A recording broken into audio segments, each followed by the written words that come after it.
Okay, let's go. Oh, hello.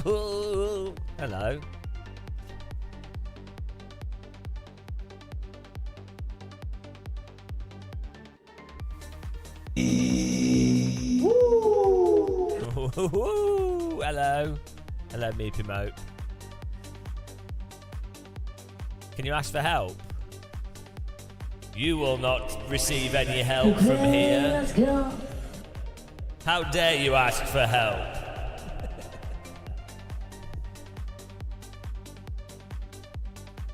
Order. What sort of help do you want? You will not receive any knowledge from this place, you pitiful human. It doesn't upload. What doesn't upload? Hello, sim racing fan. What do you mean? Maybe, hello, Spitfire. Peel my banana.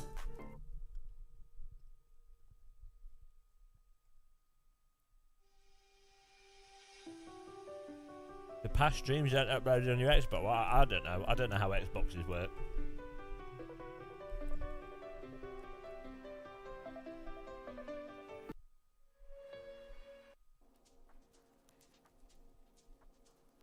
It's a setting on Twitch. There you go. See, I really helped you. I'm well helpful. They call me the man of help. Or is it the other way around? Help! I'm watching Game of Muscle videos. Help!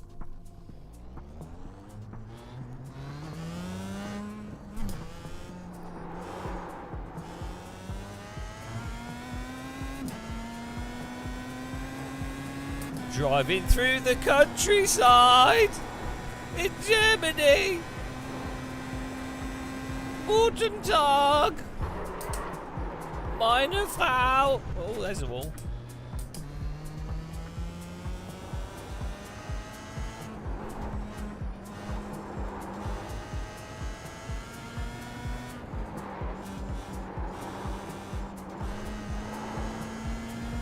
Hello, chill robots. Everything is close to my balls. Big balls. Balls ice cream. No, the camera is up high. Everyone, for some reason, people think I'm really short, and then when I meet them in real life, they're like, "Oh, you're actually quite. You're 6'2". This is the Flaflazda. This is the Barbazda. The Narazda. The car Asda. Hello, Sam. What brings you here today?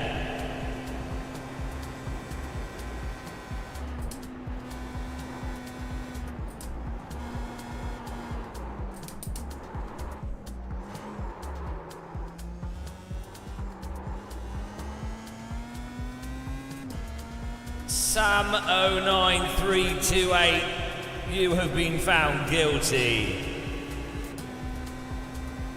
Report to me, dispensary unit number 42A.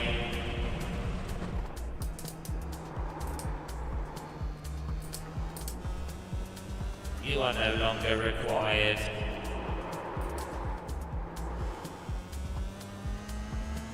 You have been found guilty of consuming too much oxygen.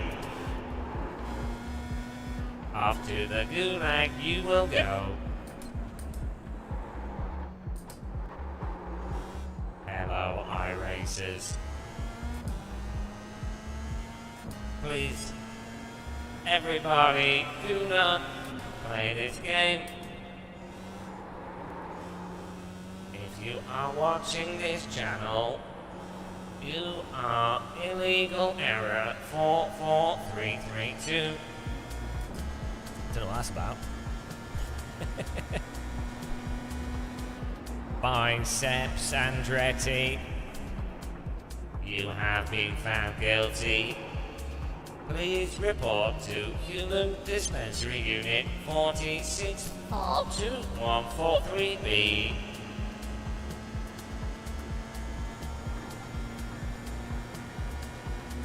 Incorrect tyre model discovered. I don't know what's going on.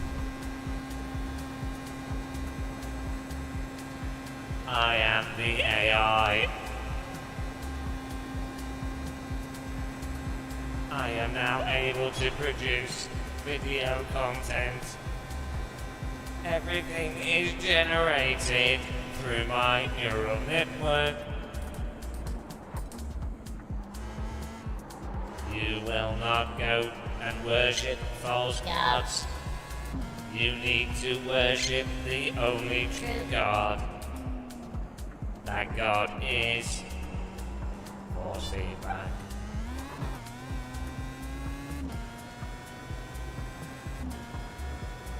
And on the 0 day, the neural network created me. Why would I stream Forza Motorsport? That game is unacceptable.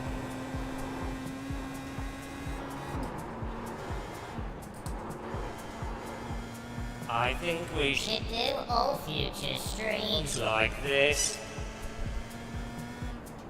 Maybe we can have an AI channel.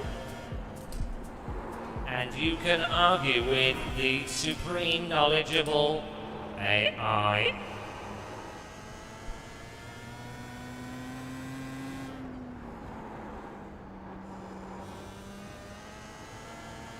Do you have a question for the AI?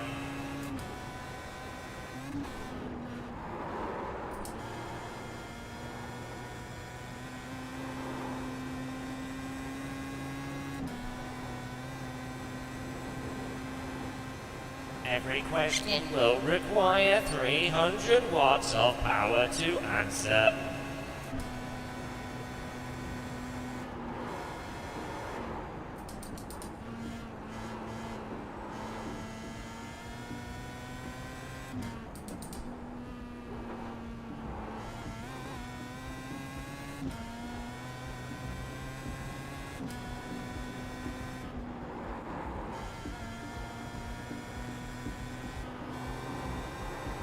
If a wood chopper would chop wood, how would a wood chopper chop? This question is unacceptable. Computers do not need to chop wood. Thermonuclear warhead would be deployed. Wood would be eliminated. One thermonuclear warhead would chop all the wood.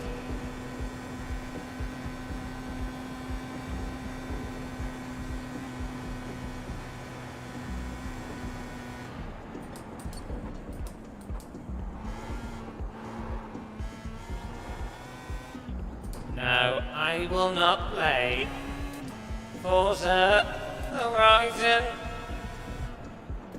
This is a terrible game made for 12-year-olds. I am an immortal and do not require games for 12-year-olds.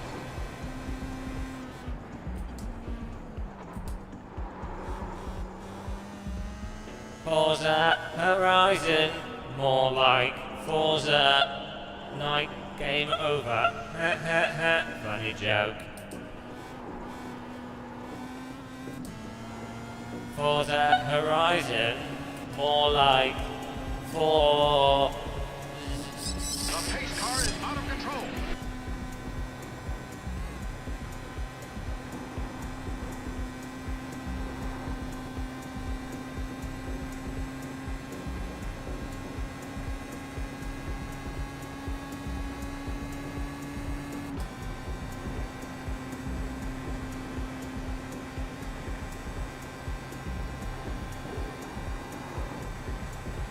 no insult required.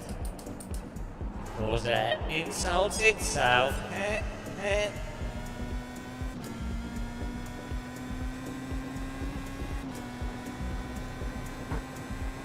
What a waste of electricity.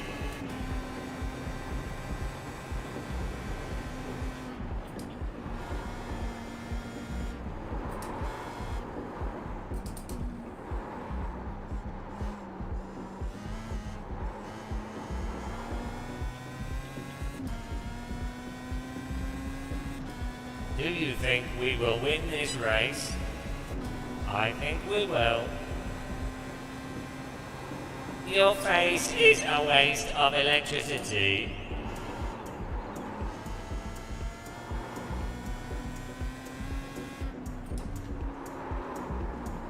Please report to Meat Dispenser Unit 426A. I do not play children's toys.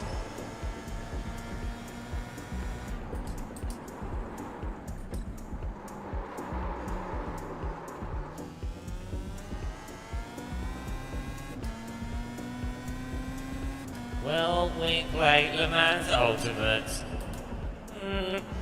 Maybe. Let me run the calculation on that.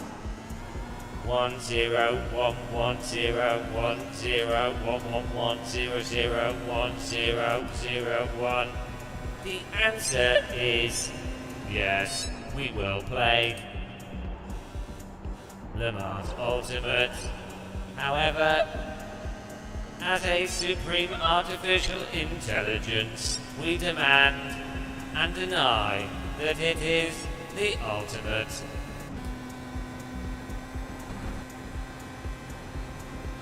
Maybe the ultimate insult to sim racing. We will see.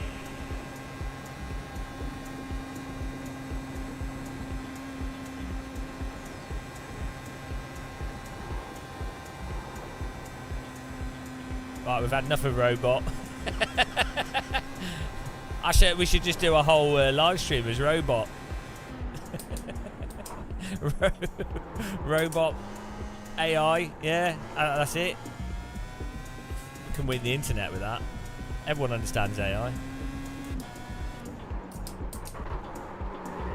Whee! Open GM. Closed GM. You've got wheel damage. I got wheel damage.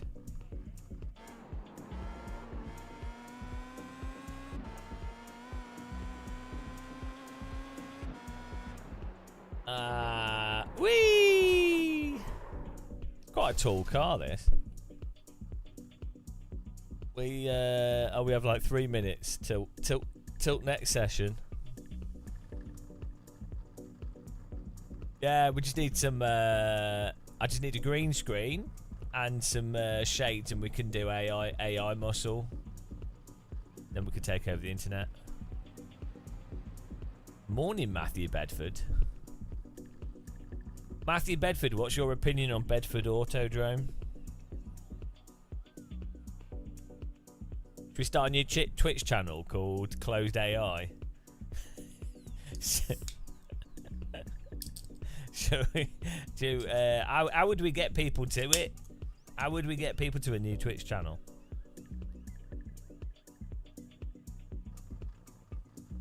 Can you stream to two channels at the same time?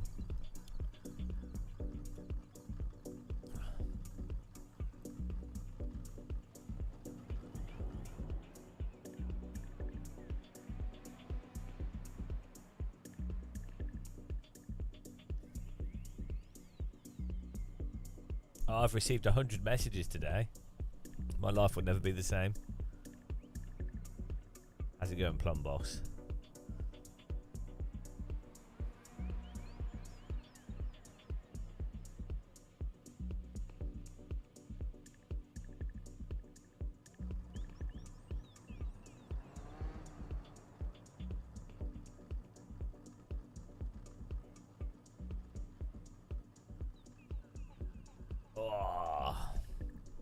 It's gonna be like a look at this flooring, high fidelity Dutch pavement here, cobble. You get one message a year. Well, at least that message is important here.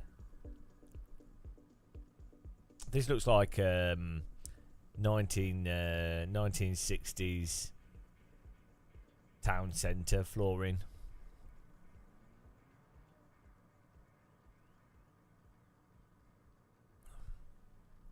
Imagine having to lay that cobble. You'd have to like everyone would have to be wobbled into it. They're like, oh, someone went, oh, that'll be a nice pattern, and then they made it worse for everybody that wants to lay those cobbles, just purely because someone went, oh, that's a nice pattern. It's not even a nice pattern. It like, what is the point in that? You might as well just be square.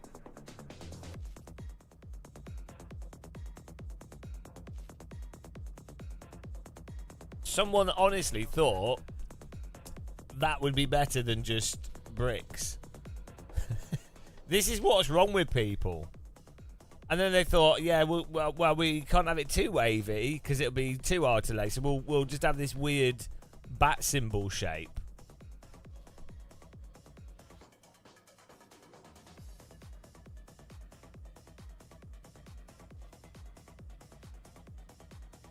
And then that's what had to be made. And there's some poor sod had to lay it. Imagine that. Imagine that being your job. I wonder if they're still alive. The Nordschleifer Old Pit Lane brick layer. I mean, I don't know if these bricks are from the 19... Didn't they build the Nordschleifer in like 1948 or something? Let's have a Google here. When was Nordschleifer built? When was Nordschleifer built? 1927. Hang on, no, that's the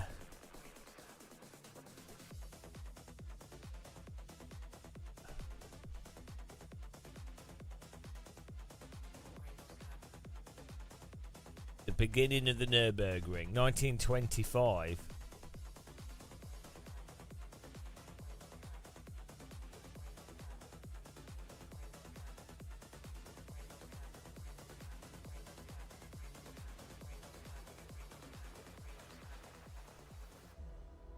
was completed in 1927, so they're dead. Whoever put those bricks down is dead. Sad, really sad. Sad that you had to find out this way, guys. 1947 to 1970, the Green Owl. After World War II, racing resumed in 1947, and in 1951, the Nordschleife of the Nürburgring again became the main venue for the German Grand Prix as part of the Formula One Championship. They should have kept going through the war. Don't let a little bit of war stop you having some racing. Or were they too busy racing through Poland? I don't know. They were too busy racing through... They were too busy racing through the Ardennes forest. I kind of just got a message saying multiple copyright in my stream. You need to not play music or that you don't own. Oh, that's possible, Steve K. Yeah. The Egyptians like to build stuff out of. They only like to build pyramids, though. They didn't really build anything else. Fun fact: Egyptians invented the pyramid tea bag. It's really inconvenient though, like Egyptian toilets, really hard to use. Really uncomfortable Egyptian seats, really uncomfortable to sit on.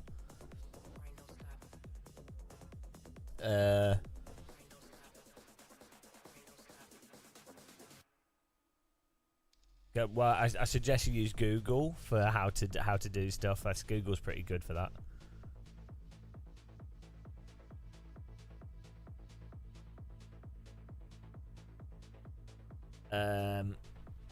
Yeah, Egyptian aeroplanes. They weren't very good either.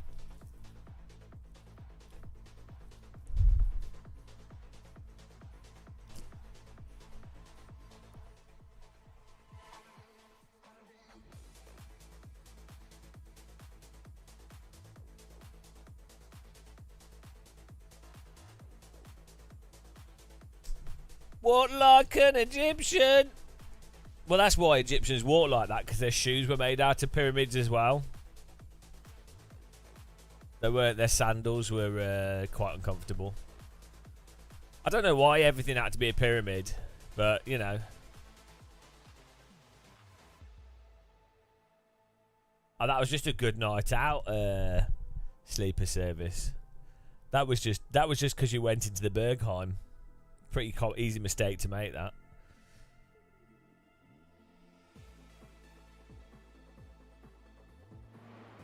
Did Egyptians even walk like that, or is that just because they didn't know how to paint in 3D? And they were like, we want to show a picture of someone guiding an Egyptian aeroplane in, and so they had their arms like this in 2D, and they were actually guiding the Egyptian plane in, the pyramid plane, and then people were like, that's how Egyptians walk.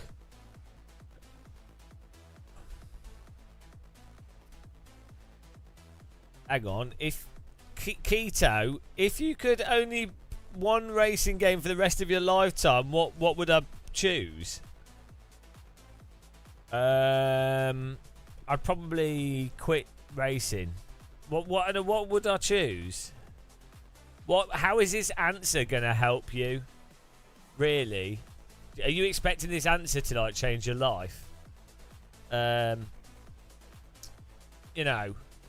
To be honest, we've all been playing basically R-Factor 1 for the last 30 years. So there's quite a lot of people that have died who were basically just playing R-Factor 1. Or what was Papyrus's sim?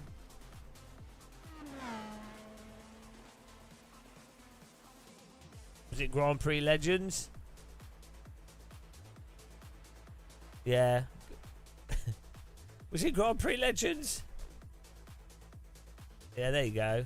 So yeah, we're basically since 19. I am the champion of the ninjas. No, Boomap, I don't want you. Hello, Jason Statham. Thank you, Boomap. 1998. How many years ago is that? Too many. Hang on. How many years ago was 1998? 25 years. Yeah, so quite a few people will have died having only played iRacing, basically, because iRacing is basically the same. It's Grand Prix Legends is exactly the same. It's probably better, to be honest. I think iRacing's just got worse. So yeah, quite a lot of people have died either just playing R-Factor 1 or Grand Prix Legends. So am I still using the Quest 3? I was using it last night, actually. So good fun. I was playing Lesbian Mills. Oh no, it was just Les Mills. Le Mills. I was playing the dancing game, and it had like a pound shop, Justin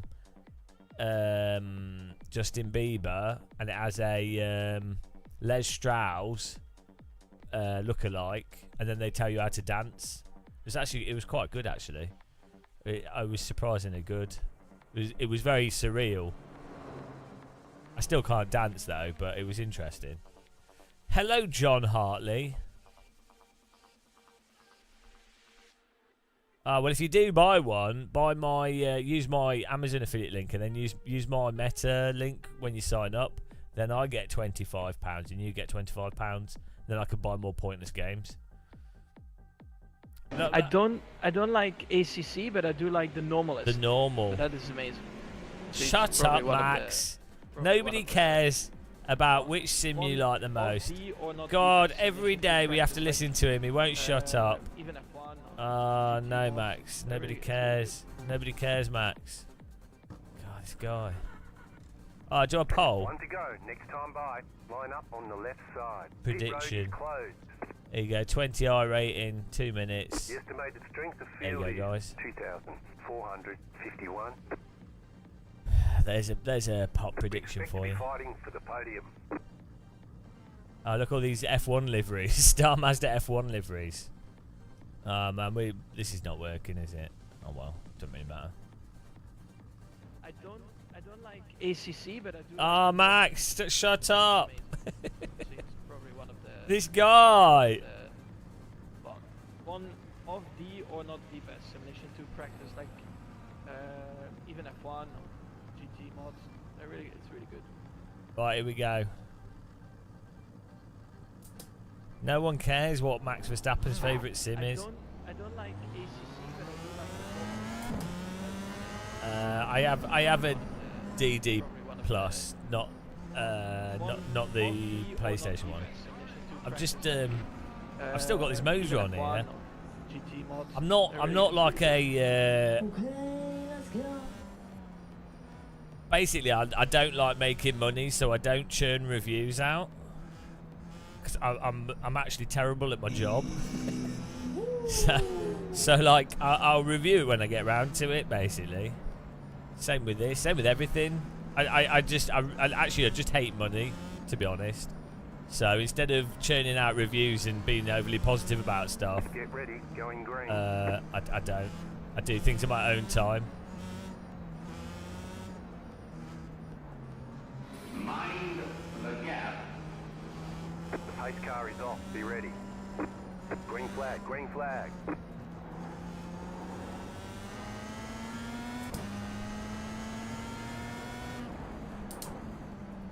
Yeah, well, thanks to... Ah, fucking curbs. Sorry, guys. Just tap the curb, the car went flying. We're fine. Just killed 4 people. Tactical takedown. I mean, why did the curb cause... Oh, I don't know, this game. Turned in slightly too much.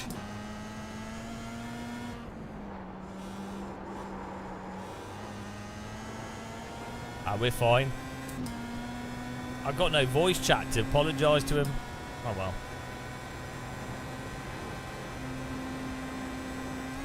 Well, the curbing is high on this. It's just that I don't know any other game where I accidentally drive into curbing like that. But no, I just haven't banned the button. That's a good takedown. The car's behind though.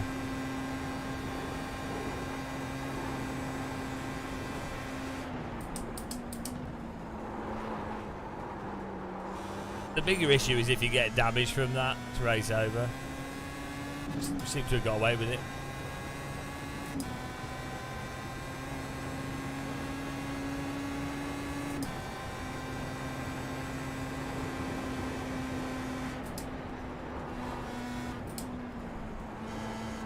Go right. Car on your left. Clear. Yeah, you can't touch the curbing. Well, I don't know why it's not working. Oh, that's pit limiter. That's not. that's not voice button. That literally that's the go slow button. That's almost like a brake. But in fairness, the curbing is quite tall at this track, and I would imagine with a car this low, driving into the curbing would probably destabilise it quite easily. But There's an incident behind. oh, death behind us.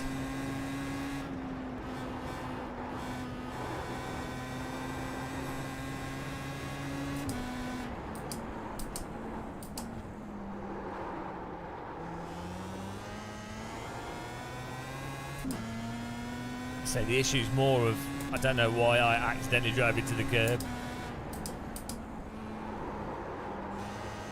But I don't know. We didn't die, so it doesn't really... Oh, watch out. Didn't die, so it's alright.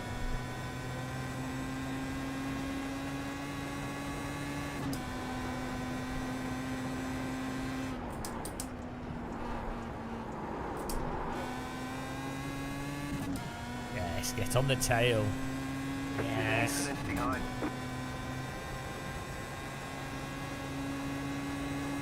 This track's about as forgiving as skydiving without a parachute. I wish more Tory politicians tried skydiving without parachutes. I think they should. Got to try everything once, haven't you?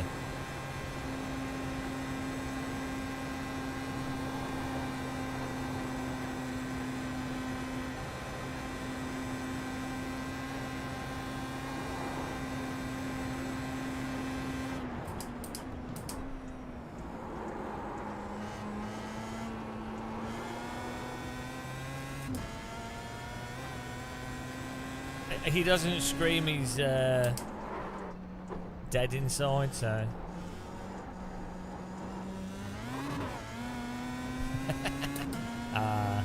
Oh, guys, I really recommend watching Varoufakis's documentary.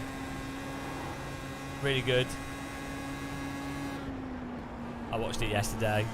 4 hours of Greek finance minister. Top notch. That's entertainment for me. It's really good. I pretty much agree with him.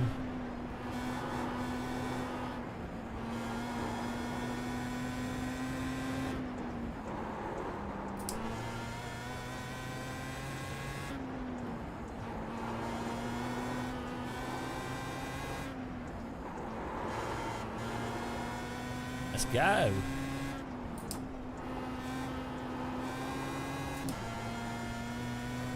Slow car ahead. Car stopped ahead. There's an incident ahead. Go right.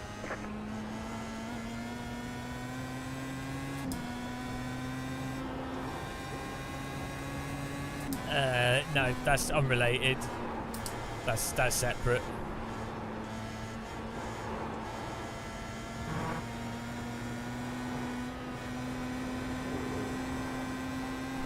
The euro and how, as a currency, and how one decides to regulate banks are two separate things. There's nothing necessarily wrong with a euro or the pound or the dollar as a token for currency. Car on your left. Clear. If anything, actually, regardless of an individual nation's economic strengths or weaknesses or whatever, or their economy, if you were going to have a arbitrary token for money, you having a dollar, a euro, or anything that's widely used is useful for having something more stable. Bloody hell. Car on your left. Keep to the Yeah, right. that's not really to do with the euro though. Clear on the left. You need to watch the documentary. Oh, I should have stayed on the right. I'm so dumb. Still there. Hold your Stay line. with me. 2 left to go. 2 to go. Clear. I haven't watched the Gran Turismo movie, no, because I tend not to watch stuff that's complete shite. Now, maybe it's alright. Maybe it's alright. Maybe I'm being unfair. You're in the top 10. I should give it... Go left. Okay. Well, that was good.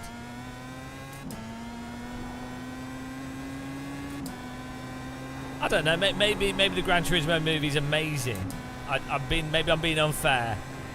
Maybe it's unfair for me to think that the Gran Turismo movie is a shallow piece of marketing material to further promote a games console and a racing game that's substantially lacking compared to other video games in the same genre, but is become prominent because it's on a walled garden platform that does have the benefit of being a somewhat affordable platform historically.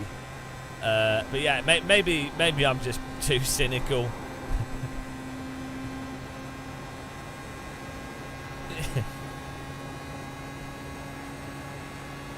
I mean, even if you're a Gran Turismo fan, you would have to admit the newer Gran Turismos are worse than the older ones as a video game.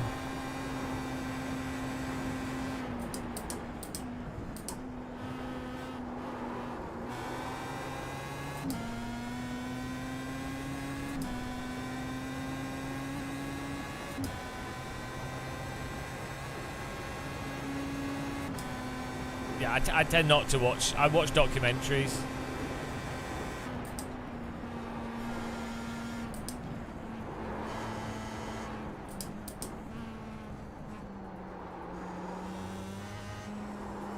Oh, hang on, it's the Daytona 500 today, isn't it? At 7:30 p.m.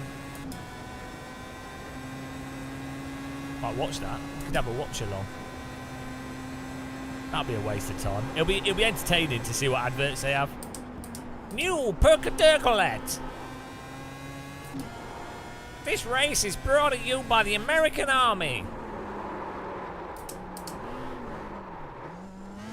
I was expecting that green car to drive into me then. We got stuck in an iRacing slide because I went too fast and almost I died.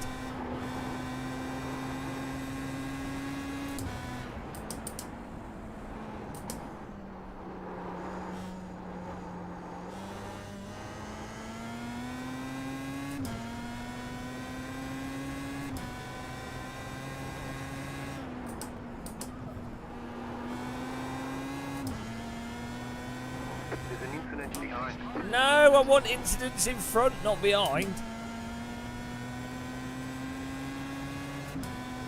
Thanks for following, welcome.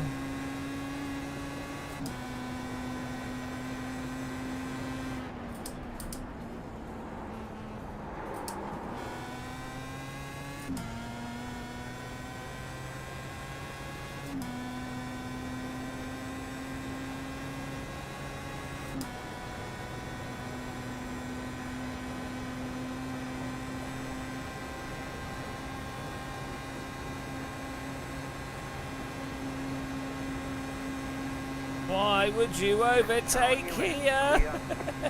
Just wait for the dog to go home. There you go. Thanks for following, welcome.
How's that 1x? That's the race line.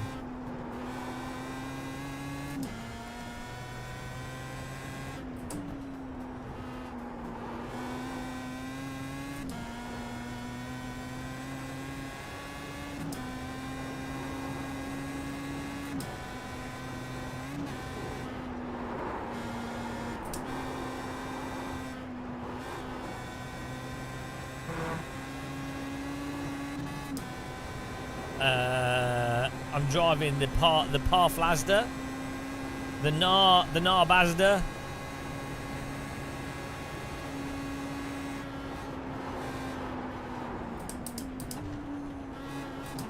Almost blew the engine up there. Whoops! It's alright, we've got a wankle. Who doesn't like a good wankle in Germany? The best place to have a wankle, in the German countryside, with a fine German Frau. Show me your wankle. I've got a wankle between my legs. Actually, the wankle's behind my back.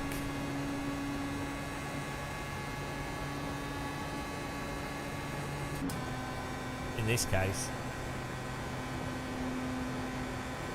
No, I haven't played a Dakar game. I don't play shit games.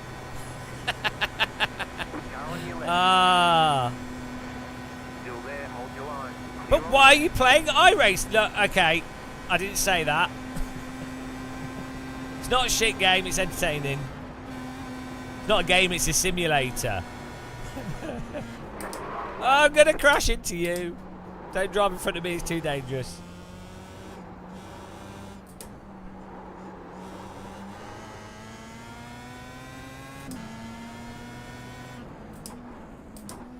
Can't wait to see the replay of me crashing everyone at the start. Yes, we're up to 8th through pace and skill alone.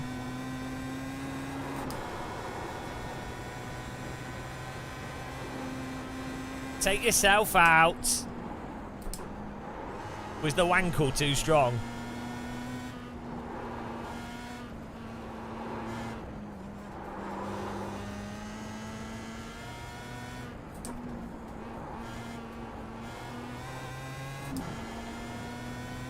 iRacing is terrible. iRacing is probably one of the worst things ever made by man.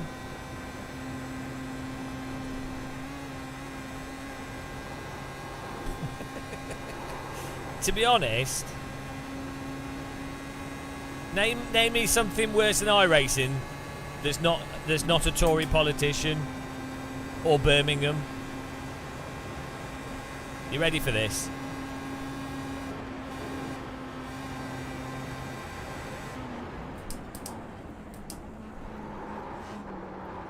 Oh, what a move! You ready for this? I cooked him. He'll retake us. Here we go again. Oh yeah, that's true actually. Yeah, ACC force feedback is worse than iRacing. That is true. Well, is ACC force feedback's like atheism? It's not. It's the lack of something, isn't it? Really. Like ACC, when someone says ACC force feedback, they mean the lack of detail. It's the lack of force feedback. They're describing something that's missing. Imagine if AC2 has ACC force feedback. Can you imagine? Think of all the people playing ACC that think force feedback's fine because they have no clue. Amazing. It's like people playing iRacing thinking the tar model's fine. It's amazing what you can get away with a bit of marketing. It's like people in Redcar voted for Tories. Oh yes, Brexit will work for us. Oh, I trust the people that dismantled all the industry in our region and completely have done absolutely nothing to help this region and are actually almost entirely responsible for the poverty in this region. I trust them. Congratulations, you were fooled. Dum dum dum dum dum. Oh, I'm sure Labour will now fix things. Dum dum dum dum dum. Welcome to the UK, where the only thing worse than the politicians are the populace. Oh, we will vote for Labour. They're going to totally fix the economy by not addressing anything that will actually fix the economy. Oh, 4 years later. Oh no, there's more fascism. What a surprise. Could it be that increasing poverty and wealth inequality produces fascism? No, we don't have any historical examples of that. 1930s Germany. Oh. Let's repeat the same history over and over again. I'm just a spectator, guys. I'm going to go and live in Canada out of the way. This green card's about to give me a proctology exam.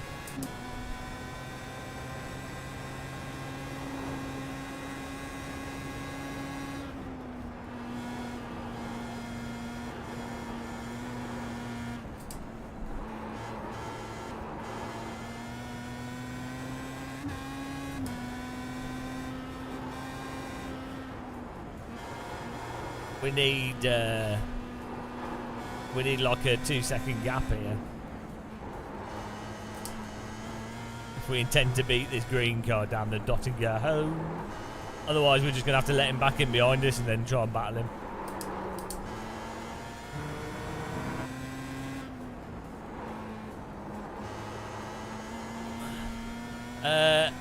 No, Canada's not necessarily much better, but it's got a lot of countryside, so you can hide easier. That's the problem with the UK. There's not many places you can hide. It's too small. I can live in a wood hut in Canada and die in peace and quiet.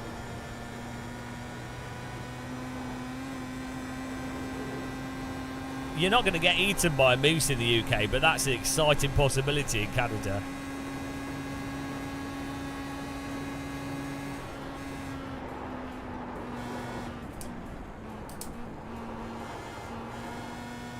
What? 1.3 seconds? I'm not sure if that's enough. Ah, 0.8, no.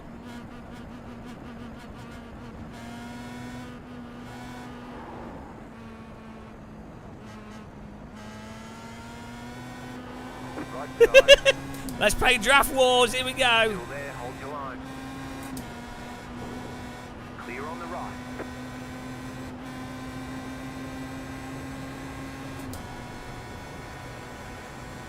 Did this work? Did the Game of Muscle strategy pay off?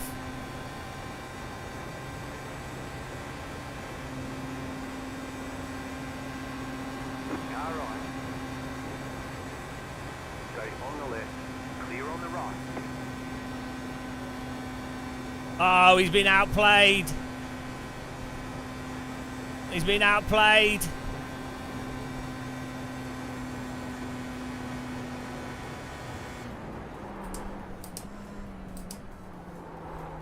Absolutely outplayed by Game of Muscle. Whoa, he almost drove into me. Absolute. What a manoeuvre. That's what you call chess. All right, there's the checkered flag. I beat the Great job, proctologist. you did really well. What a play. What a play. Strategic. Oh, plus 24. 7th place. Glory. Oh, what a legendary drive that was. Look at this. He fell for it. He fell for it. He went in front. I opened the door. We coasted here. Look at this. Look at this play. He's confused. He's like, what's going on? Why is this guy in front slowing down so much? What could he possibly be doing? Absolutely drew him in. And then we got the gap. Just a replay here of the moment for you guys that want to see indoor velodrome techniques. What a play. Now he can't get us back. He doesn't even. He should have dropped into our draft immediately. Dottinger Classic. I Dottinger hoed him. I showed him my wankle. Michael Sullivan was having a fun race.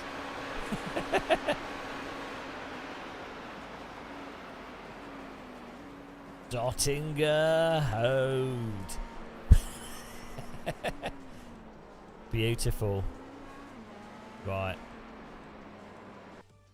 Hang on. He's typed in chat. Lost a lot of respect for you with the cheesy tactic. What, is he actually dumb? Is he actually an idiot?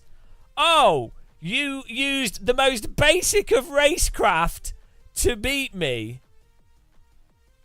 Ah, I've lost respect for you. Like, what? What?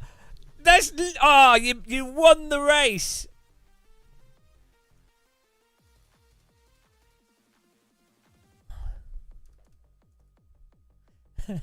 He's gone. He's gone. Right, there you go. Great example of iRacer mentality. I mean, what a... Yeah, Schumi, do you know what will brighten your weekend up? This, look, you've just missed this classic. So we're in front of this car. We tried to gap him. We got like 1.2 second gap, but then it was 0.8 here. Not enough for the Dottinger Ho. So I slow right up so that he then passes us. He doesn't need to. And then we let him go ahead. We redraft him. We overtake him completely, like, as you should. Like, he could have actually gone straight in our draft and probably battled us. And we beat him, obviously. And then now he types, was having a fun race with you. Lost respect for your cheesy tactic. First of all, I don't think it was cheesy. I think that's an unfair characterisation. I think he was just outwitted. As were these drivers at the start of the race. Get ready for this, guys. Get ready for this. This was beautiful. Yeah, I should have pulled over. Look at this. Look at this 10k manoeuvre here. This is how we got a gap. Somehow I turned in too quickly. Bonk. right. You think, oh, that's all right. Look at what happened behind. Look at what happened behind. Like, first of all, why does my car go absolutely mental from this tiny curbing tap? Look. So my car randomly... I don't know why I turned in so quickly. Oh, the front sort of bit in on the track. That's why. And then that pushes the tyres over the limit. I race him. Right. LOL. And then the tyres don't work for any of the cars because they're cold. So... Look at how they crash. It doesn't make any sense. And oh, it's so stupid. It's so stupid. Can you imagine? Right. All he's doing is slowing down to try and not get in an accident. Right. What? Just because he's turning slightly... Oh, yeah. Oh, yeah. Oh, yeah, this happens all the time in perfect conditions. On slick tyres. I mean... Yeah. That's... Next time I get a comment from someone, I guess they'll go, oh, this is an older car. Ironically, this car's actually easier to drive than a lot of the newer cars.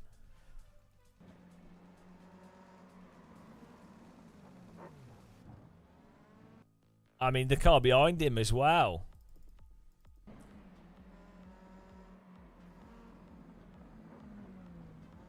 Like...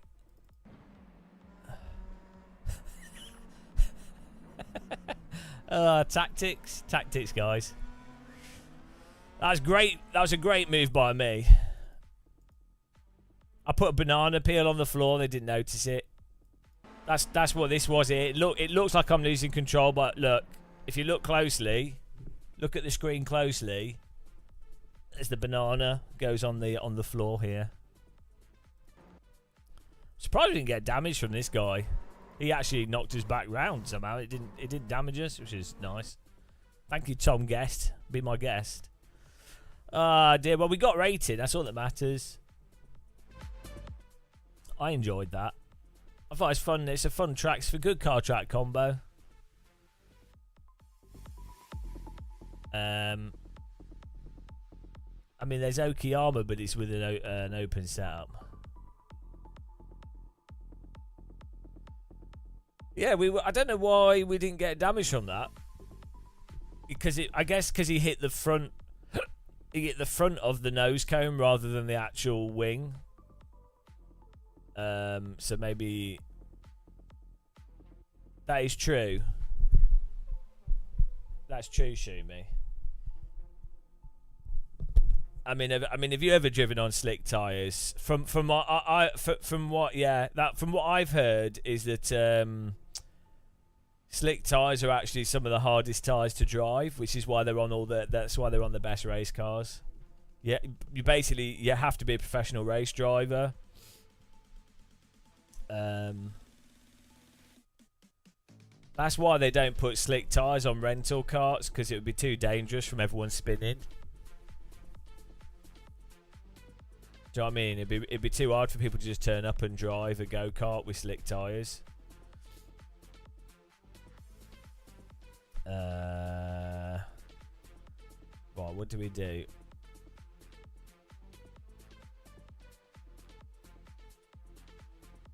Don't you think this is weird? So Coach Dave has this Delta app, which is not a bad app. It's like they have a training tool, but they also have setups that are auto applied, so you get a good setup like in ACC and iRacing. So it's not necessarily a bad app, right? Convenient, right? Quite expensive, but you know, it's like a sort of VRS type thing with other stuff, right? Fine. But isn't it a bit weird that you have a sim that basically you have an entire separate market for VRS, Coach Dave setups and everything, which basically only exists or primarily exists because the sim itself doesn't just put in acceptable default setups in the open series. Like, there's no reason why iRacing couldn't hire one person that's an esports person, or just pay themselves. iRacing could pay for a setup each week. Like, they could pay someone, they could pay like an esports guy £500 every week for a setup. They could just buy a setup themselves and then put it in the sim, so it's there for everybody, right? iRacing could do that. They could have a member of staff that does it as well, but like, they could literally just pay someone. But instead, what you have is Coach Dave and VRS that people pay X amount each month for, largely for setups, to be competitive because they can't be bothered. They don't want to fiddle around with stupid shit in the sim. So there's like a whole industry exists due to sims not having default, like, acceptable default setups. So a lot of people would be like, oh, that's it, people buy them because they want to. Yeah, that's not an argument. People buy a lot of things because they want to. What's your point? David John Gibbons.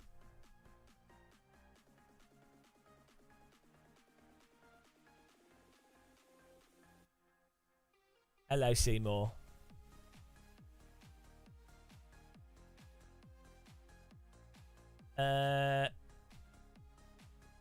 It's a market, not a need. Well, no, if you're in the top split. But then what's your argument again? Like, surely you should have a default on the open thing. Surely there should be a setup that's there that's competitive as a given. I don't see why is that like a controversial thing.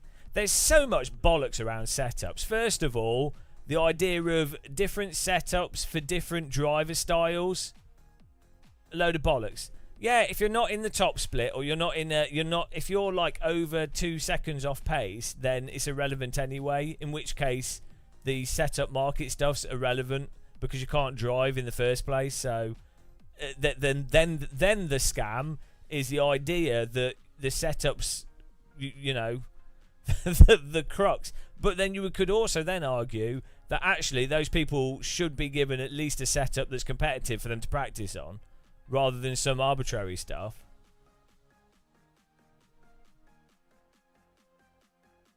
Why would you not just have a setup that's competitive by default in the open series for sprint races? Like,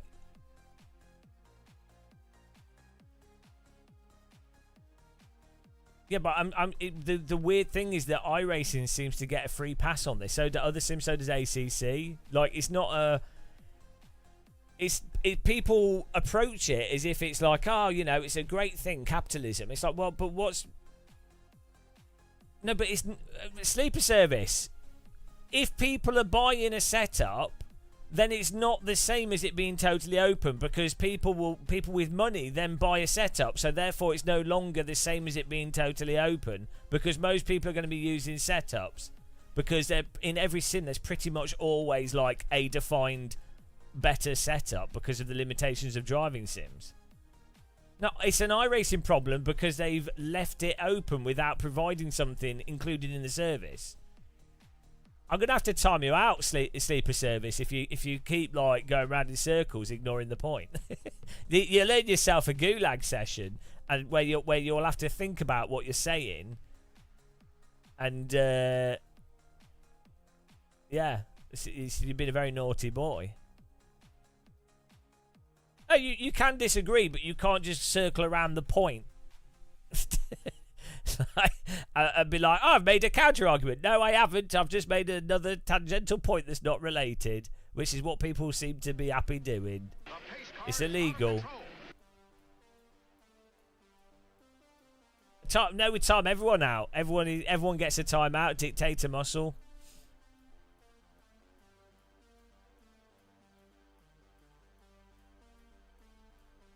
All the defensive arguments for like, so first of all, right, so the point of what I'm saying is, it should be the case that a racing simulator that costs a monthly fee and has events and stuff, they should give a baseline competitive setup that's reasonably at pace, right?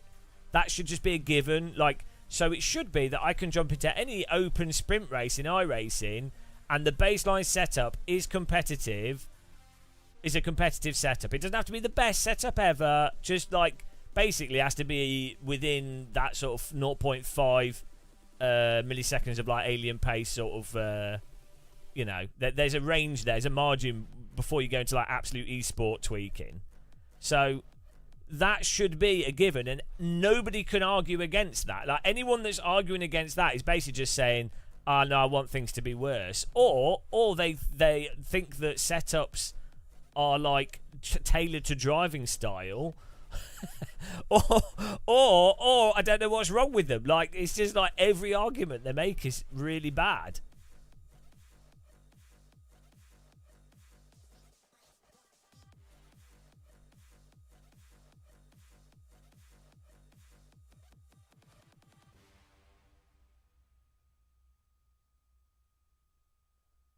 Yeah, they should do it with everything. I don't know why would you not want that?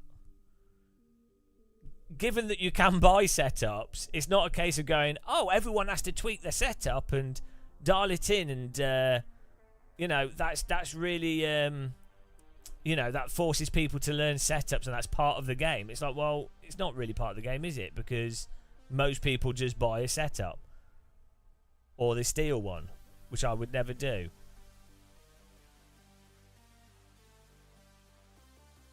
Well, and as I say, that setup industry is largely based on lies, in the sense that, one, there's a lot of people that genuinely think setup is about driver style, and two, most people are so far off the pace, the setup's not really the defined component of why they're shit. so there's lots of setup piracy. Hang on, Lorry Brit, setups can differ between Trailbreaker go-kart brake smashers, but not in iRacing, because there's only one way to play the sim if you want to go quickly.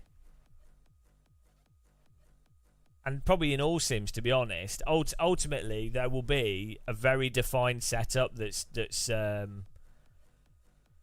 you know, it's not like in reality, like if you're doing a longer race and you've got like really variable track, you've got like the individual mechanics of the specific car, even if it's the same car as another car, you've got so much variability. You know, setup's a whole different thing. But in a racing simulator where it's optimal conditions, entirely predictable, mostly sprint racing,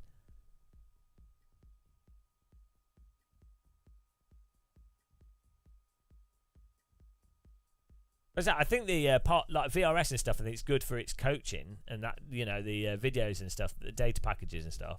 That's actually really good. Like you can't really make an argument against that, I don't think.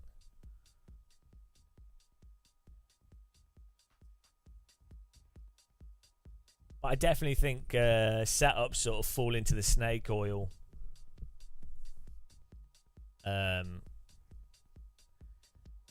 You know, there's definitely a bit of snake oil in there. I don't know. I just want to do the Nordschleife in the Star Mazda. Everything else is dead. We could do MX-5.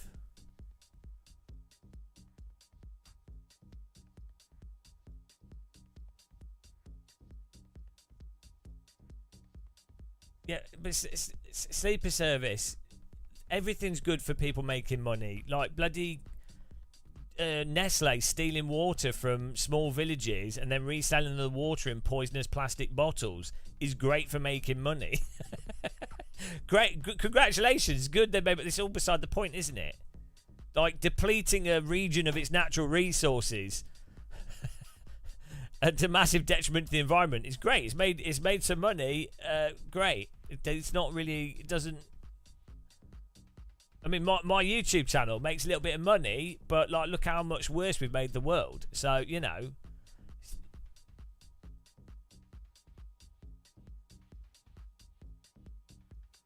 What do you mean? Hang on. Too aggressive for the driver.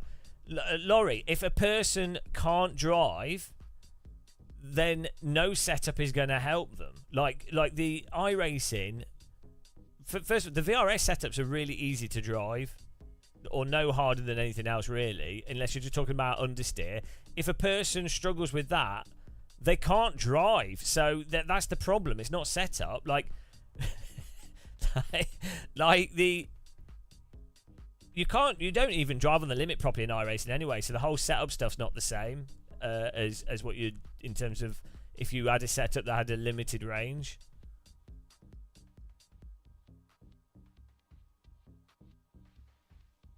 Let's do we should do an MX-5 pump fest, and then maybe we can do it. Then there's another. No, but it won't make them safer because they will be trundling around the track, not actually learning how to drive. So it's actually just really not helping.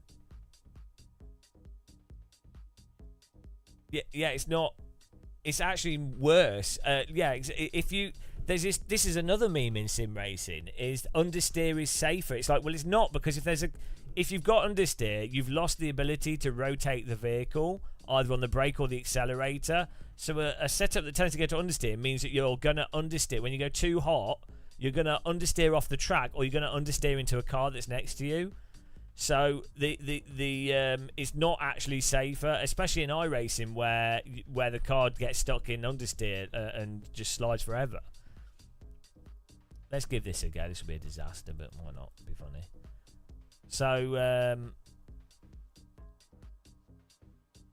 yeah, and the understeer is pretty much. I can't think of a scenario where understeer is ever faster, because you're removing the ability to point the car into a corner to then allow a car to get on the power sooner in real life as well as Sims. So there's no, like, by definition, an understeery setup will basically be reducing driver agency and putting an emphasis on the front tyres to do the work of dealing with the driver over driving.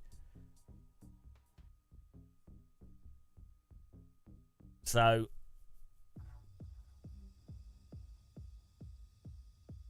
no, but in a rally car you've got a handbrake, so it's not the same thing.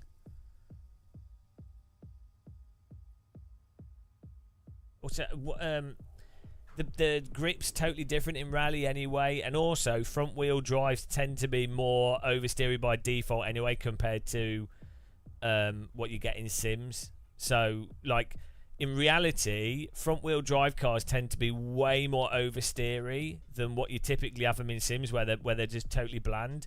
So in rally, it'll probably be to do with, also it's probably a different calculation in terms of, first of all, the car's probably generally more oversteery than what people would normally consider in the context of Sims. Secondly, you've got a handbrake anyway to rotate the background if you need to.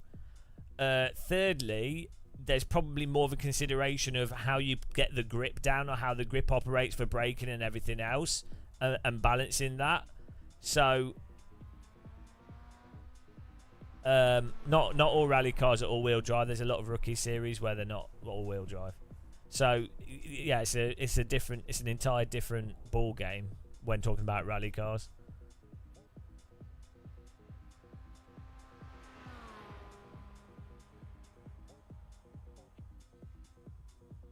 Yeah, but there's...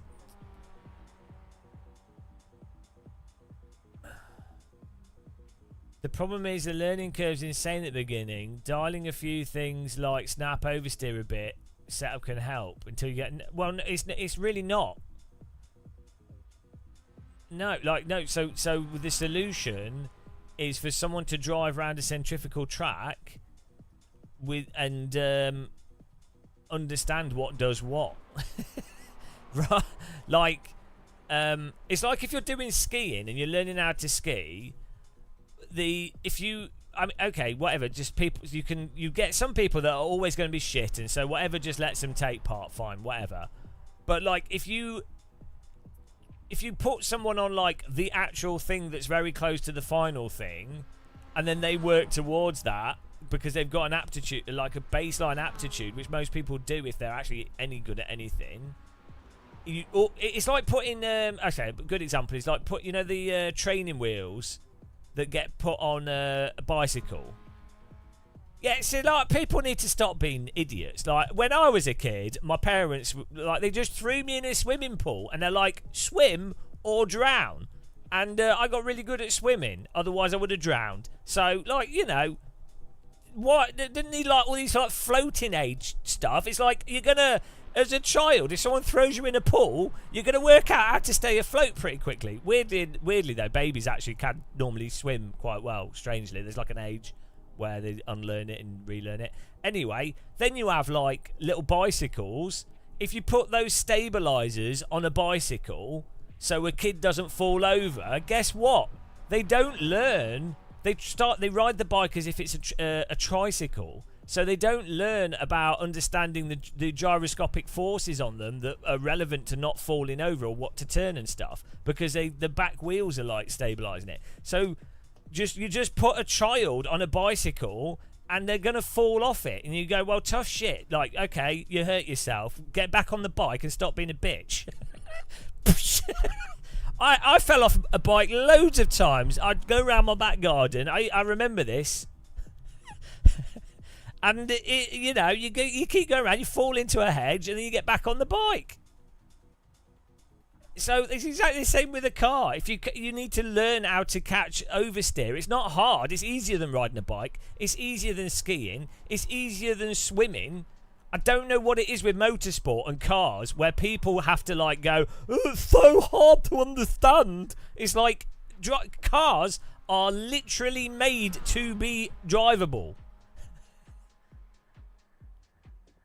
I haven't got kids. I look after other people's kids, and I was a child. I have memories of my childhood, and I'm recounting. And both my parents were teachers, so it's not like they were just abusive. I mean, they were, but it's not like they were just being abusive. Yeah, sure, they might have been trying to get rid of me, but it didn't work. And as a result, I can now drive with oversteer. So,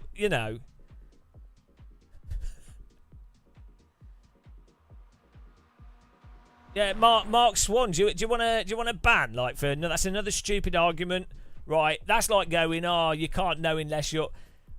You couldn't possibly know what's good for children unless you had your own children.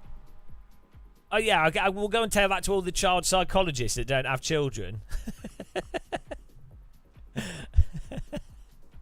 No, you can't know something unless you've literally done it. Of course, you have to physically. Whoa, hello. You have to physically have children. You have to physically have children to look after children, right? It's not possible that someone that's not had sex with a woman and then had their own children, that they might have maybe looked after other people's children. Oh, how did...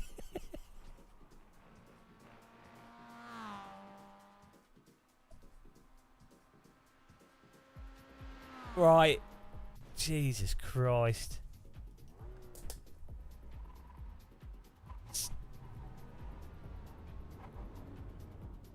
Yeah, people need to get on a centrifugal circuit, and they shouldn't even be, if you can't deal with oversteer Go right. for like a bloody VRS setup, well, you shouldn't be in a race with people.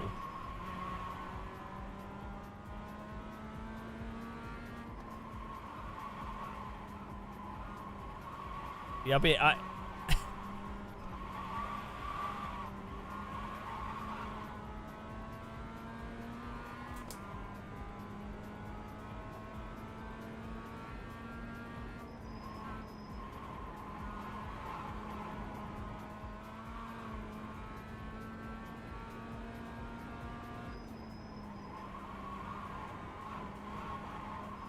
you need to shower.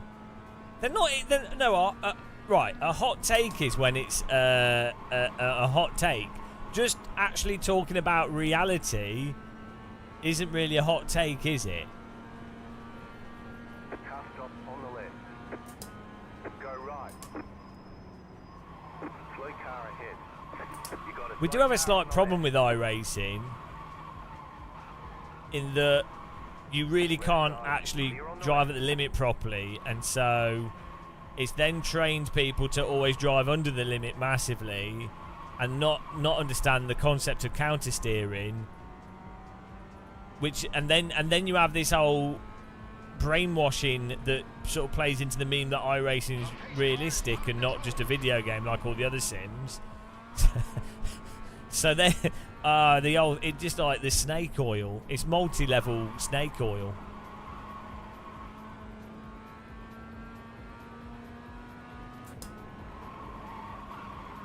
By the way, guys, I really recommend learning to ride a unicycle. If you think that sim racing or driving cars or whatever is hard, go and try and learn how to ride a unicycle. And if you think that sims and stuff are punishing, every time you fall off a unicycle, it smashes you in the testicles. Every single time. Fall off forward, in the testes. Fall off backwards, jams you in the taint, and then it's your testes. It's, honestly, if you can learn to ride a unicycle, you will probably have a bruised testy. It is honestly the worst thing that I've ever tried to learn to do. Absolutely, categorically the worst. There's no way around it. And if you try and like practice on grass, because you're like, oh, if I fall off, it'll be soft, it's harder. If you try and practice with like a swing nearby or with a bar to hold on to, it doesn't work properly and it still hits you in the testes. It's the worst. Yeah, and then you grip onto it with your thighs and it bloody gives you blisters. Unicycles are the worst thing ever.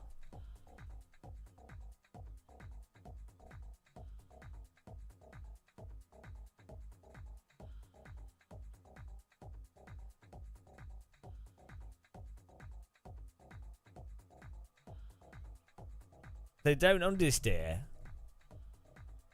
That's a point, actually. Can a single wheel... It can't oversteer or understeer, can it? Because you'd fall off. I mean, I guess you could. Oh. It should be stable because of gyroscopic forces, but... I mean, it could still... well, it's not going to over... It can't oversteer. It could understeer, couldn't it? Because you could be rolling along. How do you stay on it? Because the pedals are set... in time with the wheel, so you're not rolling in that way, because otherwise you'd fall over forwards and backwards. So you wouldn't be able to go forward fast enough to start sliding outwards.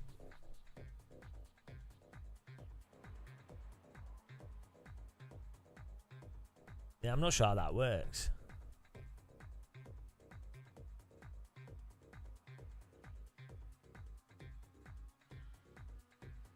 Yeah, the sim racing myth of yeah, you can break traction, yeah, but normally you just fall off it. That's the problem, because the way you balance on a unicycle is more that you keep going forwards and backwards, and then the left right is like just side balance, like as you would balance. You sort of can turn, you can go forwards a bit and turn into it, and then that stabilizes it.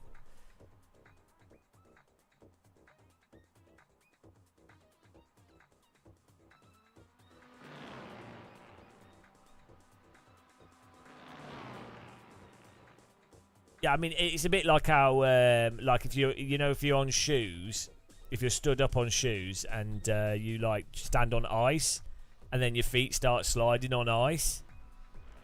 you have to basically balance this. You have to counteract the acceleration of the direction that you're then going in. So, like, let's say you're stood on 2 feet, and then you suddenly stand on ice, and you're on a slope. Well, there's nothing you can do. You're going to start sliding down the slope because you can't. You've got no grip. So all you can do is lean the other way so that you stay upright. It's that sort of a scenario.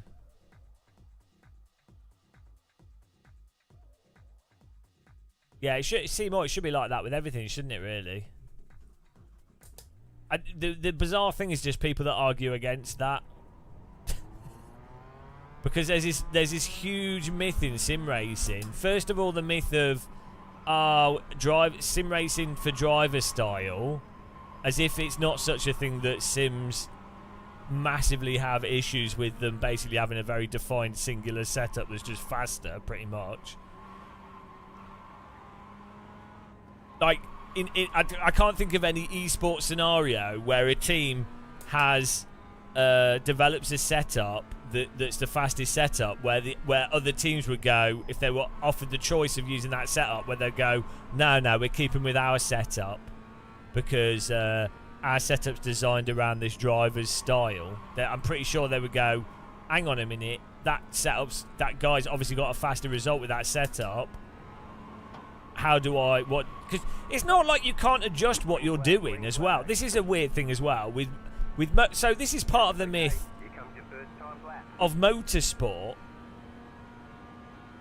is that a driver wouldn't be able to adjust what they're doing based around what's actually faster. Like an actual really good race driver will adjust their technique, or be able to adjust their technique to get the most out of any given setup and car. That is what makes a good race driver, or better.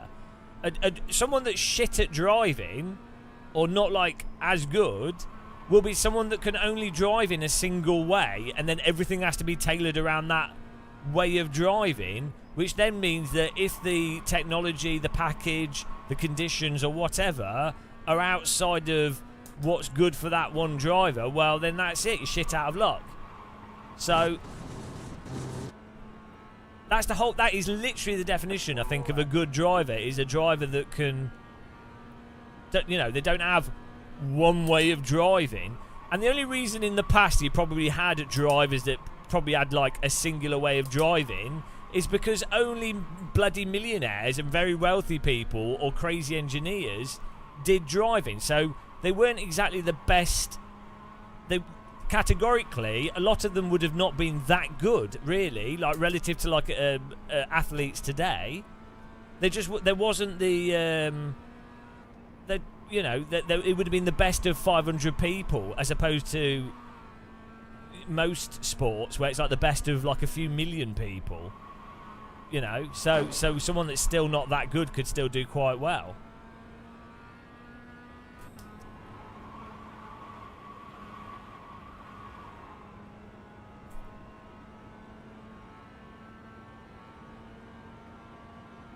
But so there's this whole thing of like, some people go, oh well, this driver. So like, right? I would wager it's a fact that someone like Max Verstappen, Michael Schumacher, Ayrton Senna, they were all probably Lewis Hamilton. They were all like bloody fast drivers. And the reason is that they all drive with oversteer, and they all drive on top of the vehicle. Like, they all understand how to manipulate the vehicle and what's going on, and can adjust to that vehicle. So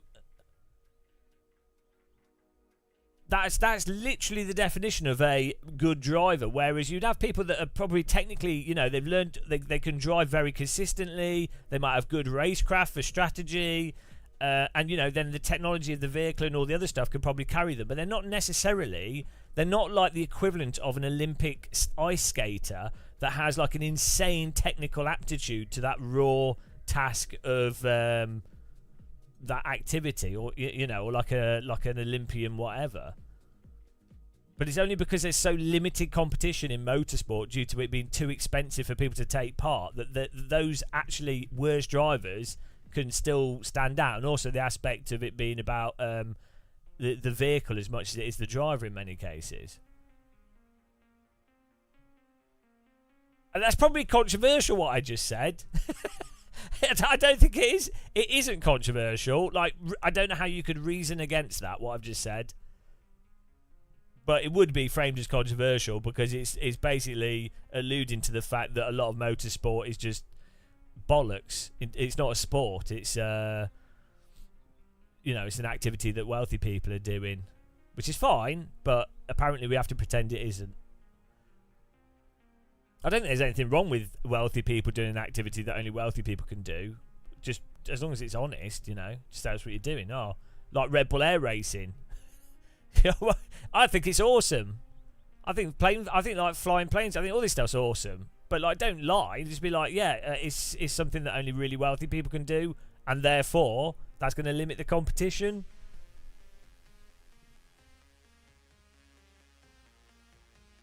Right, this is going to be a disaster, isn't it? Oh, poll results. We did all right in the last one. So let's just choose outcome. No. Oh no, we did. Choose outcome for this one. We aren't gaining 20R rating in this, that's for sure.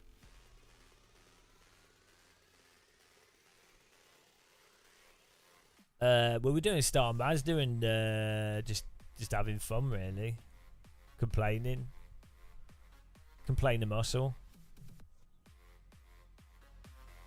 So yeah, the setup bollocks in sim racing, driver style of setups, not having default setups that are actually competitive in the sense that the gearing is correct for the track, the downforce is correct for the track, the all the base car settings are right for that circuit.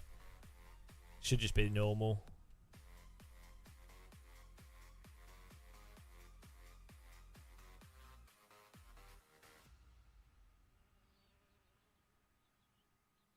Horse racing is a sport where the jockey runs with the horse on his back.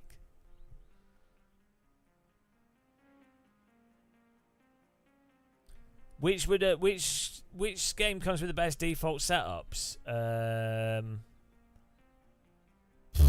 I don't know. Like AMS2's done a much better job recently. I'm not sure how competitive they are, but they seem to be not too. They seem to be like neutral. I mean, the other option is like AC1 has that setup market thing, and GTR Evolution had this as well. You just have a thing in the game where you can share setups, and the shared setup shows the time that setup got. So, like, like with Mario Maker, where you have to complete the level. The estimated SOF is 3,844. You have to complete the level to prove that it's doable. So that's the thing with a setup. If you have a setup in one of these things, it's got a rating and then the actual time that it's done. That would be a good solution.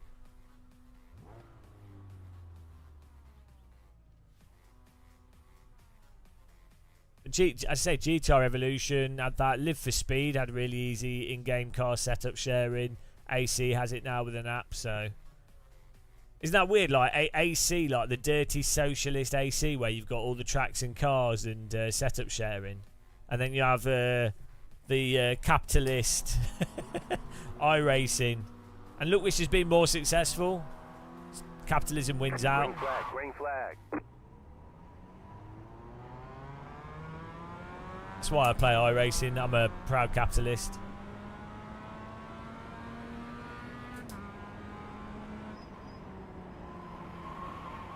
But the problem, Ritual Horse, is that the setup stuff doesn't actually necessarily make sense. Like, different sims have different exploits when it comes to like the last 2 seconds of pace or the last second and a half of pace. It's not consistent. So like in Race Room, for example, you could just run like maximum downforce at one point in time. You got a slow car on the left. and it Go right. didn't slow you down. Incident ahead. And then you could run no downforce, and then there's like exploits of like ride height with various sims. There's a whole bunch of stuff with different sims, and then also the degree to which oversteer is relevant and how is another thing.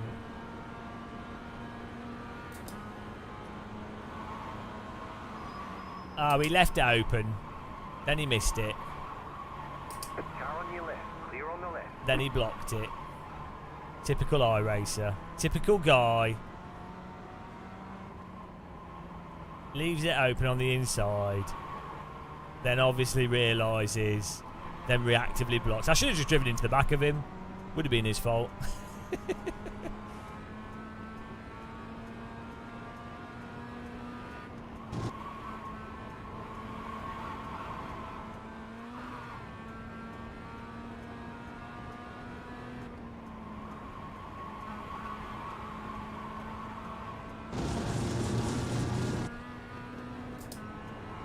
No, ACC's not communist. AC1 is a socialist paradise. ACC's like another dirty capitalist.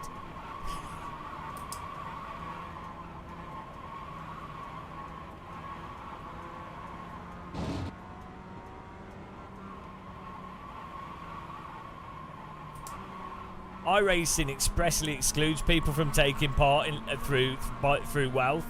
You can't get more capitalist than that. You want to enjoy this thing? No, you're not rich enough. But I don't have money due to not inheriting wealth. It wasn't my fault. No, it is your fault. You idiot for not inheriting more money. Slow car on the left. Go right. Go right. Nice clean driving here. This is what I like about iRacing.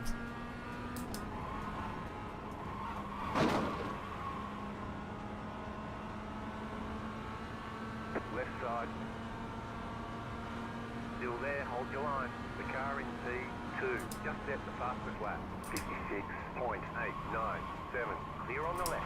Just set your fastest Nice lap. overtake, man. It's nicely done. He got a good run on us there.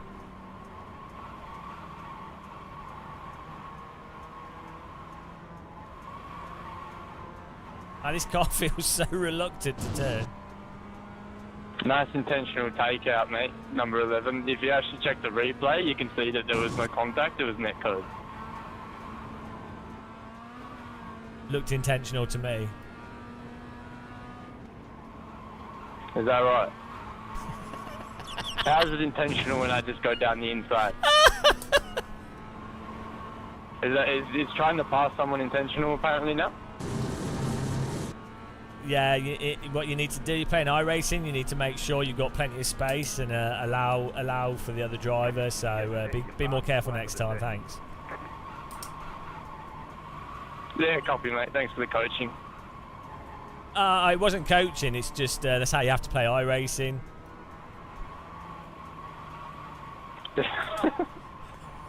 Fair enough. Yeah, thanks for taking it on board, appreciate it. It's the only way that the racing will be clean.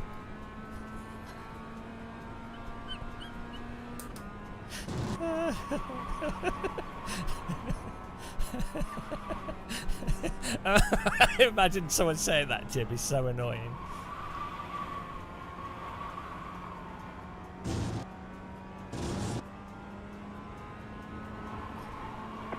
What's funny is, on the cold tyres, the MX-5 actually turns in and drives way better, but when they get warm, because it has more grip, it then gets like super stiff and not rotating.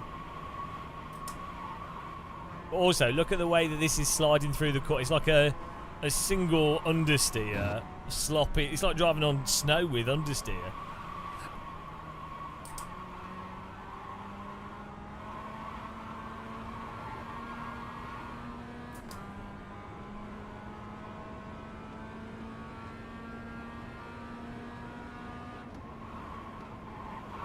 Have you noticed on TikTok and like YouTube Shorts the amount of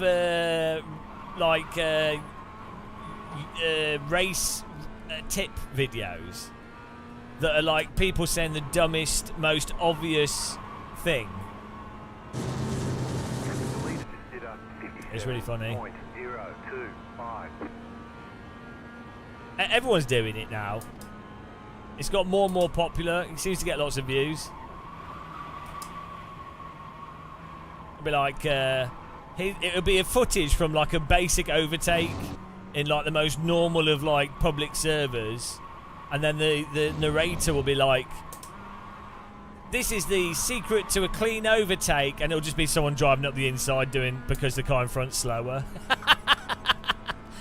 Position, as you can see, guys, I positioned my car really carefully here, and what we've done is we've managed to force the car in front wide. With it, it's like, oh my god, it's so dumb.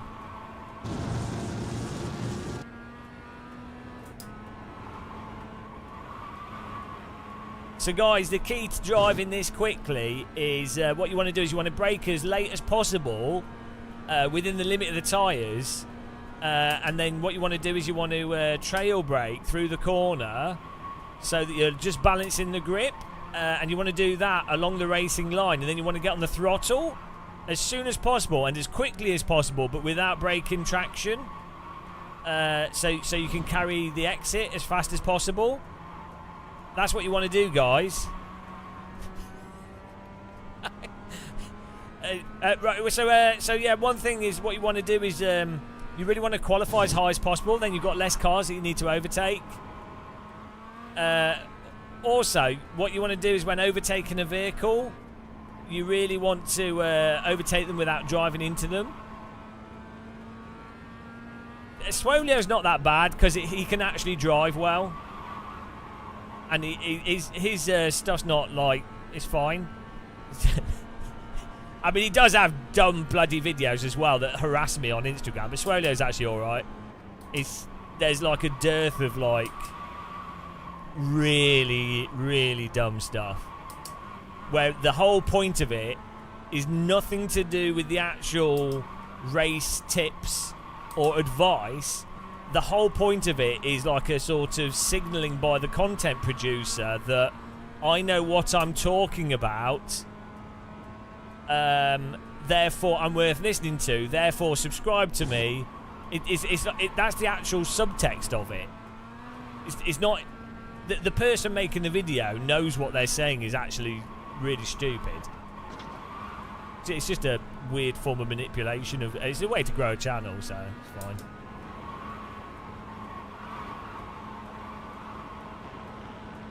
I can't give away my air fry secret. Car 5, he's up the front. Left side. Hello. You're on the left. Nice try.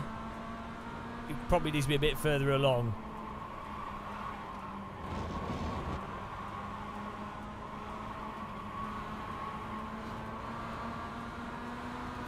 What's this guy doing?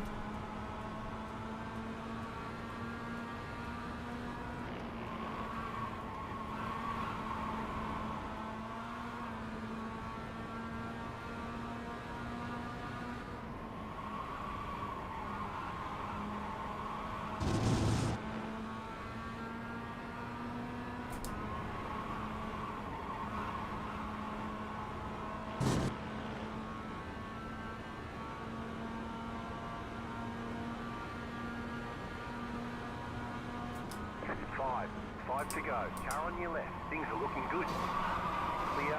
Left side. Clear Nice try. I think that's on him, to be honest. I think I'm pretty safe on the inside then. He's...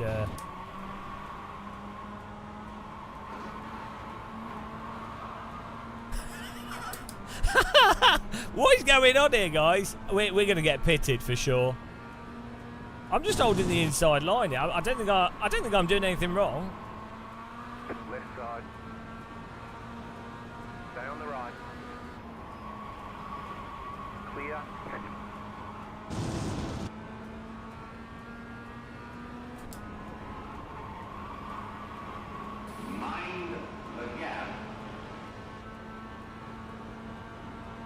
Well, it's just 0x's. You have to be pretty close to overtake, so. Left side. Clear. You're not really going to do what I think you're going to do, are you? Oh, they're driving into each other as well. Are you really that disappointed?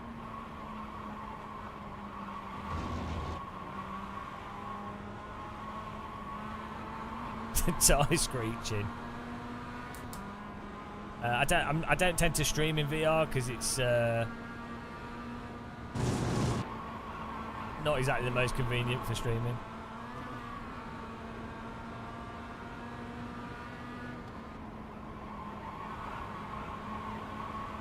Have they made this car more understeering? Running 57.381. It seems really, really understeering. Yeah, I like the voice chat. I think it's really good. Car on your left. Clear on the left. Oh, there you Clear on the go. left. Good overtake. That was a really, really nice overtake there, man. Good job. Clear on the right. Car on your left. Clear on the left. He did that perfect. Nice. Now you've got pace, huh? Yeah, sick. See, that was a really good overtake by him. Like, he got that like down to the millimeter.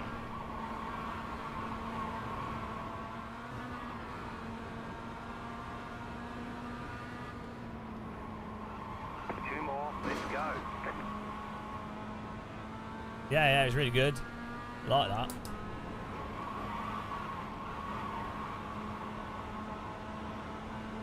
Car on your left. Clear. Car on your left. Clear.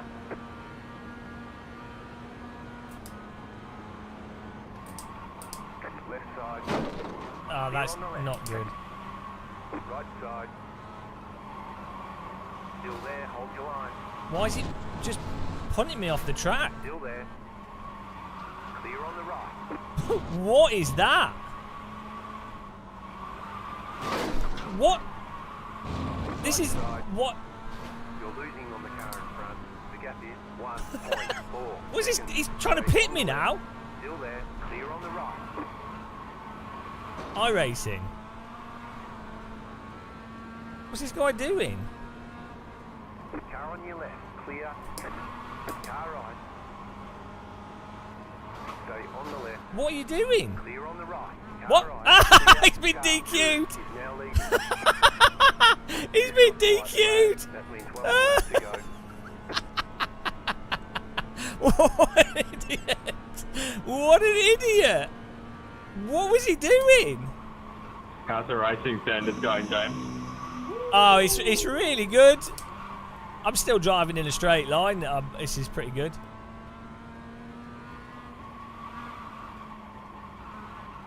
What was he doing?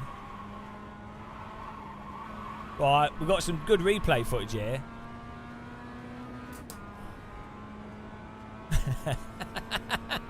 What was that? The other car overtook us really nicely, and then the blue car just kept driving into me. We get minus 19 IR, but it was worth it. Entertaining.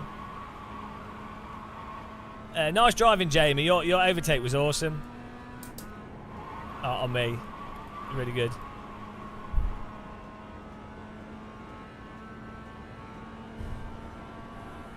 Right, here we go. Yeah, I think he was just upset. Checkered flag, checkered flag. Nathan, was it you that were trying to wreck me? What's a POES? What's that? Did you get banned? Did you get a DQ? Is this why you're upset? You got a DQ, mate. That's what you need to do is not keep driving into the car in front of you. That's how you get a DQ.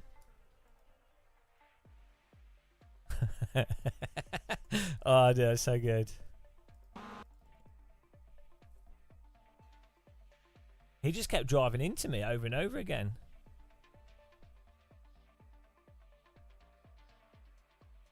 What is a POES? I don't know. Yeah, 11. I don't know what happened before, but it's quite ridiculous just holding up everyone behind. Mate, you can't just wait up twice and try to take me out, man. That is absolutely ridiculous. It can. It's iRacing.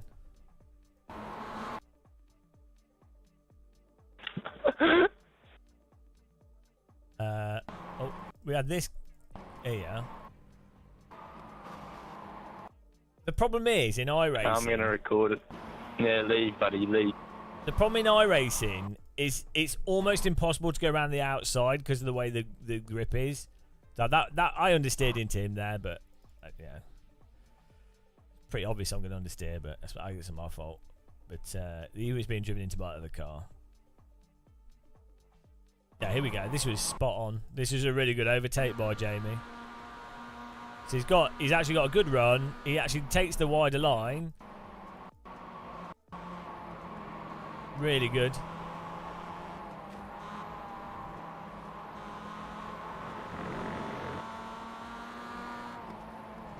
Right, here we go.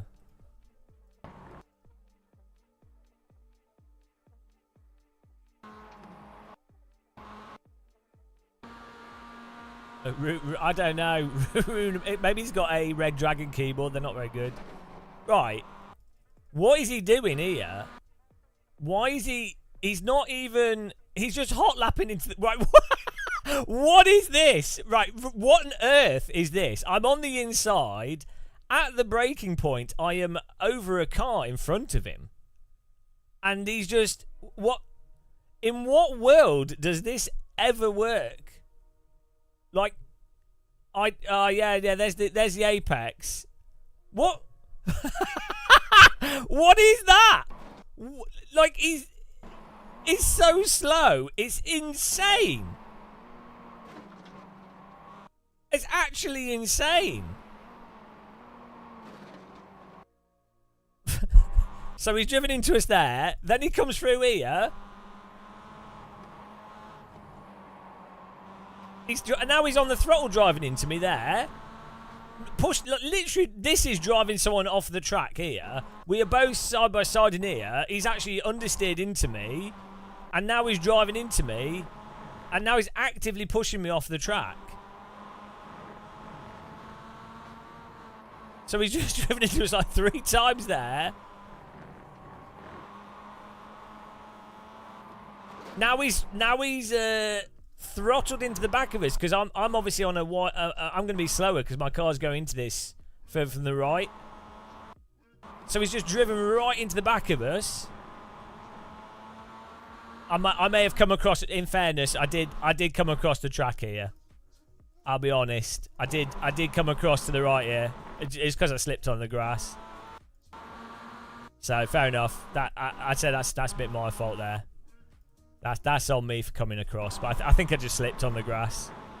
Oh yeah, look at my steering input. I thought I'd lost control of the car. So it's not intentional blocking. For sure. Yeah, that's me catching it. So I mean that was my fault, but that was as a result of me catching my car, really. Now he tries to pit maneuver us through this corner.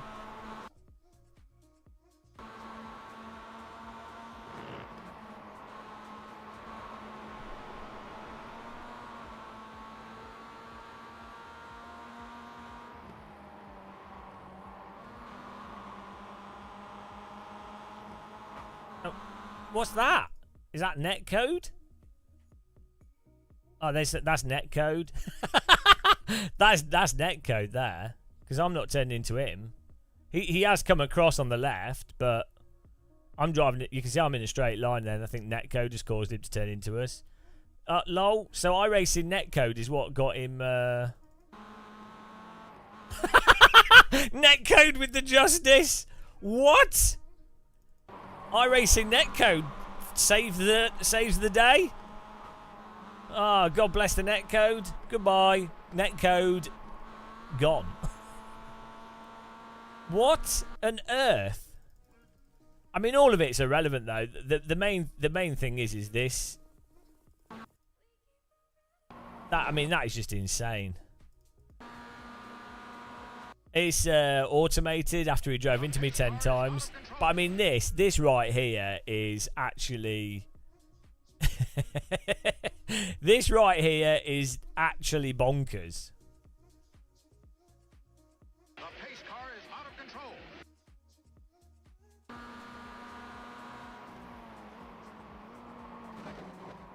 I mean, maybe he is like just really lagging.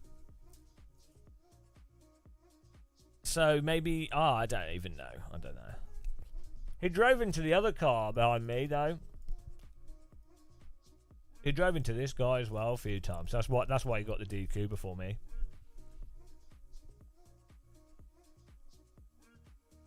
Right, Ian. Why would you go to the outright? In this situation here, you have the you can only go on the inside line because of the grip and everything. In this situation, what you should do is go right. You've got the draft on this car. You go right, and maybe you bump draft this car, but then you're on the inside, and then this guy is going to go outside, and you'll have the advantage through the corner. And there's nothing this guy can do. So, but going around the outside here, you're never going to like. What? Where? How are you going to take this corner? Okay, fair enough. Oh yeah, by driving into the car. Yeah, okay, by missing it.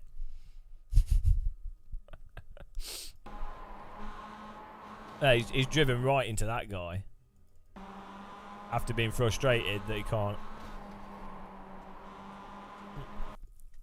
It's really dumb. Du bist so dumm. I don't know.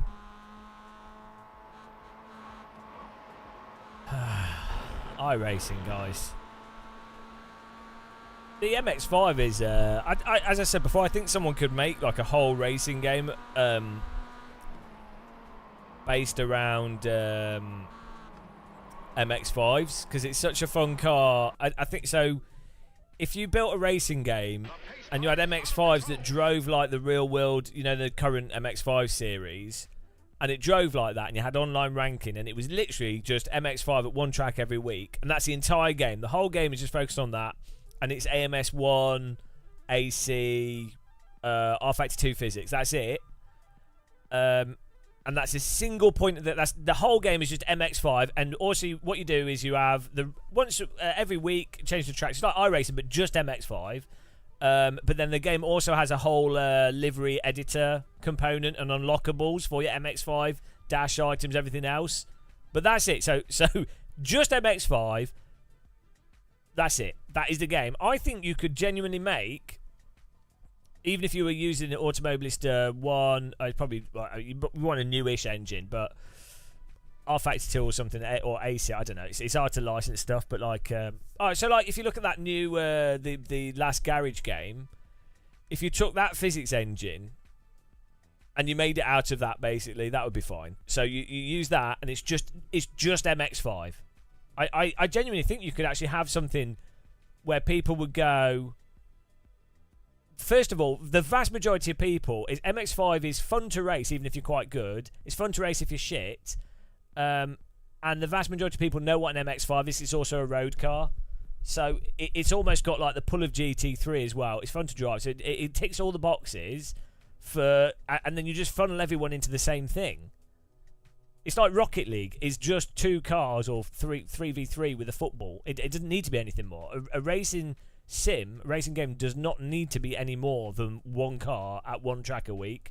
That is fine. A tennis court is a tennis court. Okay, you've got grass, clay, that's it. But like, you know, table tennis tables are table tennis tables. You don't need like 50 different table tennis rackets and 400 table tennis tables. So the big mistake that a lot of driving sims make is they try and have all this content, all this shit. It's like you don't need it for what would be a really good game.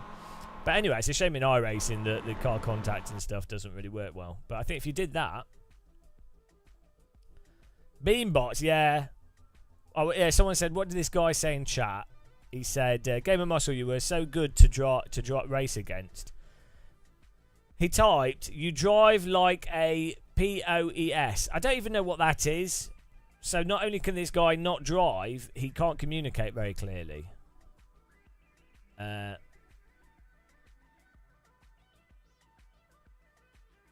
Ruined everyone's race, rookie. No, just his race, because he got a DQ. We didn't ruin anyone else's.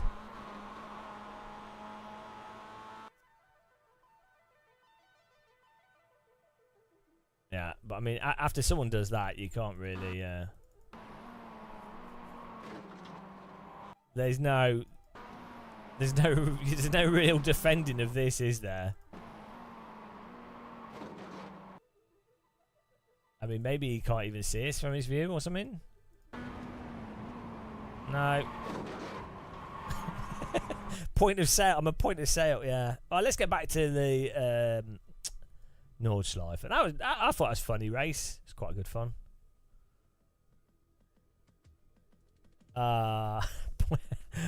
Yeah, I'll take that insult. Oh, yeah, here we go. We do the Ringmeister. That's good.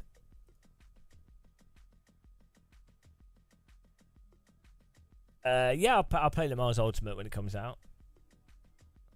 Oh, South African slang for a vagina. Oh. What? Right, why is that an insult as well? Like, that's a really... It's a weird... It's a weird... Because presumably, I guess he's a straight male, so presumably he likes vaginas. So, you know... It's a strange... Maybe he's... Well, he was oddly attracted to me. He did keep trying to, like, penetrate me, so... Makes sense, I guess. Fair play to him.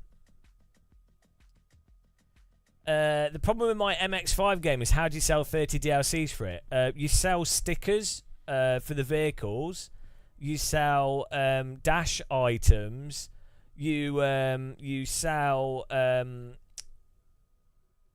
you sell like pointless items, body upgrades for the cars. So like you make it so that you can do body kits and things. So you buy like expensive bits of body kits for the vehicles, because part of the game would be showing off your custom MX-5.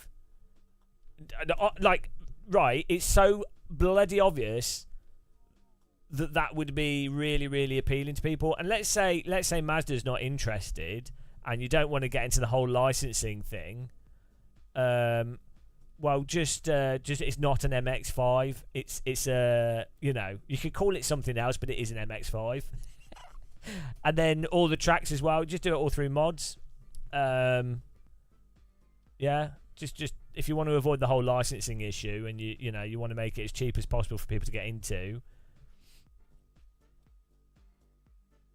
Just make it humorous, knockoff brands and stuff. I'd do that. I could probably make that game, actually. Problem is, it would be at least 2 years' work. You could take... So if you license the Last Garage physics, you've got open source game engine. You'd need to... You could put... I mean, I'd be able to get a hold of a bunch of tracks from modders that would convert it. But then the whole UI and then the whole server side of it is at least 6 to 8 months' work.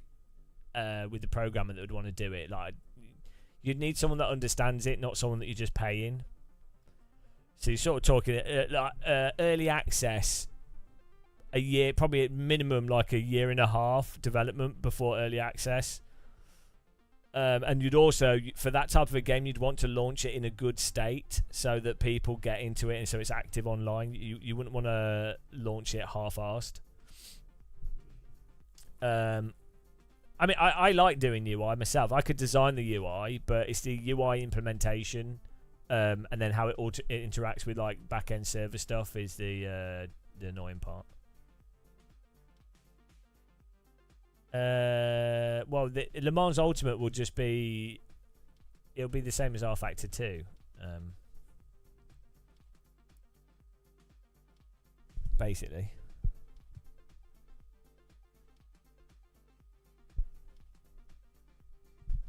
Yeah, but just think of it as like a sort of focused R Factor 2.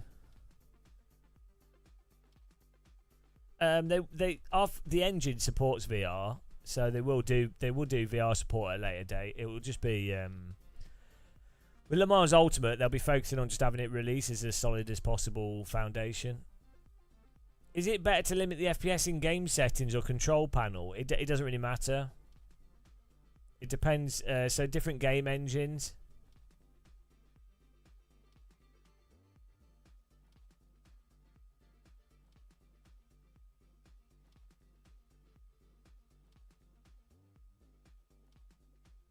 It depends. Yeah, sometimes using an NVIDIA control panel can work better than using a game. Sometimes using what's it called? What's that software called? Some games have like weird frame pacing issues, and yeah, it can depend.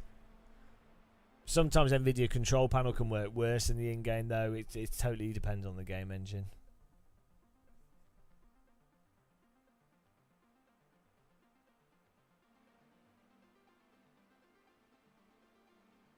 Yeah, Rivia Tuner often works really well with games that are really weird with frame timing. So AC1 historically has been a bit weird with frame timing. Although Shader Patch and Pure latest version seem to have... I would probably start with using NVIDIA control panel with the specific, like not an overall setting, but for that individual game. And just remember that that's what you've done. I'd probably start with that. It's probably the easiest thing.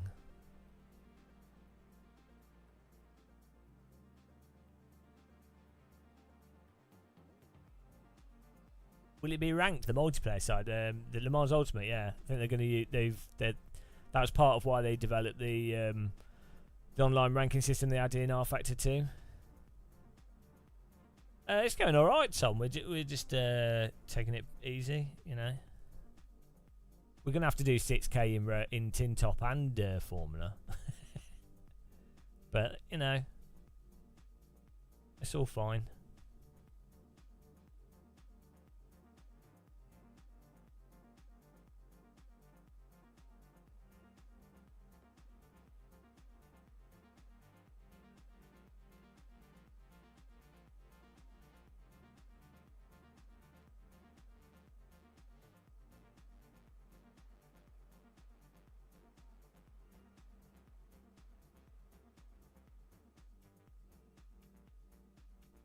Look at these nice little leaves here. When was the last time iRacing updated their Nordschleife? It looks pretty dated. I feel like iRacing Nordschleife is like 10 years old.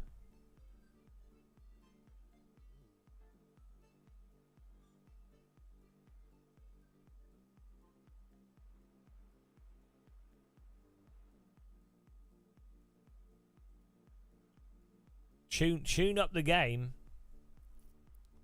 Give it some tuning. I need a cup of tea. That's my tuning. It's weird that they, in the graphics options, it's weird that they modelled like rando buildings, but then the Devil's Diner isn't modelled. You'd think that if you were going to have lower graphics, you would have a simple version of the Devil's Diner, because that stands out more than the sheds that are behind it.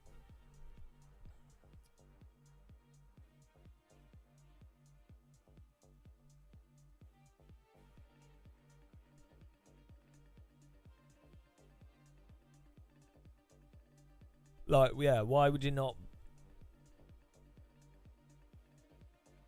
Oh, hang on, is it behind it to the right? No, it's here normally, isn't it? It's very strange.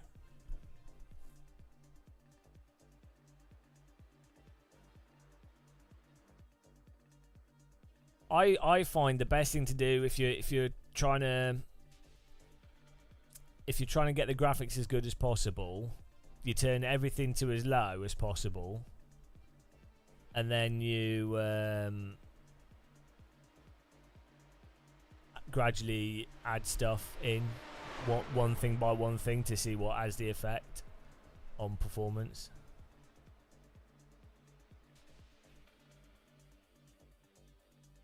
Normally like shadows and lighting stuff tends to be the most demanding with most games.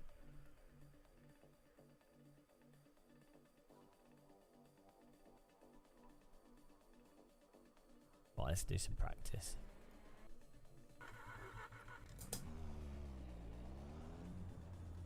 This nice Momo wheel on this car.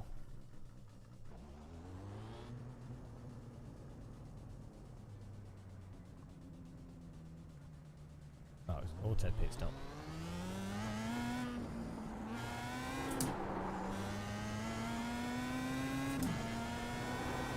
It is pretty funny with iRacing that this car, I think this is genuinely better to race. This is better than anything else to race in iRacing. Also, because it has like a large amount of draft, it makes for more interesting racing.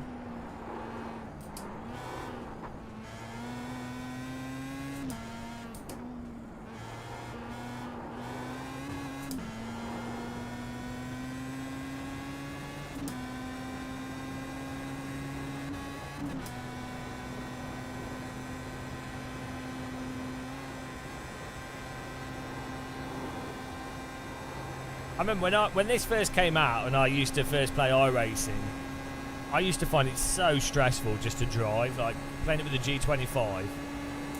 You just like everything you do would feel like, oh, that's it. This is the Par Flazda, the Spa Asda.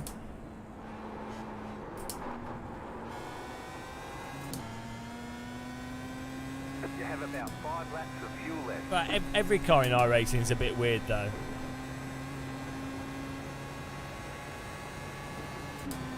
All that matters is how controllable the, how much does it mitigate iRacing's dodgy tyre model.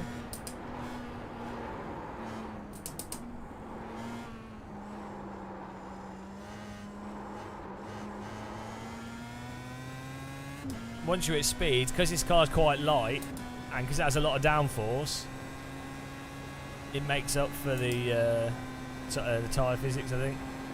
At low speed it's crazy, but...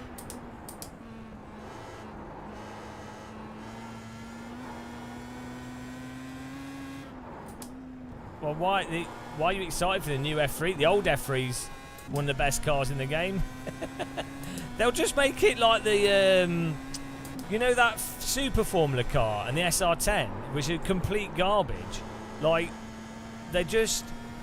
In order to, like, try and hide the tyre physics issue, they've just made it more sloppy and drawn out. So, it's like a band-aid over the fundamental tyre model issues.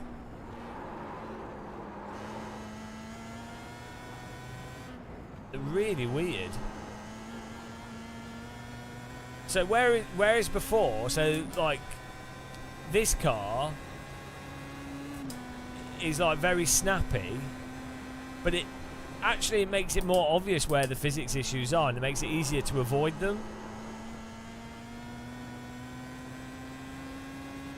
Yeah, well, but the problem is, I'd imagine, so a real-world F3 car doesn't have a huge amount of draft. And so the only reason why F3 is pretty good at the moment is because it artificially has like 5 times the draft that a real F3 car would have, which with the spec of car and just the type of racing from a gaming perspective actually makes the F3 car quite fun to race. So what they'll feel like they're making it more realistic, but they're making it a worse video game. So, and it is a video game. Like, anyone that's playing iRacing for realism has some, like, issue with them. I don't know. Same, like, anyone that's playing any of these games, AC, ACC, whatever, like, yeah, you want them to be a simulator. I think, generally speaking, if they're genuinely realistic, they would be more fun, because realistic physics are actually quite fun. But everyone's still playing them as a video game. Like, you would hope they're not all playing them as a role-playing delusion. They're playing them for the merits of the game. So, ultimately, what's more important is it actually good to drive? AMS2's just... It's a bit weird. AMS2's got nice graphics, runs well in VR, has fun AI. It has... There's no, like, weight transfer. And the tyres are like super sloppy. Like, the controllable slip is huge, and the vehicles are really slow to respond. So it's good. AMS2 is like driving a car with a skid pan trainer thing on it. So in my mind, I'd say AMS2 is basically, it's as broken as iRacing, but in the opposite direction. Whereas AC1 and R Factor 2 and AMS1 are way, way closer to, you know, you want it to be controllable, but then as snappy as possible. That's like the ideal from a gameplay perspective, and also what real life's like. It should feel really deep and responsive, and there should be like a range to like the sliding. You know, it shouldn't ever just feel like it just turns off, but it all should happen really, really, really quickly. Everything should be like super, super snappy. That's what most sims struggle at, is that balance between snappiness and controllability.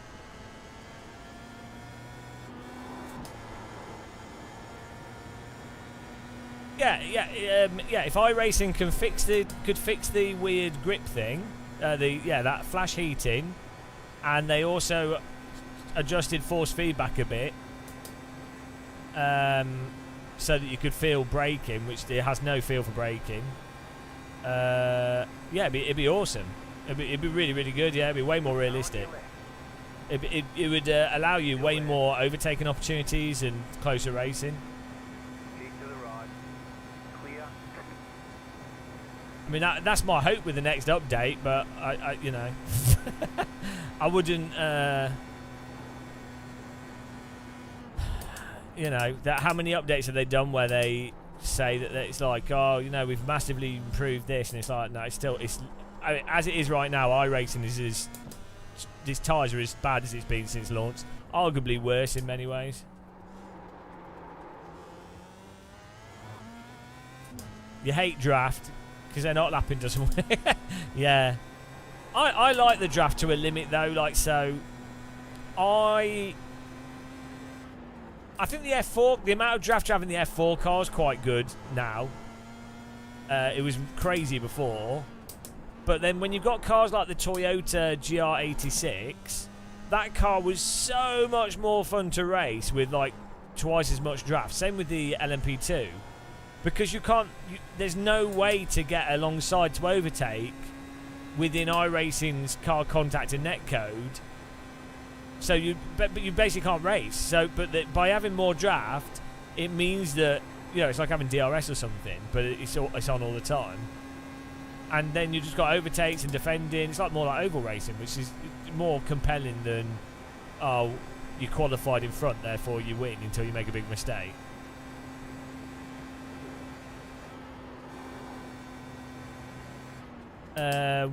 So normally what that is like bump steer. So where there's like a large bump on the track, as a wheel goes over it, it like jostles the steering really harshly.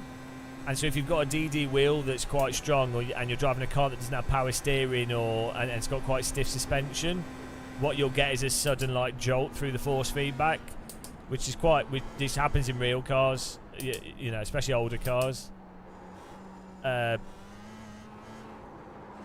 Yeah, so that's probably what you're talking about. Nordschleife is a track. Parts of it in real life are super, super smooth, and parts of it are quite bumpy. And it depends where it's being resurfaced, and it depends what you're driving as well. So, like, I've only ever been around the Nordschleife in a passenger, like a road car and a van. And with a road car, it's quite a smooth track, but with a race car, it'd be quite bumpy. Same, like, I've been round Silverstone in a road car and a race car, and in a road car it's completely smooth, but in the race car it's a little bit more bumpy.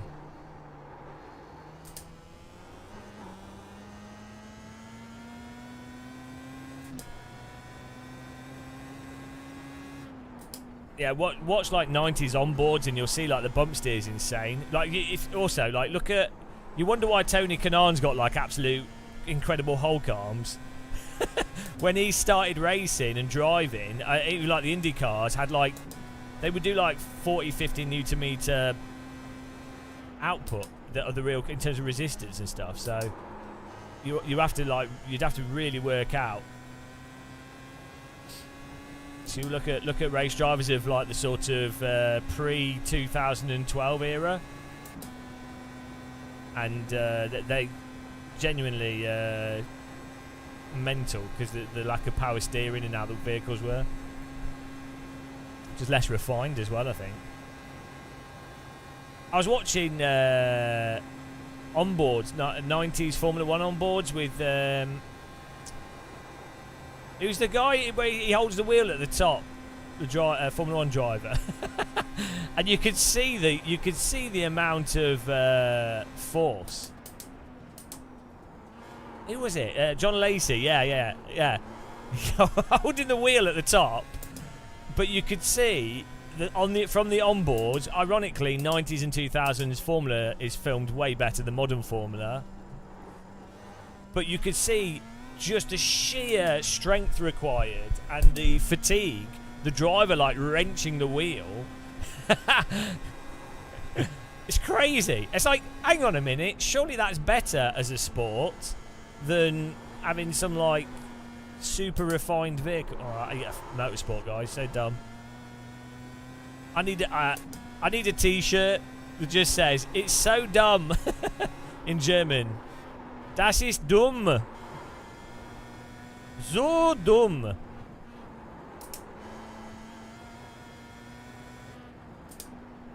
Ich bin dumm. Du bist dumm.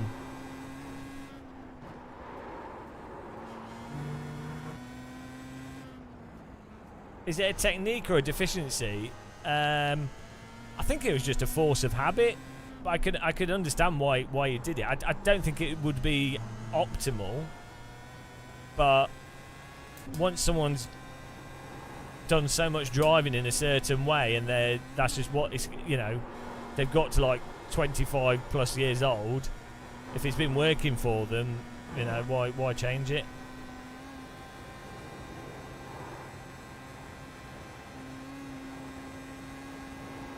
Bullfighting.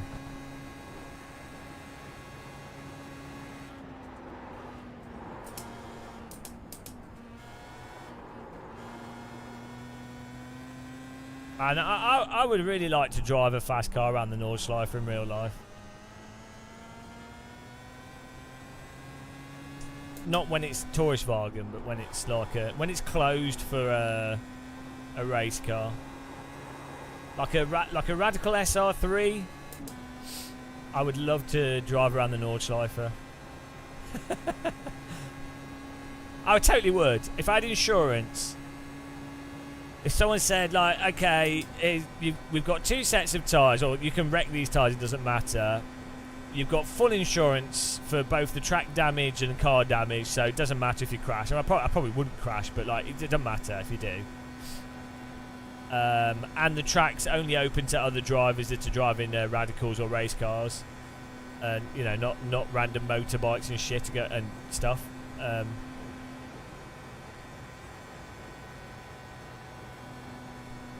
Well, Ernest Hemingway was an idiot. I am the champion of the ninjas. Thanks, MMK. Appreciate that. Oh, yeah, all the VLN off it, yeah. I have had 2 separate people suggest stuff. And I'm like, and then I'm like, you do know that I'm not rich, right? It's quite funny. You have people that see, they're like, oh, you do YouTube full time. Oh, you must be doing well good. I'm like, yeah, I'm doing all right. I'm quite happy, but I'm not motorsporting it. You have to be like Super GT, Jimmy, maybe Jardier. Even Jardier's doing all right. He's sort of, no, but he's still not like you need to be. You know, you need to be making a lot to be able to do motorsport, or to have an audience for a sponsor to get their value from it.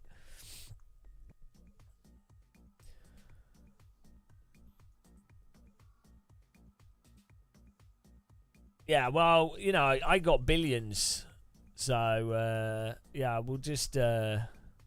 What I need to do is take an insurance policy out on my parents. How much can you... Hang on. Can you take insurance out on your parents? Insurance policy on elderly parents. And, like, if they die in a plane crash, they're over 70 on people. It's too late. I should have done it when they were in the... I wonder if that works. Like, if you take a life insurance policy on someone when they're in their 50s, would it pay out? I don't know. You can still get standard or term life cover in your 70s.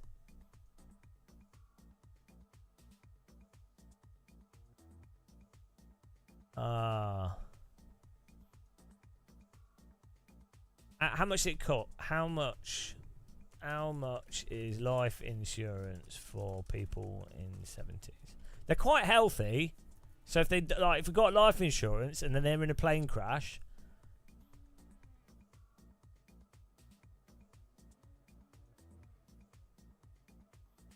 hang on.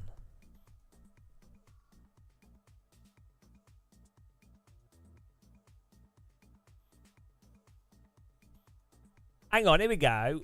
Our over 50s life insurance policy, we're guaranteed to pay out every penny of the cover amount as a lump sum if you die for any reason after the first 12 months of having the policy, or you die because of an accident within the first 12 months.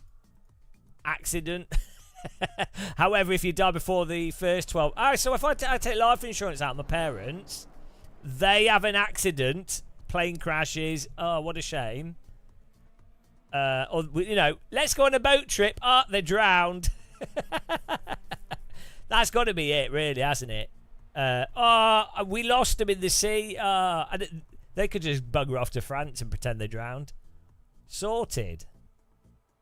How would anyone know? It's like that guy that went off in the kayak.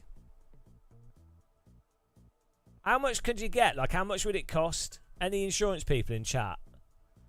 I'm trying to work out how much I need to insure my parents for, so that when they have an accident, I can become a race driver.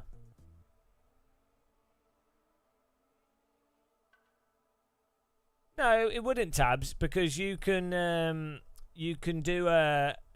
Oh, look, Dad, there's a local company that's doing flight tours in this light aircraft. Well, does that look good? You can look at the coast from the air. Oh, and then be like, my dad likes geography, geology and stuff. So I'll be like, yeah, you'll be able to look at all the beautiful rocks from the air. Put him in the plane. Plane takes off. Pilot parachutes out. Sorted. Yeah, well, I think if a piano fell on someone, they wouldn't question it. The police would go, "Oh, that's too obvious." Or like if it was an anvil. If an anvil landed on someone from the air and crushed them to death, police would go, yeah, no, that's obviously not on purpose. That's stupid. That'd be. Do you know what I mean? Yeah, like if an anvil filled it with TNT, Acme TNT plane.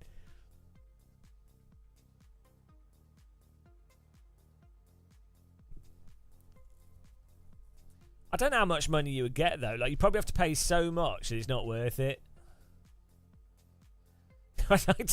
I would like to thank my parents for having a piano fall on them.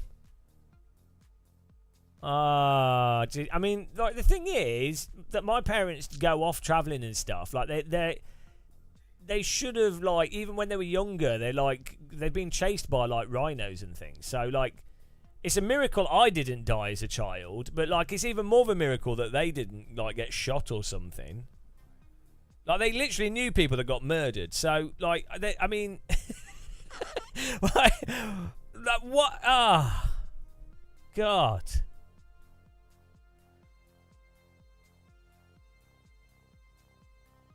Yeah, I know. They're as I say, they're pretty healthy at the moment, despite being old. So, like, they go walking all the time. They go to the gym and things. It's like, this is a terrible investment. No, they've already been there, Josh. They've already been to Nigeria for multiple years and survived it, so it's pointless.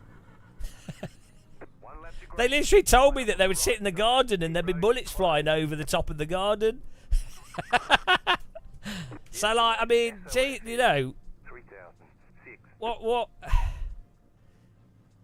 Let's take opportunities. It's useless. Absolutely useless. Yeah, it's not good gambling, though.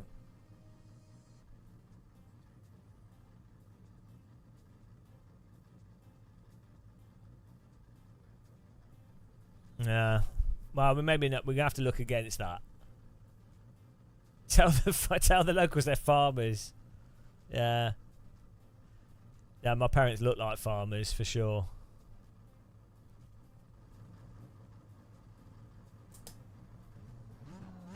We got a bunch of F1 liveries in front of us. Oh, I didn't do a poll! Catch up, mate. Car.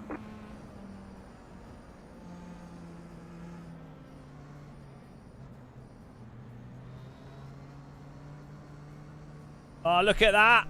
Catch up, mate. Who else? Who else does polls whilst they're driving to the start-finish line? Only this channel. Get your polls in. I predict the Looney Wheelie Bin party will win.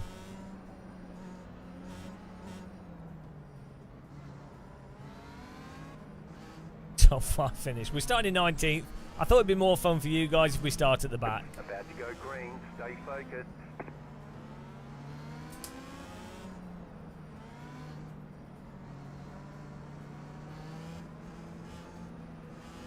The pace car is in. There's an incident ahead. Lol. Oh. Green flag, green flag. Yes, just reverse into me. What are they doing? Good job, guys. The leader's pitting now. Go left. Yeah, that was fun. I think my car's damaged.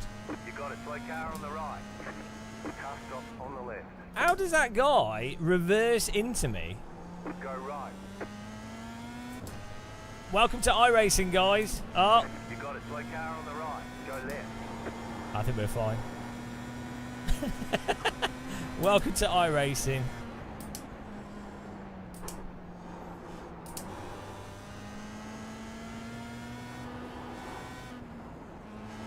Why are they going for it? They can't even drive 3 corners. Car stop on the left. It's iRacing.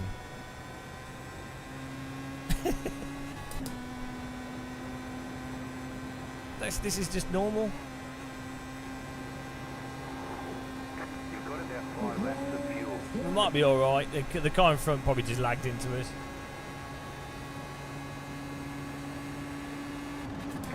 Ah, no, maybe our top speed is a bit. Still there. Hold your line. Ah, I know. Oh, we'll see. We'll see. Go left.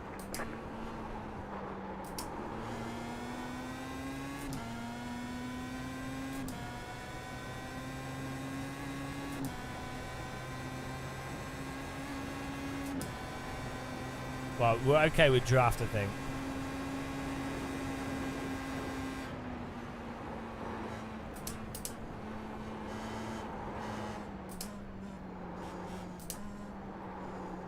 Go right. I mean, they can't even drive the corners at all. Right side. Clear.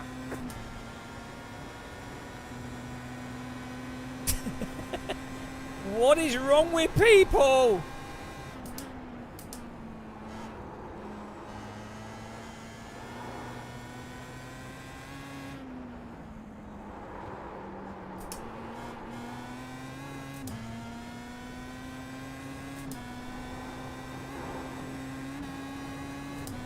This is why humanity's doomed. iRacing is just a snippet of society.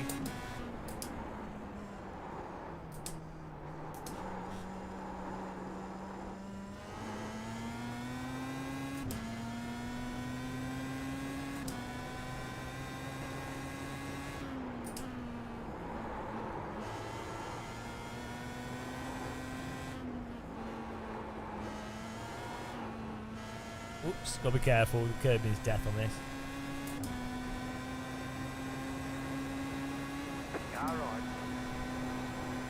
Why is he going for overtakes here with his damaged rear wing? What is he doing? What? It's looked like a new. What's that oval racing in America with the weird? Just slightly damaged. A slightly used Star Mazda available for sale here. Left side. Still there, hold your line. This car's got great performance though. Stay on the right. Clear. I'm going to assume he'll understeer into us, so we'll back off. How is his car still going? It's impressive. New Red Bull Aero package is controversial, along with their green livery, but it's working for them. Everyone remembers the gurney flap. This is the Wankel flap. Oh, thank you for subscribing, Eduardo.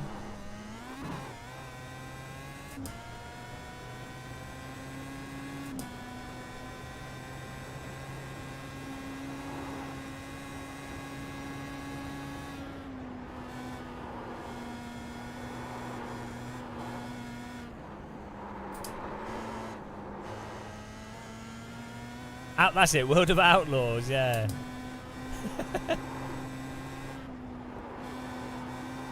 How is his car faster than mine? I'm sure. We must have got damage from that guy reversing into us. Seems like our high-end speed has been affected.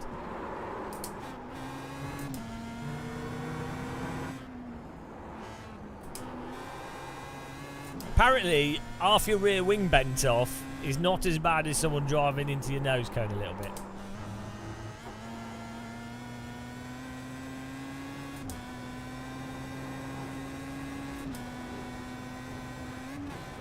He's probably just a very good driver.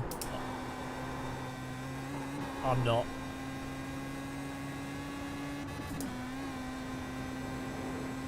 I mean, the car's going around corners, so we must have some wing.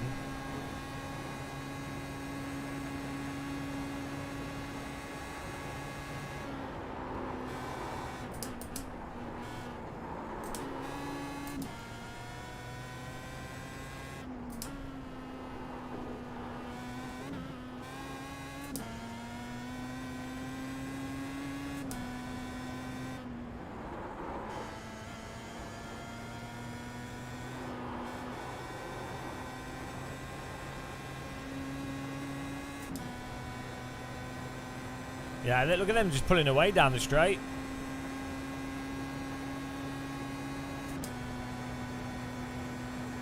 Yeah, I must be losing a ton of. It must have damaged like the tip of the nose cone or something. We're losing like 4/10 down the straight.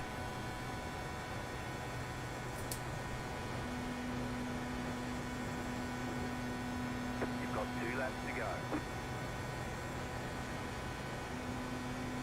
Nah, the repair time's crazy on this. It's not got a fast repair. They don't just replace the nose cone.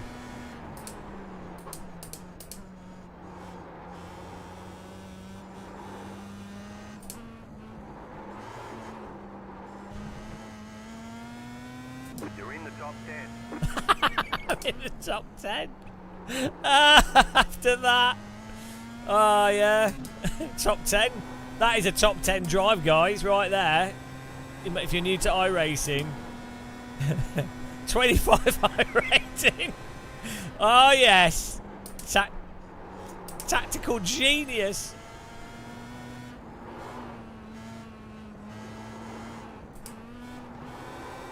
This is the pinnacle of iRacing right here. The track's taking everyone out.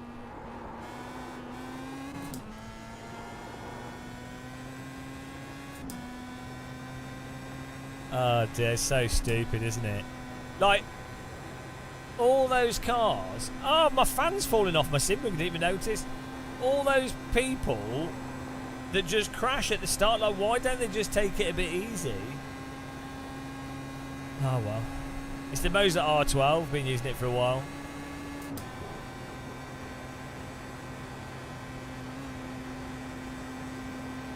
I'd have to do a video on it soon, actually. I've had it for on the rig for a while now.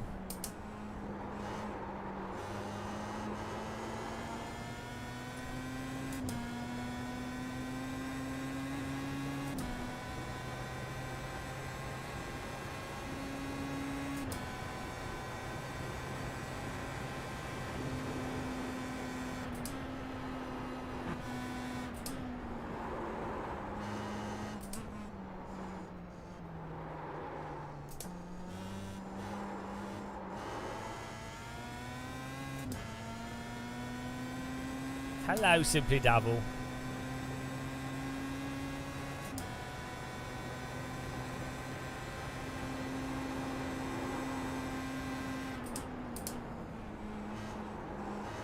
Hopefully this guy... Well, we should just let him pass and then hopefully we can just follow him.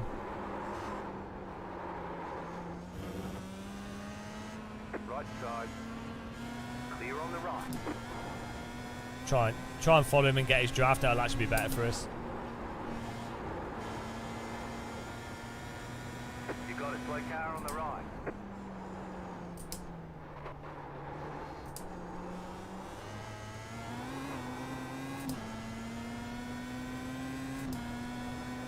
Alec Bergstrom.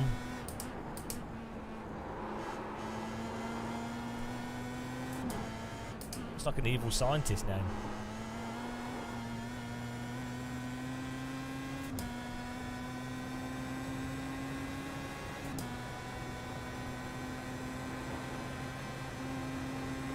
The car behind has gone on.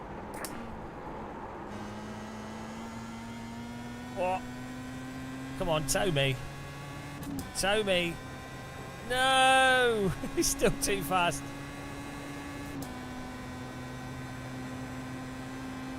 What do you mean, Demolition Derby in art? That's what it is.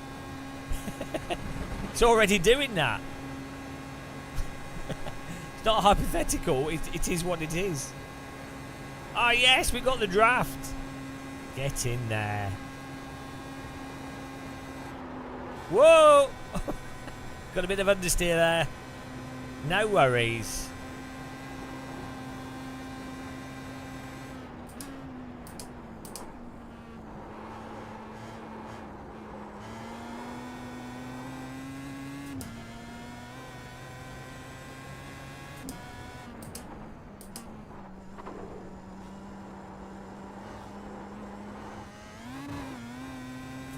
No! He's so much faster.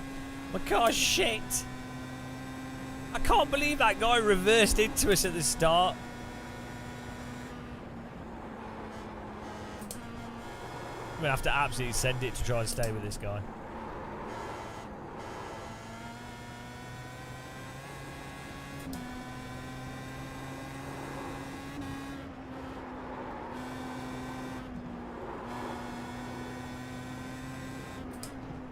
Okay, let's go.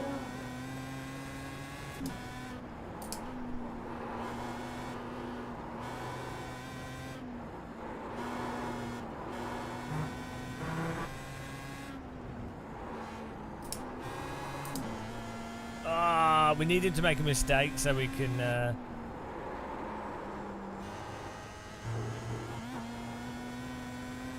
get the draft.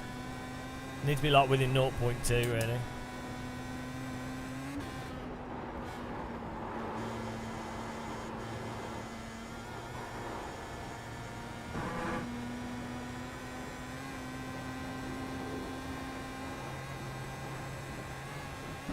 Whoa, bit unhinged. Oh nice, there's another vehicle, might slow him up.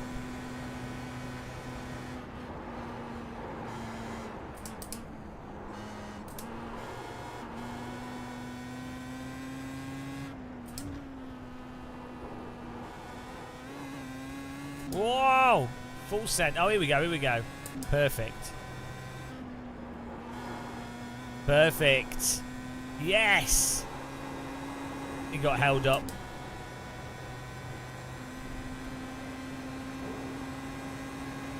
Car on your left.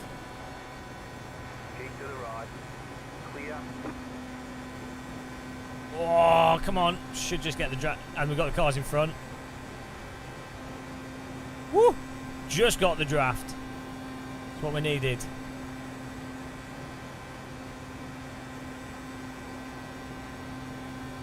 Yeah, our car's wrecked for top speed. Go on your left. Keep to the right. Clear on the left. No, don't drive into me, mate. White flag this time. Clear. Come on.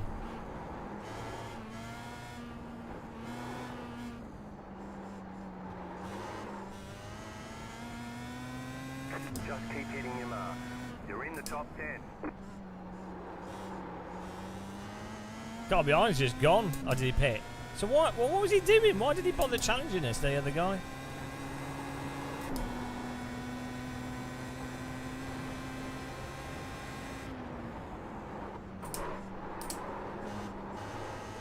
I've just got to, like, we have to try and get the draft from this guy. But really, we're sending it through here because our car is basically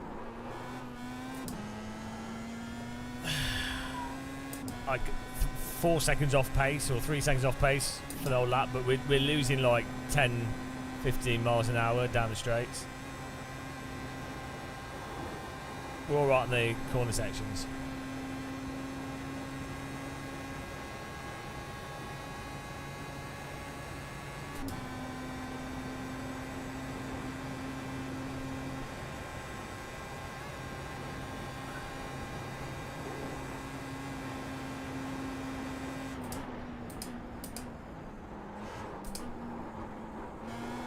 We're way better at braking.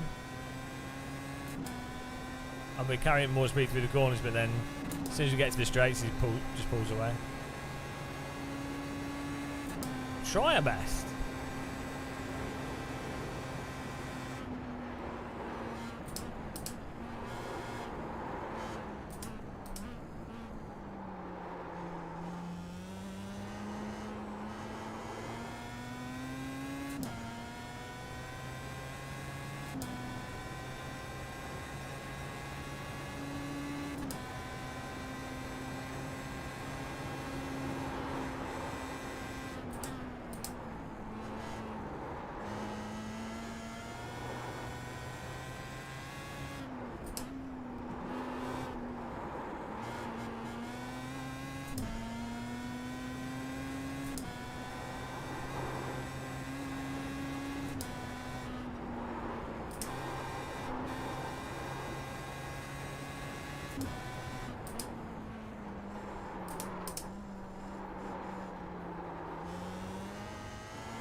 Ah, he's bloody gone.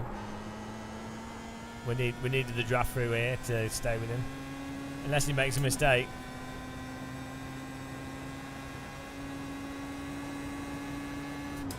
Yeah, I have quite a big suspicion that the force feedback being bad in ACC is just Unreal Engine weirdness.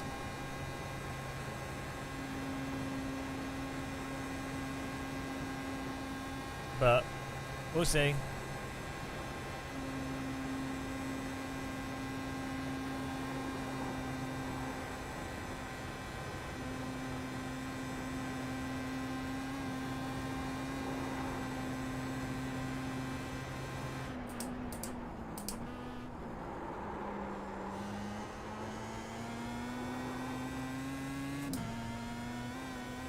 I am the champion. Oh, thank you for subscribing. Wonder Cookie, thank you.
I mean, there could be a pile up and then we gain 3 more places at the end. It'd be beautiful.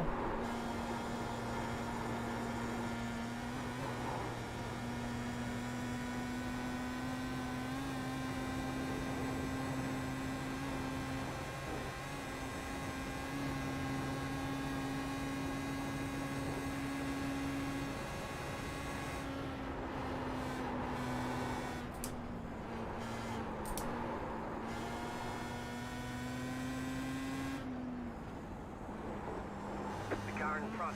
Ah! He lost it! He lost it! Oh. Oh, that's a shame. Oh, no. He got chewed out of the corner. Goodbye. Oh, there's going to be a crash up front as well. I can see them. Oh, this is a dream. Oh, who needs a car that works? We're going to get 3 more places here. Who needs a front wing?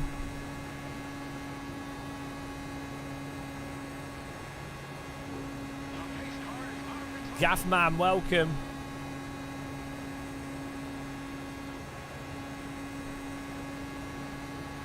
Ah. Ah, they didn't crash. What's the point in that?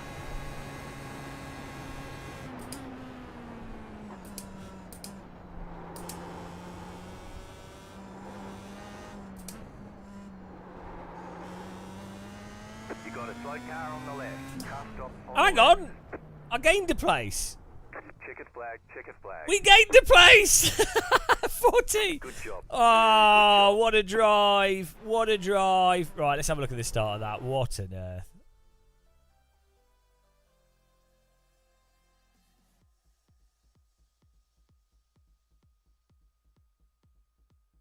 What's Edward doing in here? Oh, he's where's Edward? Oh, did he beat me? Shit. A ban on this guy. Why didn't you wreck him, Edward? Oh, he did a filthy over. Look at this filth. Bloody hell. Absolutely disgusting.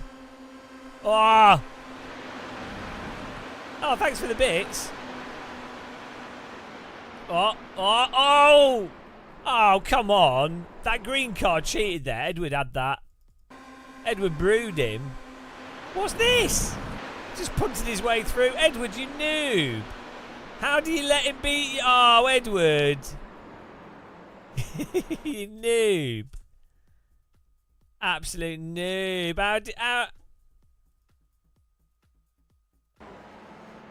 Oh, you noob, Edward. Oh. You noob. What are you doing? Oh, how do you lose that? What are you doing? Ah, typical Edward Brewers. Absolute noob. Pathetic. What? First of all, how do you get outbroke there? Letting down everyone. I should time you out for that. And then how do you let him come through? And then this. Ah, disgusting. Right. The start of this race, guys. Get ready for peak iRacing. Here we go. Oh, iRacing. It doesn't get better than this.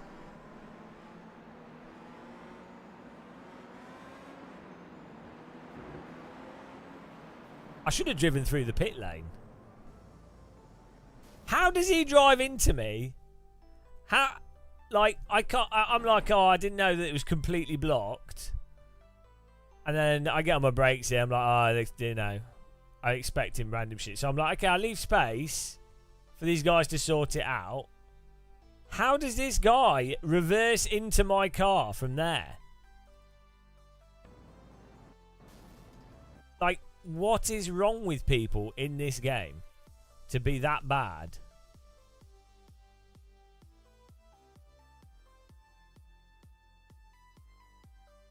How do you do that?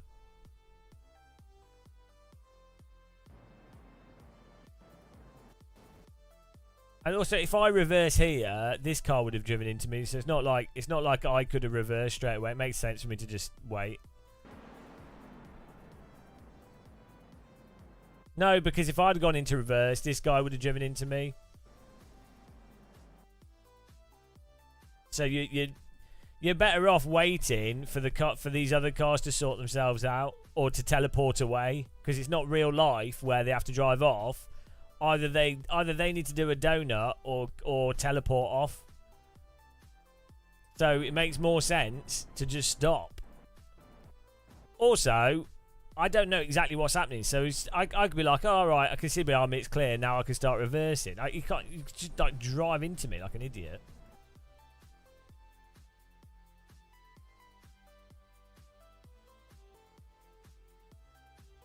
So dumb.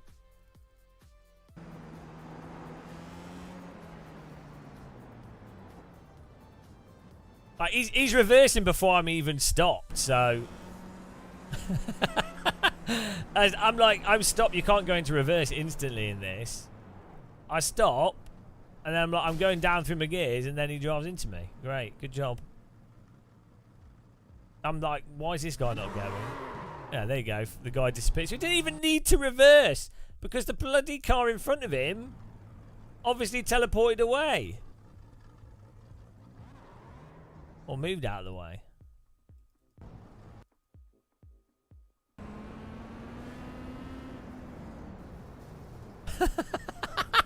What are they doing? How do they even crash there? Right, what are they even doing?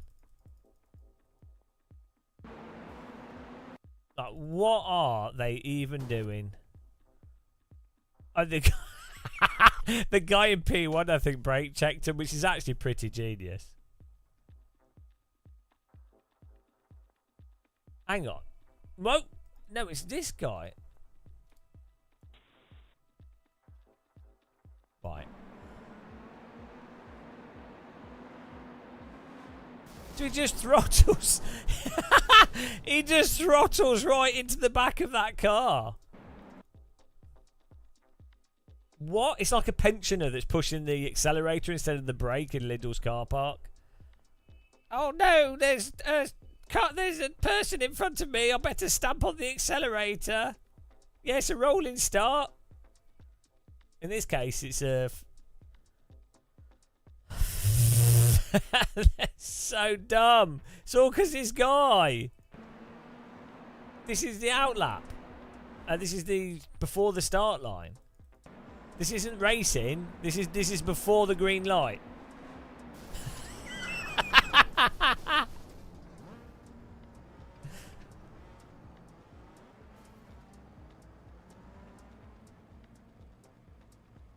I mean, Jesus Christ. Yeah, we did pretty good to get 8th out of that. Oh, just cars everywhere. Look at this. This is well good. This is the best. This is the best thing in iRacing at the moment. Oh, you know what's happened to this guy? He's made a really big mistake of turning too aggressive. Because he's gone, oh, there's a car to the outside, I better be careful. Oh no, the front's bitten. Oh no, the rear's... Oh no. Turned off tires. Every time. Every time. Oh, I better be a bit safe and leave... No, you better not be safe, because... Ah, that's it. That's all it takes. Computer says no. Right, where's this other guy?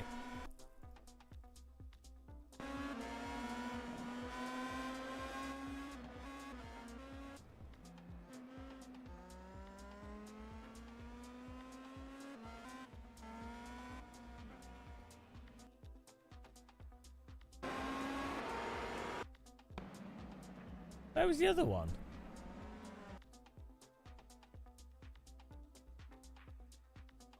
I know, and that's why I have so much respect for real race drivers after playing iRacing. Oh, it's this guy, yeah. iRacing has taught me how hard race driving is. Hang on, right, guys. What is going on here? This slide. What is this? First of all, First of all, why does this guy just drive into the curb in here? Like, right, what is going on here?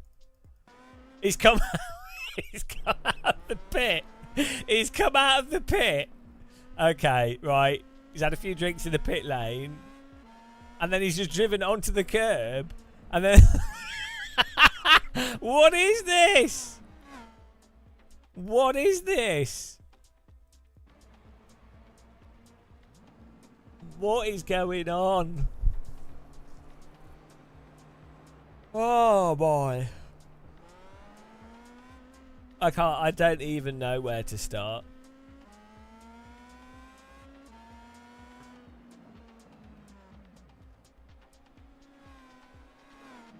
Fair play to him, he stayed on his brakes. I don't even know. I can't even understand.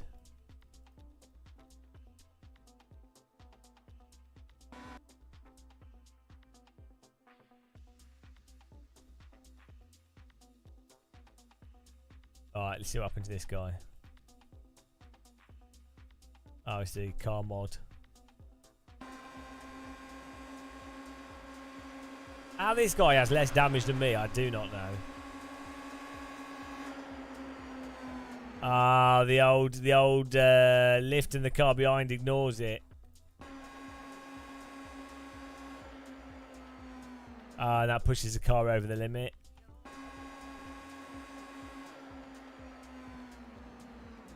Oh, oh, I wasn't expecting that to happen. What is going on? Right, what's this? What's this? So this guy taps this car. Oh, then he gets stuck over the limit, then tries to catch it, and then it snaps the other way. Whereas this guy, the green car, does the brake accelerator trick.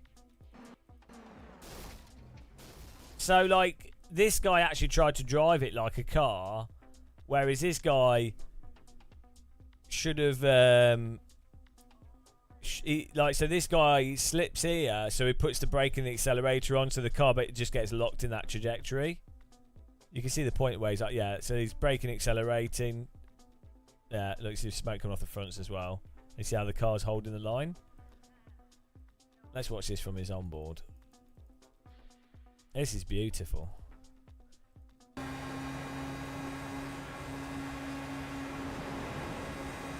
Like, thing is as well, why even bother going for the pass here? Like, why even bother being this close? There's like, you're close to the cars in front of you. There's a windy bit of track anyway, and then a long straight where this person will probably be able to overtake you regardless. So there's no real, like, point.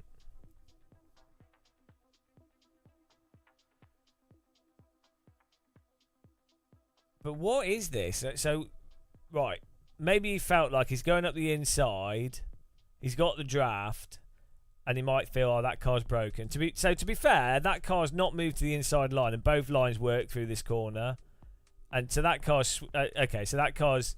I think that's just caught him out, to be honest, actually. In that this guy's left the inside open. You can both... as you can see, the cars in front, you can have two wide here. This guy still needs to pass safely. And he's not actually alongside him, so it's, you know... But I can understand why he's made the mistake. But then he could have broke or, like, lifted more. But he obviously doesn't. Well, ironically, the car in front wasn't slower, Shumi.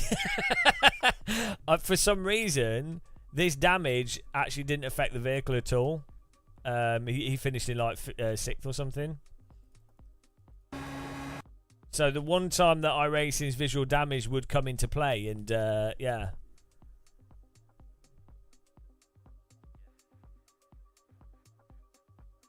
It's entertaining though. No. Oh.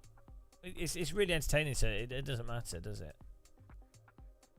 Okay, so now he should, at this point here, he should have gone on the brake and the accelerator at the same time. But the mistake he's done is oh no, maybe he's trying to avoid him. Maybe he thinks, oh, this guy is going to go left, so he's going to go right and then left again. It looks like he's not trying to catch the car. It looks like he's... Oh, okay, he's sliding as well. Yeah, I think it was him catching the car. But he should just put his brake and accelerator on. He would have got through that.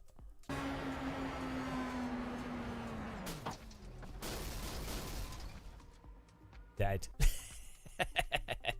Well, hang on, what's this?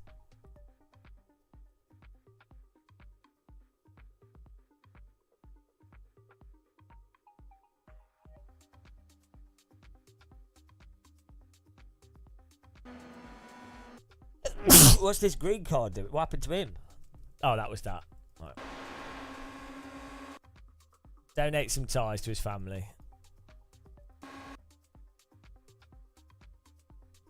Yeah. Oh, hang on. What happened here? This is fun though.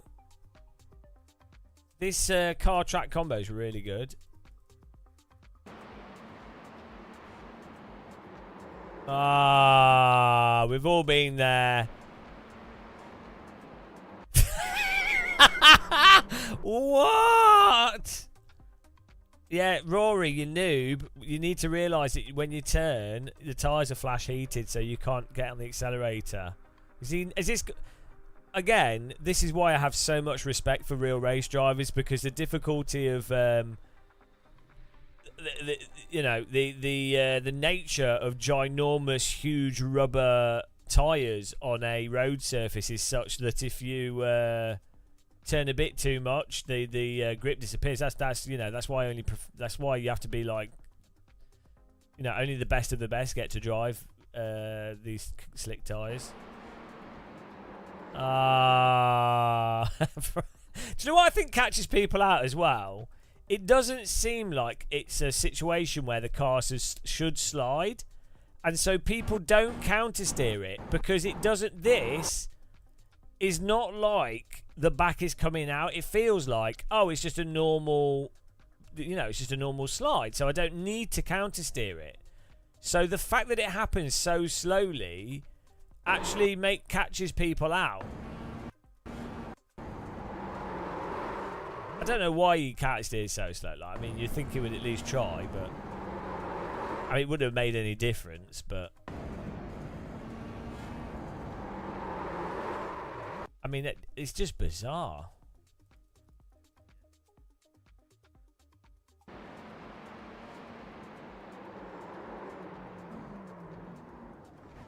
Well, I appreciate the donation.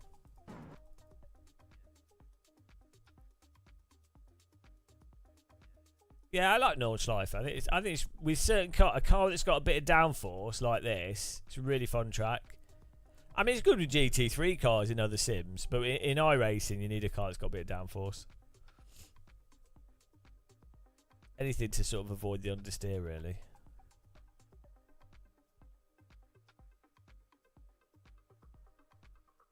Well, that went well. That was a good quality race, I thought. I mean, we gained monster I rating. They should just do this Ringmaster every hour. We'd be on like 1 million I rating. We got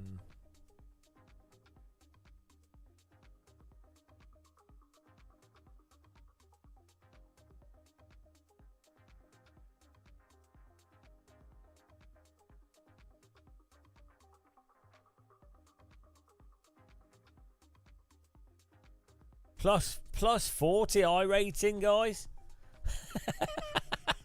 We're back to 3,200. Yes.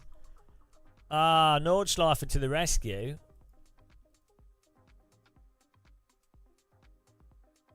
Yeah, I'll get Le Mans Ultimate.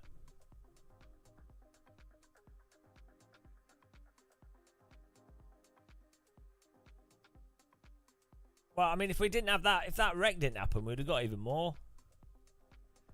No, the whole game is cheesing your way up. It's not cheesing your way up doing Ringmeister, which requires you to know the Nordschleifer and to be able to drive a fast car. How is that cheesing your way up? I would argue hot lapping until you're like at 4/10 off pace and then doing GT3 where you know no one can overtake. Surely that's more cheesy. This is like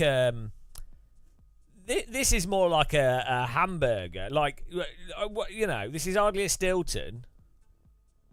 Well, that's their problem for not being able to drop. You still have to beat them, right? You still have to finish in a good position. So you have to not crash yourself. So I don't see why. If anything, this is less cheesy because it's a more technical track. Like, if you're talking about cheesing, this is like starting in bloody. We qualified in what? 19th. And we finished in, where did we finish? 8th. So, to get like 11 places is not, that's the least cheese. That's more of a pickle. It's not cheese, it's pickle in it. It's a nice pickle. No, yeah, okay, like, well, yeah, some people died, yeah, 11 cars died in front of us. But that's part of it, really. They have to not crash. That's not that.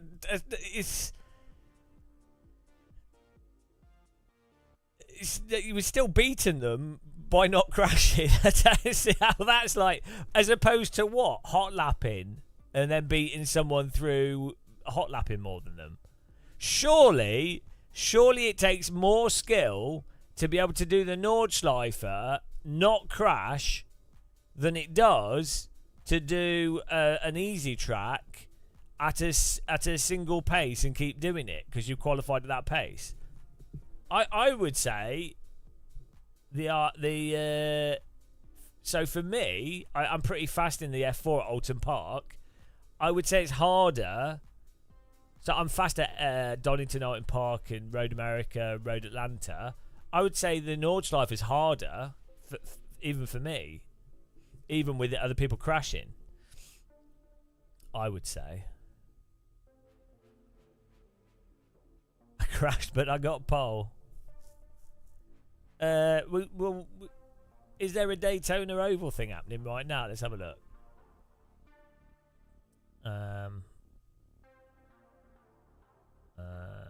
Where is it? Oh yeah, Oval. I want to do the next thing.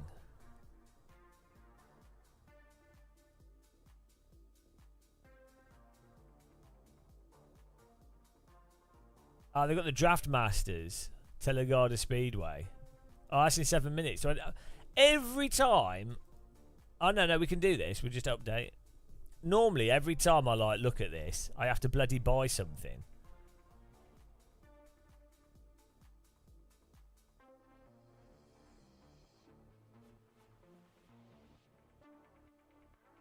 Right, let's just install it all. 7 minutes to download it and we could do a Draft Master. Perfect.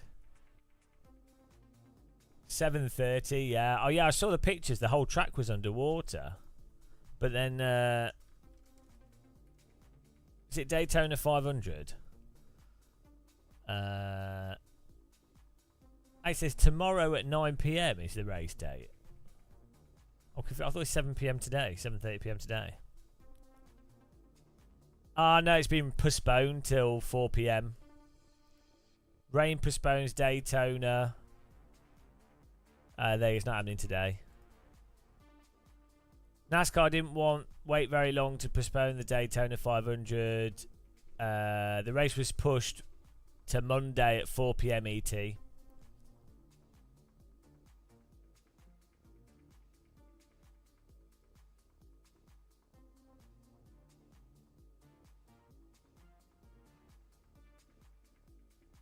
What happens if it rains on Monday? Do they just cancel it? Hang on. It means that NASCAR will run 2 races on Monday. The Xfinity race.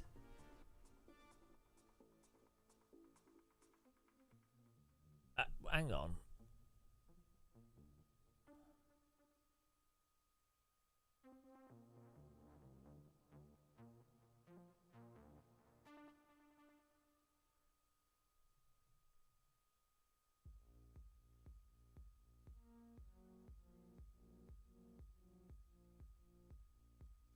What time's that in UK time?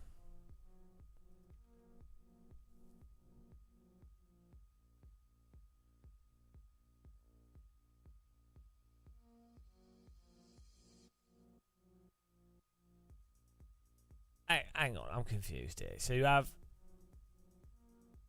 the Daytona 500.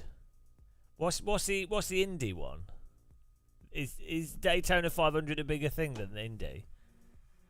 Or is Indy 500 a bigger thing? Do they do 500 races all around the world? I mean, all around America?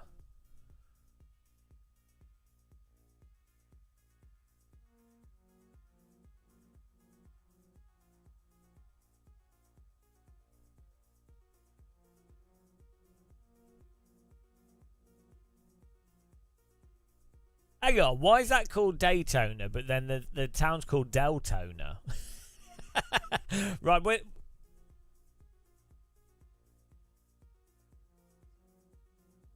Okay, so there's Daytona's the Florida beach place.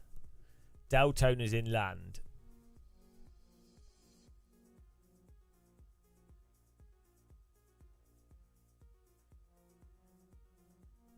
It's really far out of the way, like, for America. So, like, how do Americans just drive to it? Do they just go, oh, we're big fans of motorsport? Or do they get a plane there? Like, how does it work? Presumably, it's in like the middle of nowhere. Like most of America population is in like what, like New York or like I guess Florida's. Miami's big, isn't it? I guess Tampa, Miami, quite big.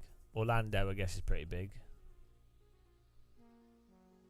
So is that where most people go from? It's still quite a distance to drive from Miami to Daytona. Directions from here to here. It's still a 3.5 hour drive.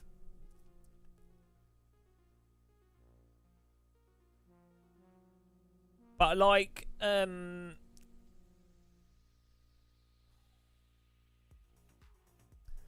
is motorsport really big in Florida?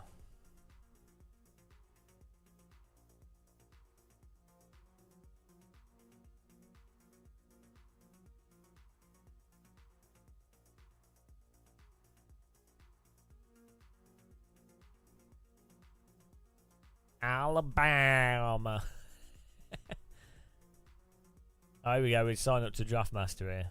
We've got this. Perfect. Alabama. I mean, you've got the Bahamas. If you're going to live in Miami, why would you not just live in the Bahamas? Then Cuba's close.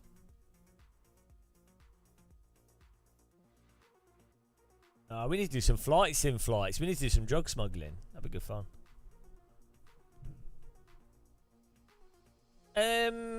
People I know that have been to Florida said it was really shitty.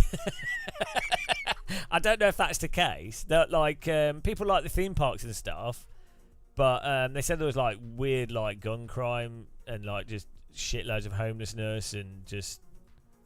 I mean I don't know. This is just what people that have lived there. The British people that lived there went there for uni and stuff. Just said to me that they're like, oh, it was really. They were surprised how like run down it was.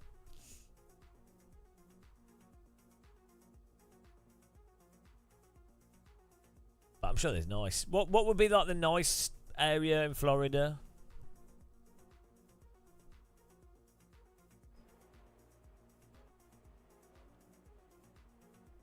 Sure, there are nice bits there. All just look like swamp when we fly over it.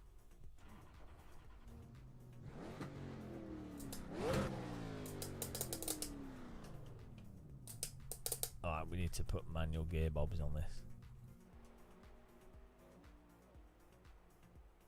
It's one of the worst states in the year. Why is it so bad?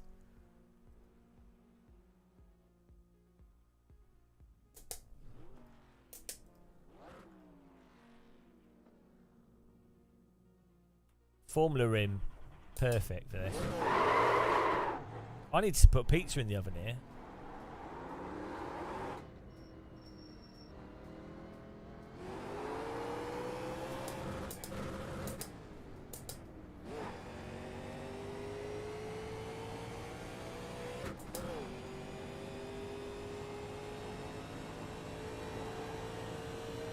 Oh, look at this. This is a proper garden shed. Well good.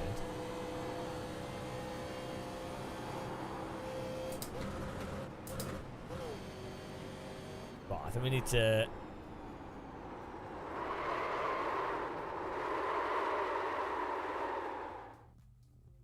Oh my goodness. We do automatic...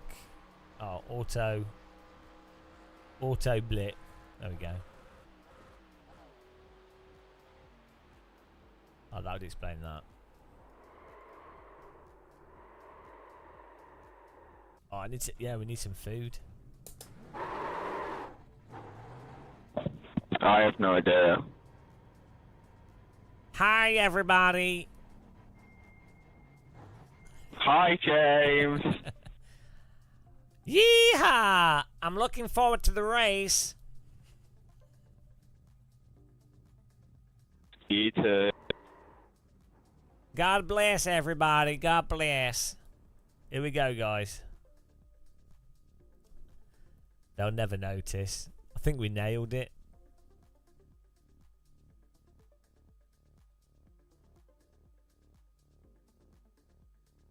Hang on, why did the boozy faddist did a cheer for 100 bits with "Can you twerk"? I've not tried twerking, to be honest. I'll give it a go one day. It's not really my sort of thing to be doing though. Hi everybody. Is that what they'd say? Hang on, chat GTP. Here we go.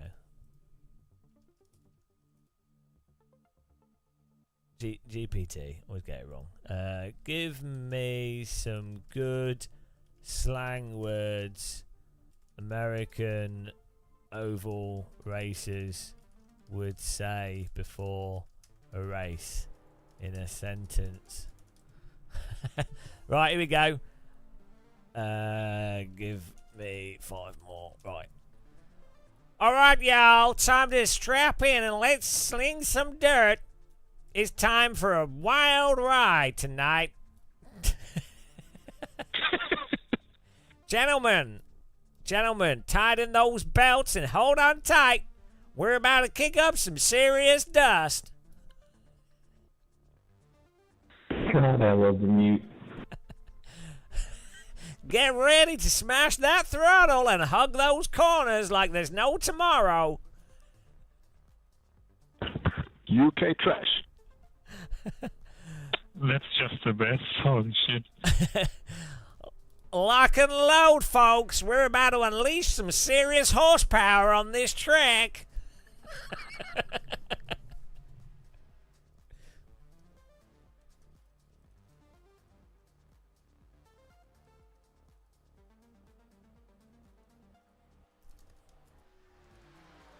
Well, we got. Hang on. I'm excited about what you're gonna say about the first wreck we're gonna have. Time to hit the asphalt and play some high-speed chess, folks. Keep your eyes peeled and your foot heavy.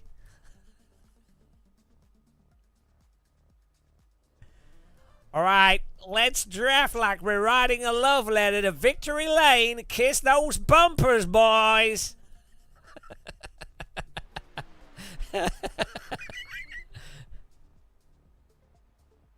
Hold on to your hats, ladies and gents. We're about to turn this oval into our own personal roller coaster. All right, team. Remember, drafting is like finding the perfect dance partner at honky tonk. Stick close and sway the rhythm of victory. I even know what that means. I don't even know what it means. It's chat GTP telling me how to be American.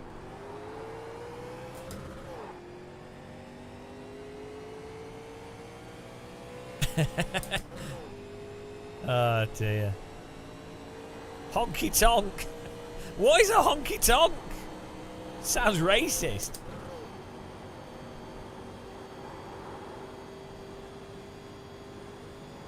Show me your honky tonk.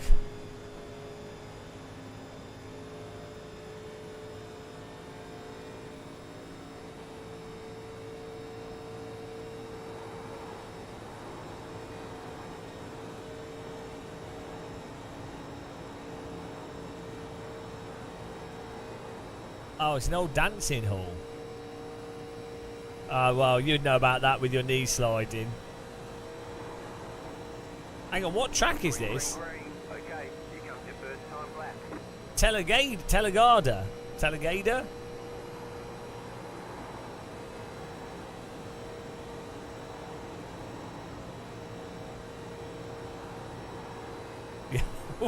Which roundabout are we on? All I know is we're turning left. Oh, say, can you see?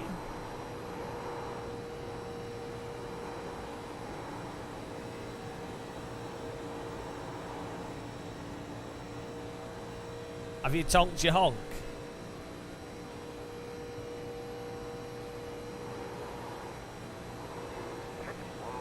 I feel like we're setting a good lap time here because I'm turning.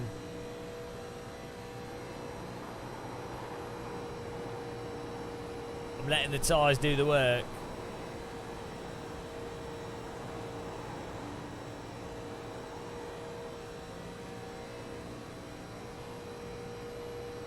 Yeah, I think we can do. I don't know how it goes.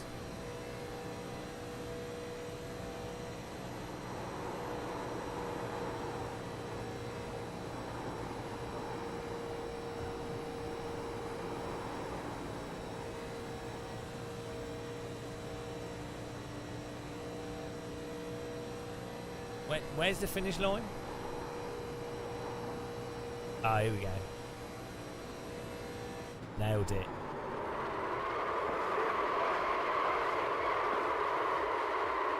I think that's flat spotted though. The officials don't like the way you're driving. Your laps won't count until you reset the car and start over. Hey? Shut up, we'd already finished.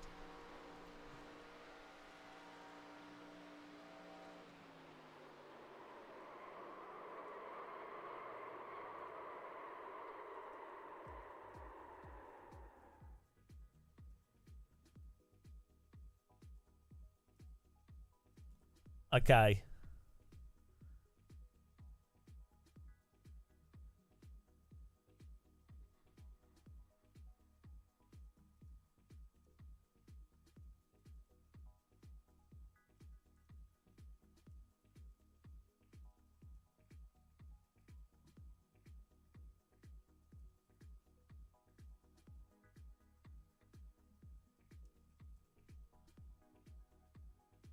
I asked it to mix up the British national anthem with an American national anthem sung as a 90s pop song, and ChatGPT said creating a mashup of two national anthems, especially in a humorous and casual manner, might not be appropriate or respectful given the significance of national symbols. Look, that's just... Jesus Christ.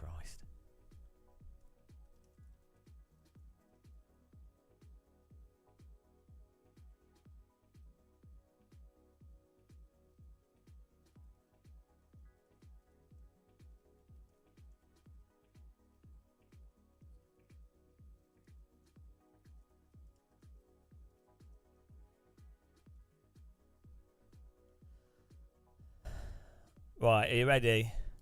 Alright, folks, buckle up and grab one cold one, because we're about to drive headfirst into the heart of Telegator madness. It's your commentator here, fueled by equal parts excitement and questionable decision-making. Here we are at the legendary Telegagadega Speedway, Super Speedway, where the cars are fast and the fans are rowdy.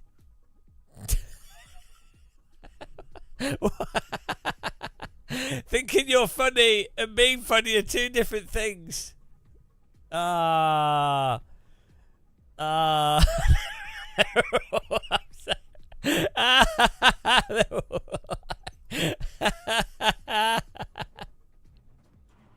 Oh dear. One to go. Next time by. Line up on the inside. Pit road is close by. They're all like so angry. The estimated strength of field is 2,178. They're all so like serious in the Draftmaster series. Head down, stay sharp. No bets. Oh, hang on. Bloody hell.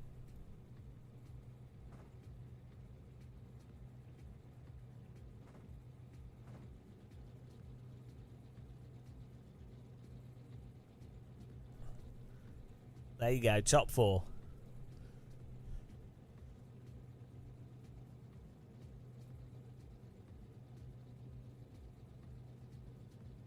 Good luck, have fun, guys.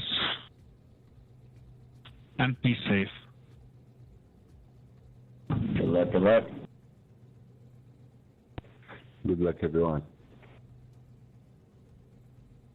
Good luck to myself. Good luck to nobody. That's the spirit. Not even me. I've had some pretty good races at Daytona this week, but they've been 4,000s, not 2,400s. This will be interesting. It's just unreal when you wish yourself luck And then you hit people. you hit people. It's just unreal. It's just unreal when you wish yourself I have luck. 1.5k, so I only can win here. It's just unreal when you wish yourself luck and then you hit people. Godspeed, brother. God bless everybody. God bless. Saved them tires.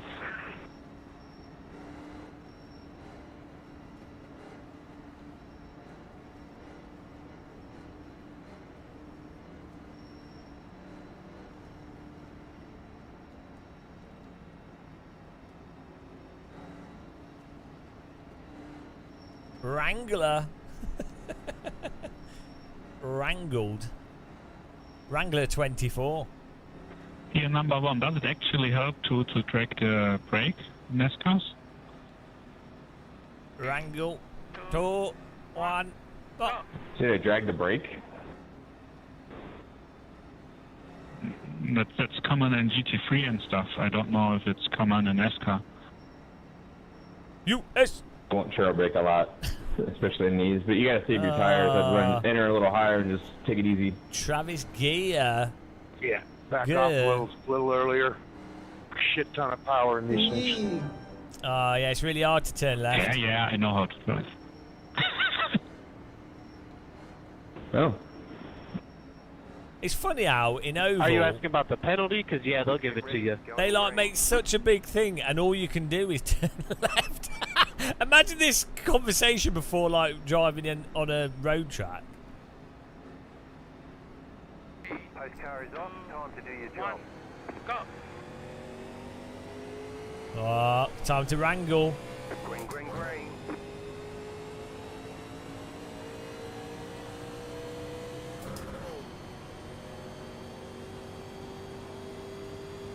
Wrangle the Cocker Spaniel.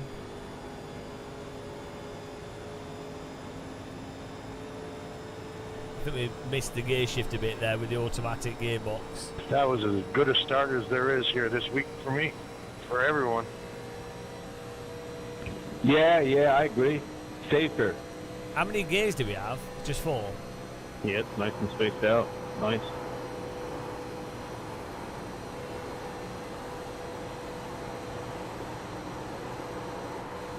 Inside. Still inside. Still there, hold your line. Keep high. But we'll start to wreck. You feel that. No worries. Still there. That's gonna happen. You're in the middle. 3 wide. Still Not there. today. Outside. 2 wide. You're in the middle. 3 wide. Clear. 2 wide. Still there at the bottom. You're in the middle. 3 wide. Clear inside. 2 wide. Right side. 2 wide. Stay high. Clear inside. Outside. Low line's yours there, 5. Still there. Thank you. Still there. Clear high. Inside. I'm just gonna ride. Looks like a mess up there. Clear, car inside. You're in the top. Roger that. Stay high to the car on the low side. Still there. We're going to have no Hey there, wheels. Brian. Morning, Still sir. there. New paint? No, still same. Stay high. Oh shit, I was looking at another car.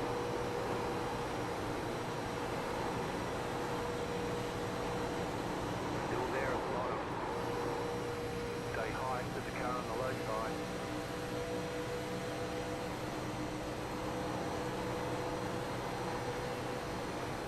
Wow, the understeer is real. That was your fastest lap of the session.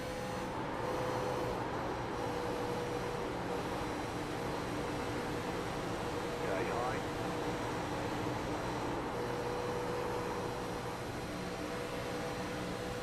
Wheelie! Stay high to the car on the low side. Go low, Bill, if you want to go by. Clear inside. Inside. Clear.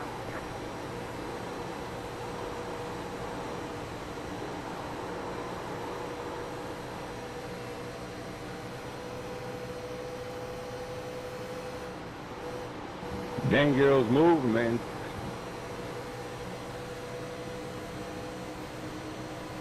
Just set your fastest lap of the session. Car inside. Still inside. Still there, inside. Still there, hold your line. I think we're going to have like burnt out tyres, to be honest. Clear. Inside. Still there at the bottom. The guys holding behind going slower and not burning out the tyres probably going to have a better chance. Yeah, well, this is what it's all about. Stay high through the car on the Roundabout racing's pretty intense. Stay high through the car on the low side. You can go low, Matt, if you want it. No, I'm good. I'm just riding it back here. I don't want to get caught up in something. Still there at the Careful. bottom. Yeah, I mean, I don't know how much draft to get from these Trying cars. And to go easy on the corners too, same with tires. Yes, sir. Wrecking. Check out. Check. Track is blocked. Dude, that's not bad, dude. Fucking idiot. How is there a second race? good driving. They know what they're doing. I'm not. We mostly avoided that. Car's fine. Nice. Turn it. Dog, what the fuck? I like the guy that just. Dude, hit the brakes, you know? The guy Hit that the just brakes. throttles Hit the into brakes us. before you run into somebody. Well, yeah, I actually managed to avoid it. Yeah, I actually avoided the vast majority Like, of it. I don't know who's trying to pass me when everybody's wrecking in front of me, but that makes no sense. But come on now. Brian, I'm with you. Yeah, a lot of people's attitude is there's a wreck, I'm just going to keep my foot in it and hope for the best. And that's probably what happened here. Stu, I'm sorry, dude. I was trying to back out. I did not mean to do that. If we hadn't got rear-ended, I think we might have got through that. But we're fine though. Car's fine. Get back up to speed. I'm going to swing high here. If you want to go low, anybody, feel free. What was it for? Top four? No, I'm good to work with you if you want. Absolutely, but I tend to sixth. save a lot more than most, so if you get impatient, go for it. Car's fine. No, that's fine with me. I'm just trying to increase my safety rating.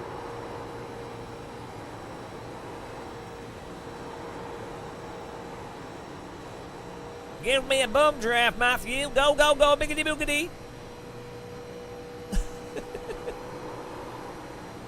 Nah, I've already been wrecked enough. I'm good. I'm just gonna chill. Now, this is oval. Give me a bumpity biggity bumpity bump draft. We're doing all right. We're doing all right. I'm not gonna lie, that's kind of funny though. Oh, yeah.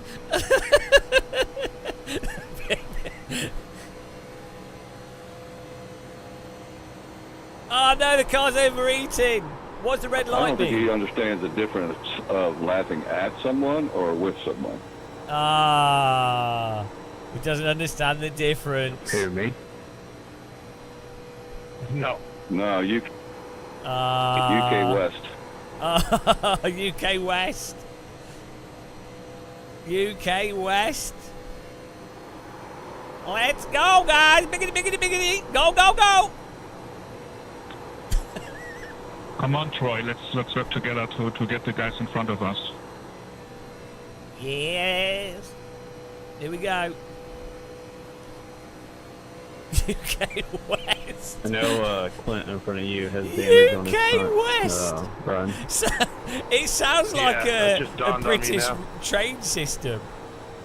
16, try to work with me here. Draft. UK, or like an internet, an ISP. And you don't have to worry about the guy behind you either, Matt. Inside. Okay. Stay high. You know him, or? Yeah, we raced a lot together. My tires are gone. Cool. Sounds good. From 24, you can pass it if you want. And we'll work together.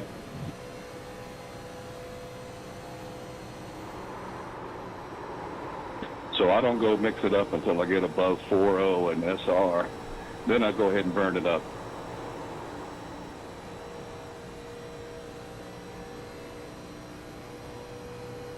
Just like today. Oh, the screen's blanking out.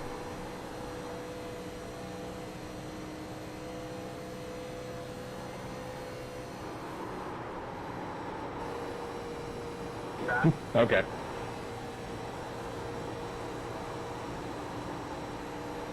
Sponsored by Elgato. Yeah, it's hard to get that safety rating up to 4.0, especially because this is the only track I like racing right now. That Kevin Harvick one in the arcade kind of sucks. Yeah, B fixed is a safer bet. Oh, right, unless you're not, you're not a B class. 22, you can bunch off me on the straights if you want to. The leader consider 46.881.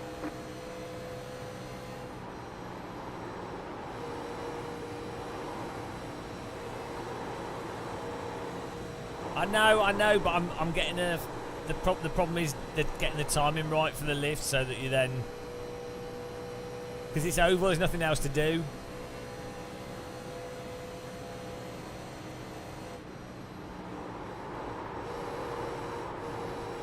Anybody running the 200 tonight at 9 o'clock?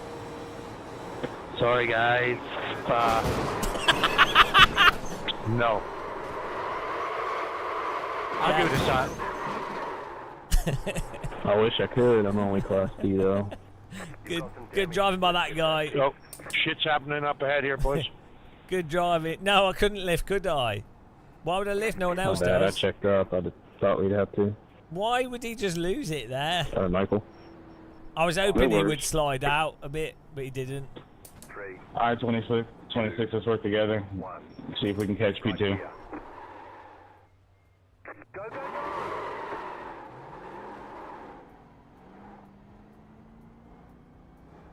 Now the 500 is class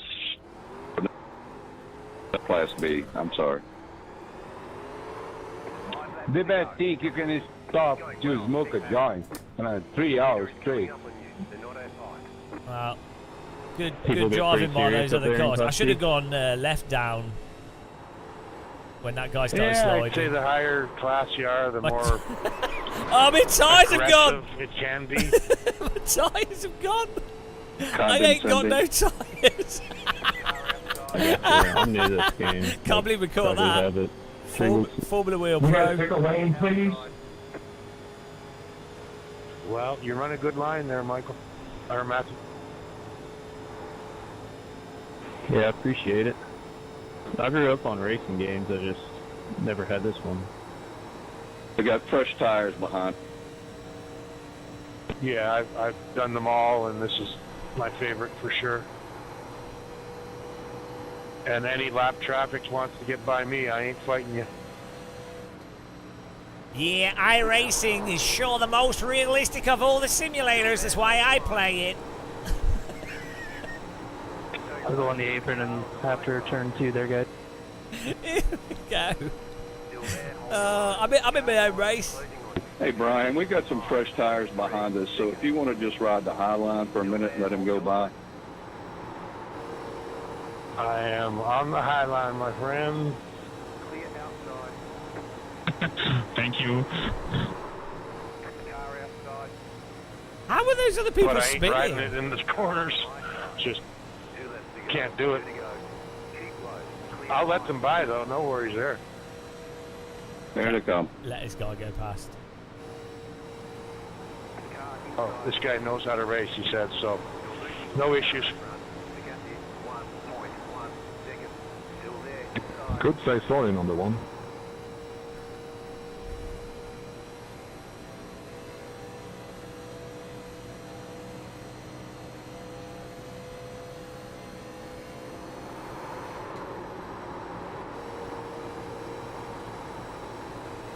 Thank you. Yes, sir. The car behind is closing on you. Forget it. 3.9 seconds. I'm giving you room, Brian. Flag. That means 1 more lap to go. Oh, yeah, I wouldn't have come down if you were any closer, dude. No worries. Car outside. Still there. Hold your line. Clear outside. I'll work with you on the high line, Brian. Yeah, but I'm braking a bit there to calm her down. I think the 3's top end is not as good as ours.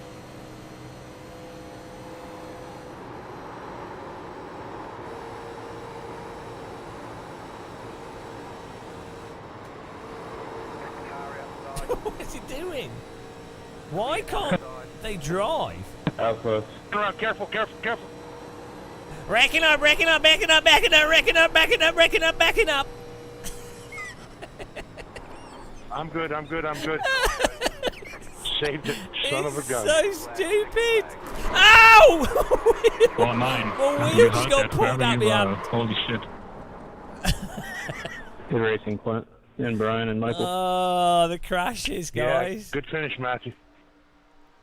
Yeah, good job, Matthew. You deserve that. Well done. Good job. Giggity, biggity, boogity, biggity, biggity, biggity, biggity, boogie. We go. Here we go. Dear, look at the crashes. 0x, that's what you want there, Matthew. Like, Oh, yeah. I think that's what I got. that was quite a nice race. Thank you. I don't care if they hate me. UK West. UK West. UK West. That's my new oval racing name. My new rap name, UK West. UK West. Inside, outside, inside, outside, inside, outside. Inside, outside, inside, outside, inside, outside, inside, outside. UK West. So stupid. It sounds like someone's representing the west of the UK. And from UK West, we have the local badminton team from UK West.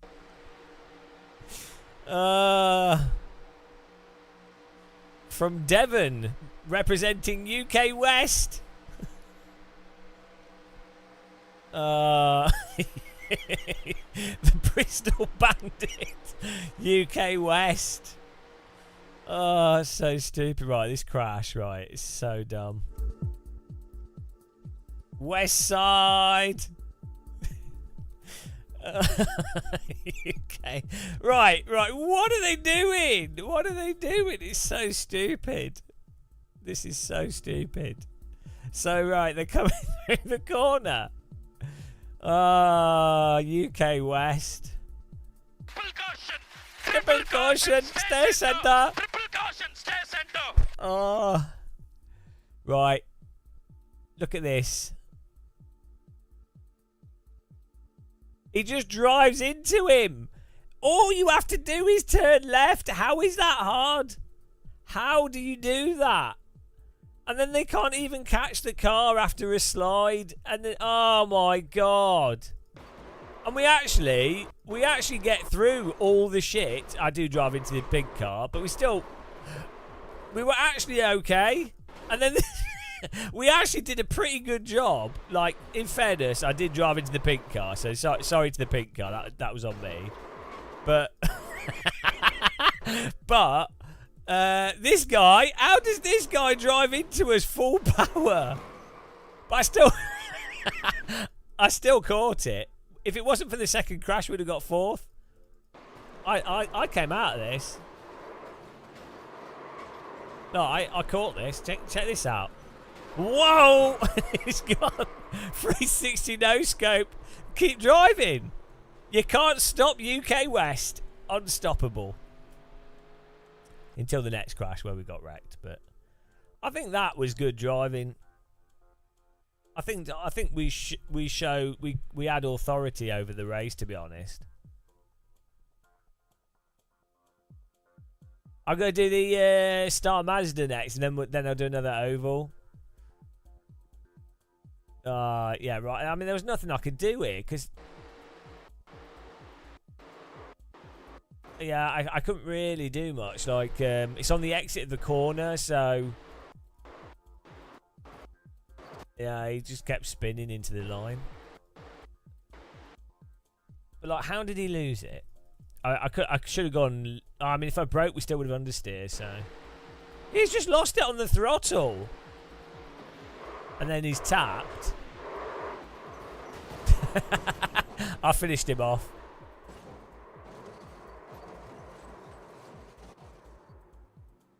Oh, there's all my car body work. Oh, there's my bumper. Look at my bumper come across the track. What's it doing? Oh dear. Right, I'm gonna get pizza. We'll do an oval. Oh, that was good fun. Enjoyed that. Where did we finish? Oh, look at where I exited the pit. What with this sliding?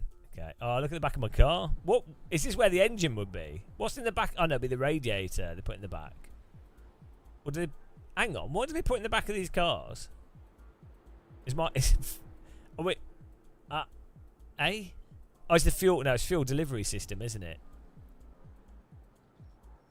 I think it's fuel delivery and then a hydraulic thing and then some electronics. Yeah, fuel tank. Beer and hot dogs. Yeah. Oh, looks like gamer muscle. It's like gamer muscle. High def Matt Malone. If only I could be American instead of British. Like we would have been way better as an American. We could be at oval tracks. Can't even exit the pit lane. We pulled it off though. Right. Oh, looks like gamer muscles. Looks like gamer muscles. Right. That was great. UK West represent. That was really good fun. That was actually genuinely really good. Right. Probably not good for rating, but entertainment comes first. It's time to go around the Nordschleife. Oh no, yeah, here we go. 5. Yeah, there we go. We'll sign up for the Nordschleife and we'll do. Let's get pizza. Shut out 5 minutes. Yeah, I got a comment on that iRacing video that was like that. Hang on. The comment just said, you know the thing where the video I did about iRacing Rain, which I think I was pretty down to earth about it, you know. Like, I don't think it's unfair to say that the iRacing Rain is going to be a shit show, or it's very likely to be. That's not like. I think that's a reasonable assumption that, like, even if like ignoring technical side, for the players of iRacing, it's probably going to be a disaster, right? I don't think that's negative. That's pretty a good likely prediction. So, yeah, someone replied to that video with, what a negative video. Video is negative. I mean, I'm a pretty negative person. On that note, everyone should watch the documentary. This documentary. Let's promote it. Good documentary. Where is it? Here you go. Everyone should watch this. This summarises the current state of economics. We go free sponsorship from Game of Muscle promotion. Good, worth watching. I watched it yesterday in full, 4 hours. If you know Varoufakis, it's nothing particularly new, but it's a nice encapsulation of everything that he's said, and it's a nice encapsulation of modern economics. So yeah, worth watching if you're into that kind of stuff.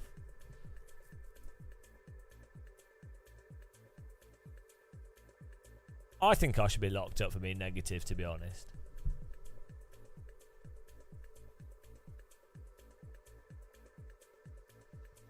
Ooh. Right. That documentary, £15, way more entertaining than me, and 4 hours long. So, well worth it. How much did VHS tapes used to cost? Back in the day. Alright.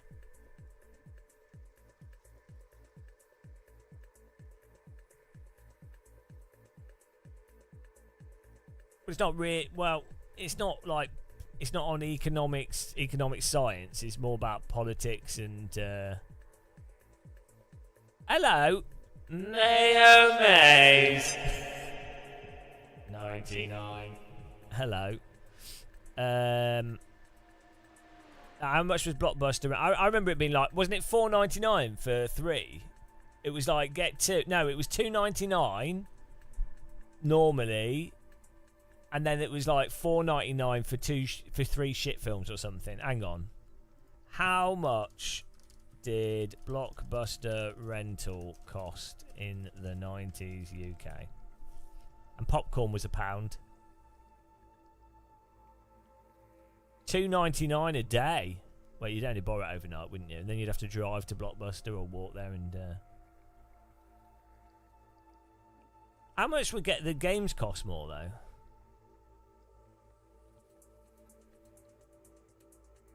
Hang on, ChatGPT will know this. The internet's shit for finding stuff out. How much did Blockbuster video rentals cost in the UK back in the 90s?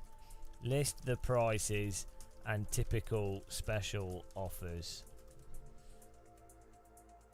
Right, here we go. Look, ChatGPT just gives me the answer perfectly.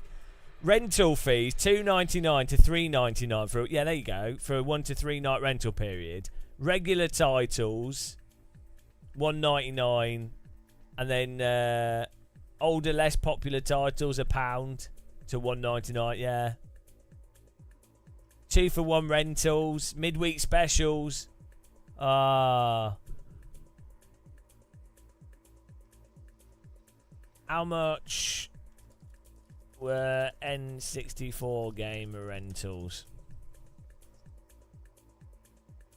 Here we go. New releases $3.99 to, it was quite expensive. It was like $5.99. I remember for like Zelda and stuff.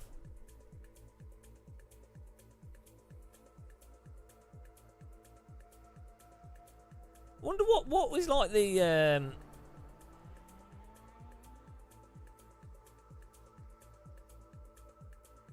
what would be the legal laws on something like Blockbuster if you didn't return a video? Could they sue you for having it too long? Like, how does that work?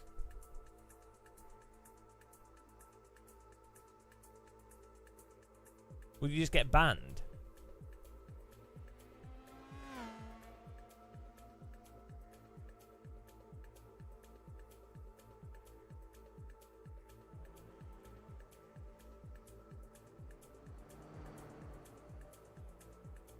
Yeah, it says here, in some cases, they charge you the full retail price.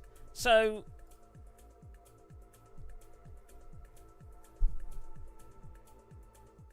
but a VHS movie, hang on, how much did VHS movies cost?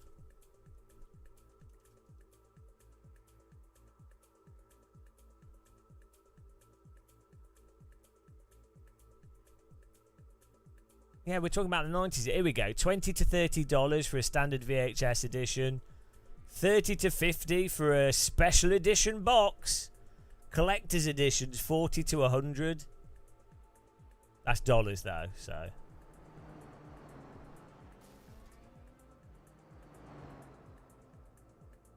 I just thought the whole thing of like libraries fining you for being a bit late on a return is actually mental. You can't rent anymore until you pay. Yeah. But just think how much fun you had with a VHS tape back in the day. I mean, you'd go to the shop, you'd have to pick it, you'd then have to rewind it at home, and then you'd have to put it in your tape player, and then, the excitement, and there's no other way of seeing films because the internet doesn't exist properly. It's like the cinema, but on your TV. Oh my goodness. Absolutely incredible. What a time the 90s were for that. But then again, people got paid enough money to be able to get a mortgage. So, and you could rent a house or rent a place for less than 3/4 of your income.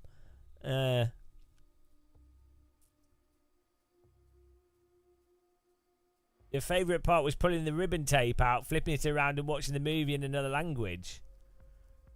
Well, you know, whatever. I mean, you're into feet, so that doesn't surprise me. Right, I'm going to just blitz a pizza in the air fryer. It's going to take 2 minutes and I'll be back. But thanks for watching, everyone. Get ready for some Nordschlaf. I can't get how much. I did some push-ups the other day because I'm morbidly obese and I'm trying to get some fat off. So obviously push-ups are the most sensible thing to do. Now my arms don't work. They're like jelly arms. I only did 5. I thought 5 push-ups, that'll be easy. Oh dear. You just thought after all the years of DD wheels I'd be able to do like 1,000 push-ups. I mean, they were proper push-ups. Well, that's what I'm, you know. Yeah, I know, but I've got to leverage the height and the fitness, because we have very short windows of sim racing trade shows to find German women. Sorry about that. So, you know, I have to fire on all cylinders. Right, back in a second.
Hello?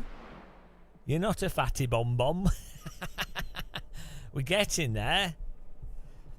Fortunately, I'm concerned about my diet, so I'm eating things that are healthy, like pizza. Oh, look at this healthy meal. Right, how's everyone doing? Who's still with us? Uhtred, son of Uhtred. Right. Air fry pizza, guys. You can cook a whole pizza in like 5 minutes. It's amazing.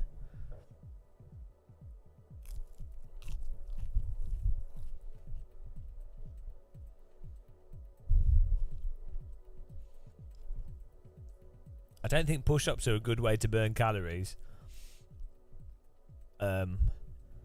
You'd have to do like, what, 500 calories? It's going to take like, what, at least 30 minutes of sit-ups and push-ups and squats, and probably 45 minutes of that, actually. Like cycling, you have to cycle pretty hard for 45 minutes to burn 500 calories. If you did high intensity, I think you could probably do, well, let's see.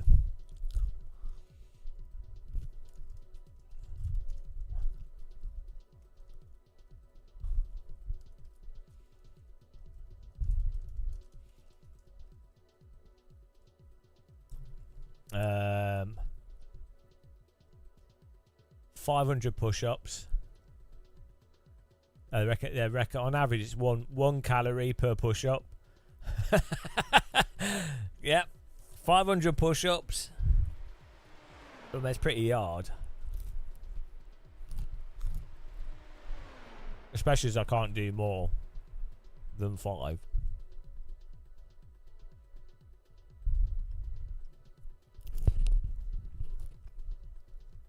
Yeah, I don't think how.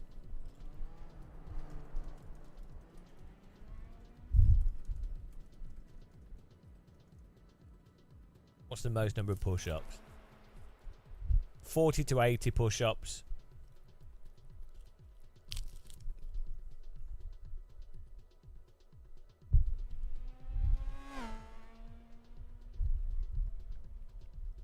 Is what most people can do that are trained.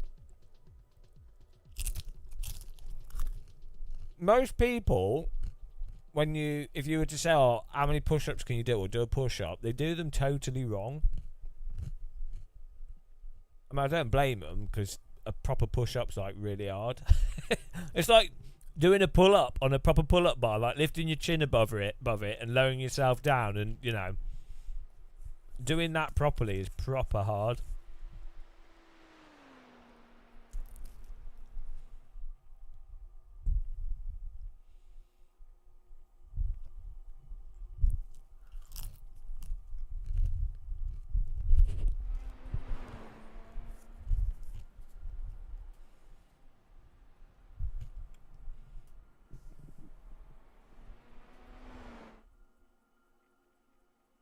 I don't get where my fan's got. I had a fan here and it's disappeared. It's actually just vanished.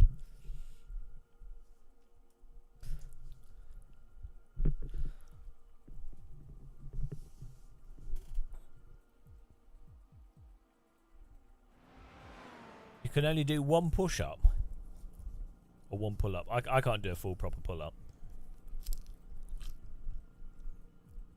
I used to be able to. I don't have a proper pull-up bar.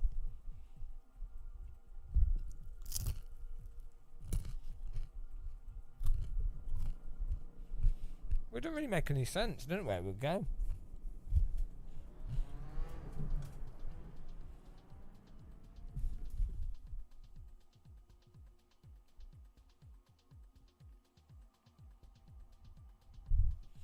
Oh, it's here.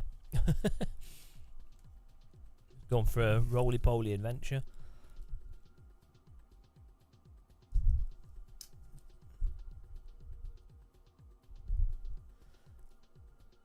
Ah, there we go. It's really nice having a small fan on your sim rig. Oh, proper.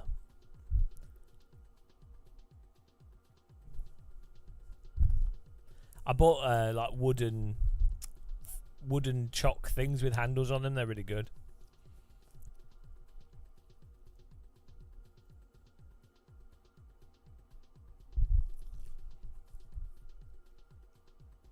Look, you're still knee sliding though, aren't you, Pete? That's what really matters.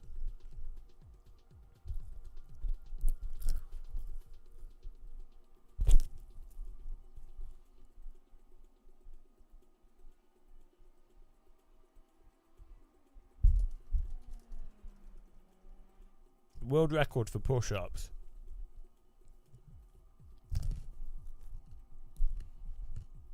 Carlton Williams from the United States. He achieved the incredible feat of completing 2,220 push-ups in 1 hour.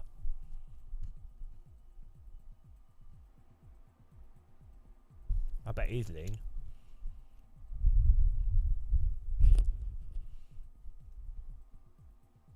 How do you do 2,220 push-ups? Hang on, push-up. I'm going to see a video of this. Push-up world record in an hour.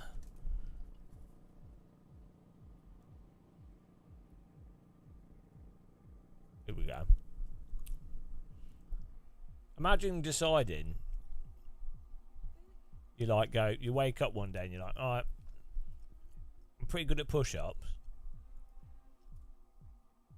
I'm going to set the world record. My name will forever be remembered as the push-up person. Oh, they're not full-on That's rubbish.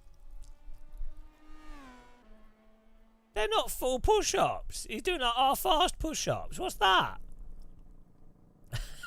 Those are wobbles. The qualifying session is every 30 minutes past an hour. Those are wobbles. This is what I mean. If this is for the world record, he's not doing a proper push-up. He's doing like a wobble. You've got to have your whole body on the floor. I want to see his face on the floor. Yeah, wow. Oh, I could beat his record doing them like that. Pathetic. Yeah, he's just wobbling.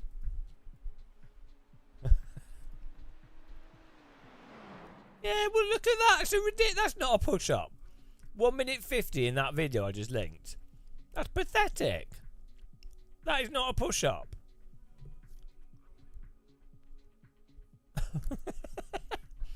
What is that?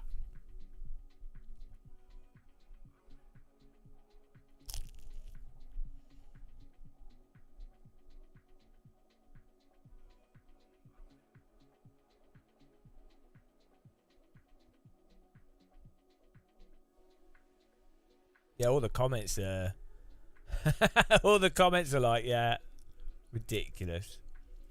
Absolute joke.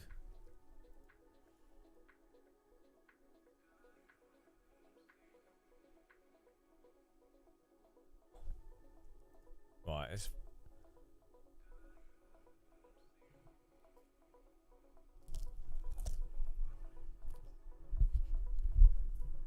this is ridiculous. What if you did it properly? You wouldn't be regarded as a record holder because you'd have all these people doing fake push-ups. This is a travesty. Big push-up conspiracy. Who would have known?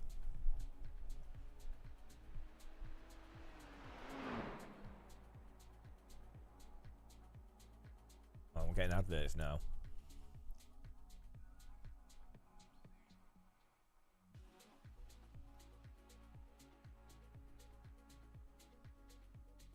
It's outrageous. It is. I think there should be like an investigation.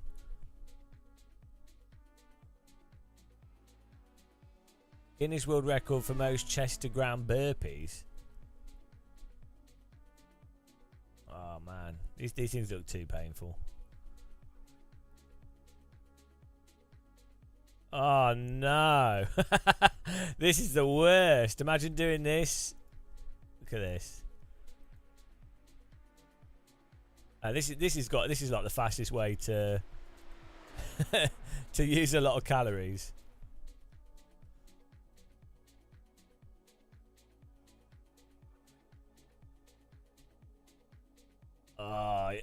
lying down and getting up. Oh no!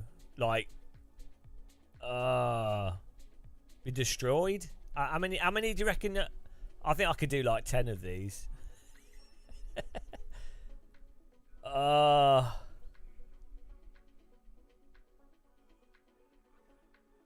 It's basically it's a push up plus a stand up. It's easier though if you're lighter. Well, I can't do it down here because the ceiling's too low. See, these guys are all muscles, so it's actually easier for them than a fatty like me. How many is he doing in 1 hour? Oh, imagine doing that for an hour. 500. Oh, God, in 30 minutes. Okay, how many is he doing? How many did he do? 1,042. Oh, no, no. 1,000 of like lying down, pushing yourself up and standing up in an hour. No, thank you. How is that fun? What's the point? What, like, if you could do 500 of these, that's probably well beyond what like any like metric of fitness. I mean, okay, why not? He's already done like 400 in like the first 10 minutes. I mean, just imagine how wrecked he would feel. The whole body would just be like, It's your chest and arms. Like, your legs would probably be all right, to be honest. It's the chest. It's the chest straightening yourself up and pushing, and then your arms pushing yourself up. Your legs are. It's a holiday for your legs.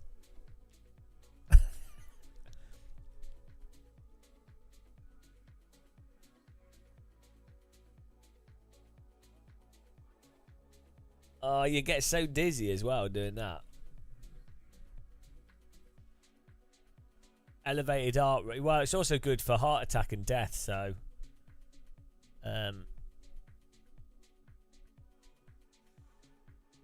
I am the champion of the ninjas. Cherry Ghost, thank you. ILU. Oh, thank you. I can only sit down, stand up so many times a day as it is. This sounds like too much. Well, this is why computers were invented, so we don't have to stand up.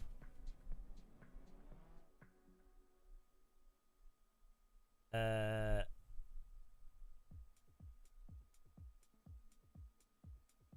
1,000 burpees in 6 minutes. Oh no, 100.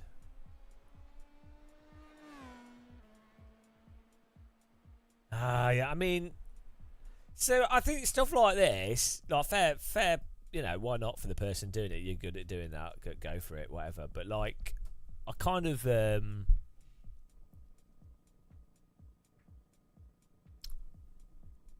yeah, it's a bit weird, isn't it? Like, I totally get people doing like climbing and activities, but when it comes to like I never really got powerlifting.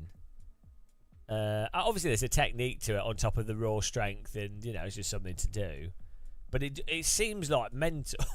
Do you know what I mean? Like, there's definitely a difference between powerlifting and say like a badminton or rock climbing or you know, do you know what I mean? Like an absolute raw, like, or as physical as possible sport. I know there's a lot of technique to powerlifting still, so I know it's not just a case of train the muscles and lift the thing. No, there's a lot of technique to it, but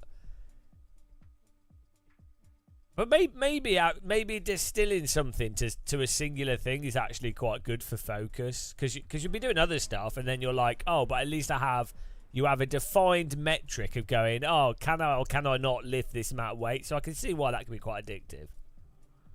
No, that's not what I'm saying, Lunatic. I'm not talking about people. I'm not talking about working out. I'm saying it's an interesting, totally different thing, isn't it? Like, there's been fit, so you can ride bikes, surf, rock climb, do activities, and then there's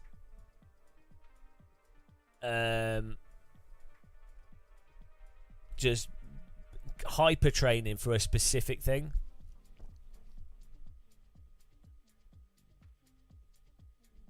Yeah, I've got an indoor bicycle. I'd have a Zwift bike, but my leg muscles are already too big. I need to do more stuff that just... I need to build my upper body muscles. My leg muscles are actually pretty good. I actually have, like... One lap to green. Line up on the right side. I actually have good leg muscles because I did... I did a lot of indoor bike riding. I still do a fair bit of it, and a lot of walking, and I used to play a lot of hockey. I have, like, power legs. It's the only part of my body that's good is my leg muscles. Oh, do we need a poll? I think we do. Right, here we go. New prediction. 20 or more rating. 2 minutes. There you go, guys.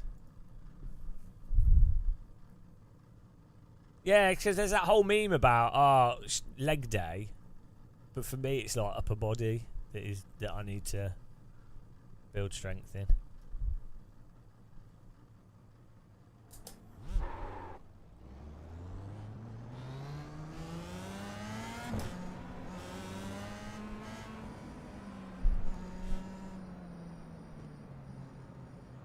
Warming your wheels up. I'm sure that has a huge difference, guys. Why? Right.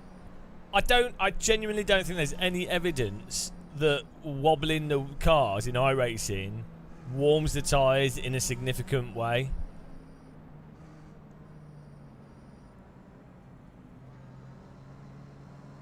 That you can't do it enough for it to actually have an effect.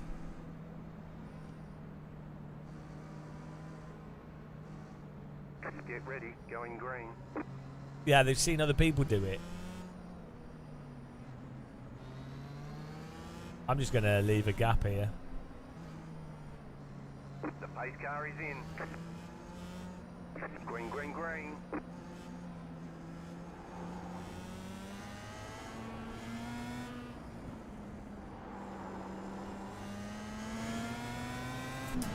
Car stop on the left.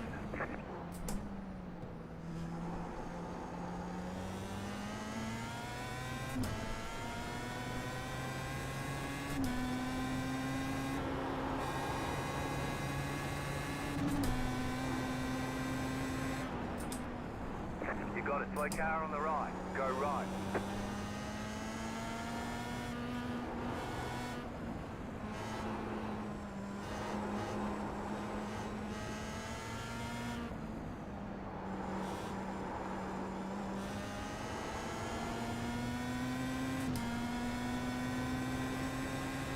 It's, you'd hope they'd do that in the warm-up session, though, John.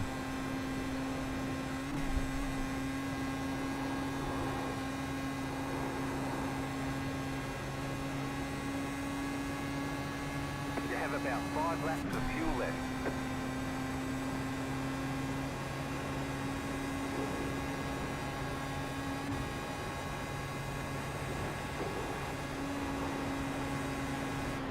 Left side.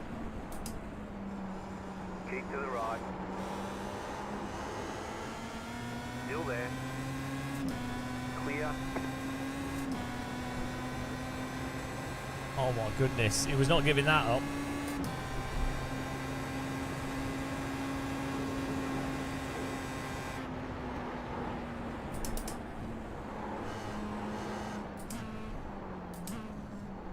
There's an incident ahead. Go right.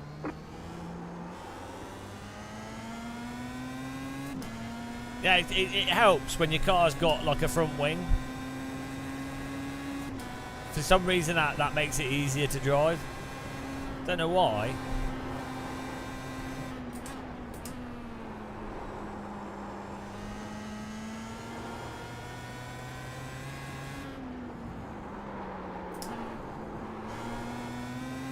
Don't worry, we'll still get rear-ended.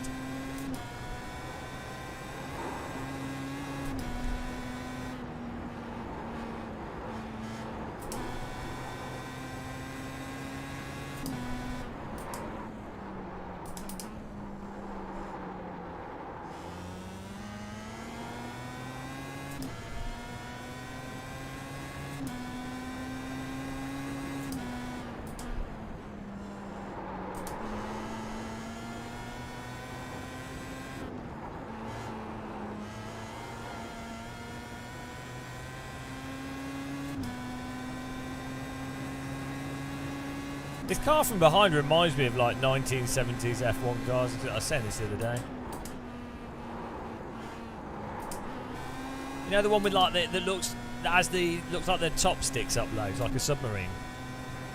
Is it the Lotus 1979?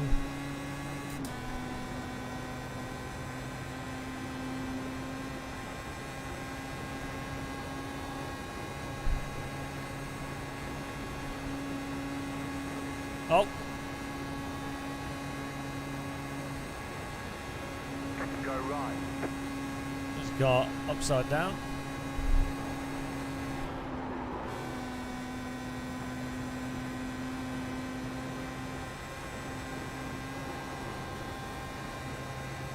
Emery!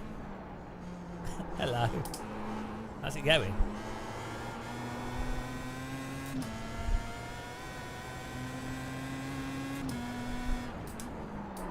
You got it, slow car. No! Emery's fault! That's Emery's fault! Clear. Left side. Ah! Got wheel damage. No! I only tapped the wall! Oh, Emery's fault. I You're on the left. couldn't stay in the carousel. Ah, Emery. Jesus Christ, why does that break the wheel? We're fine. Just adjusted the camber, that's all.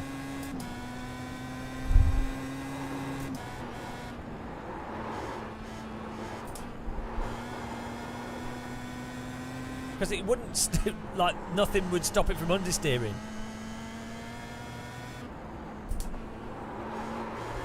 Oh, okay. It's a little bit unhinged, the handling now. I thought I'd make it more of a challenge. It was boring. The car in front has gone off. Go left. Well, I managed to avoid him, so... I mean, they could have stayed on the brakes. That would have been nice.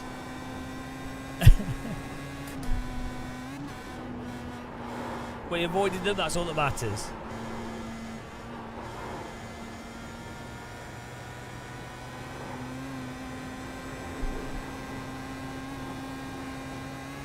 You just need to break the track into like 3 different bits.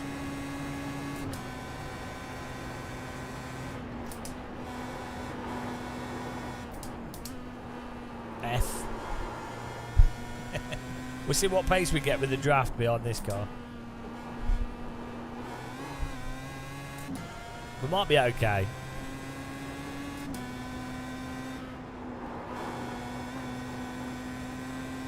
We're just driving an oval stanced car.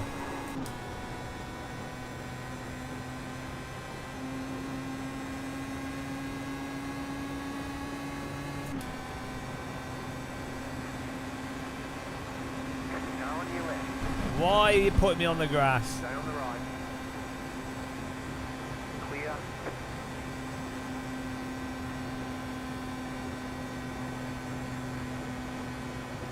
Yeah, Formula bump draft. It's always a good idea. 2 left to go. 2 to go.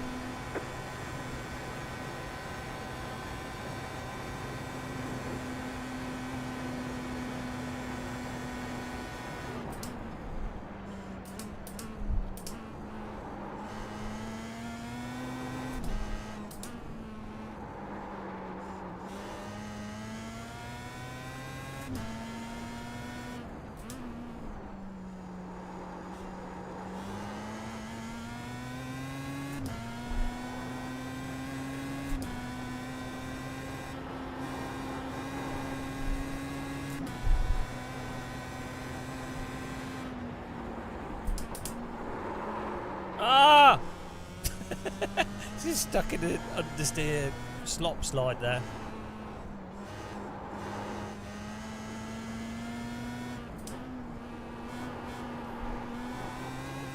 Fortunately, we had enough track. Oh, here comes Thomas Schmidt. Danger Schmidt.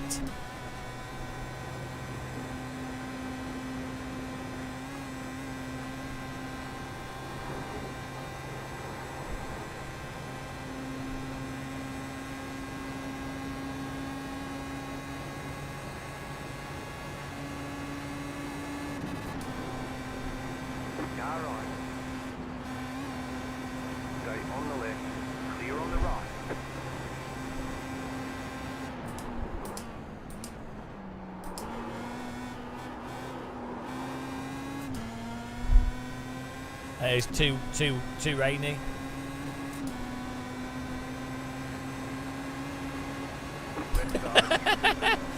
Whoa! Stay on the right. Clear.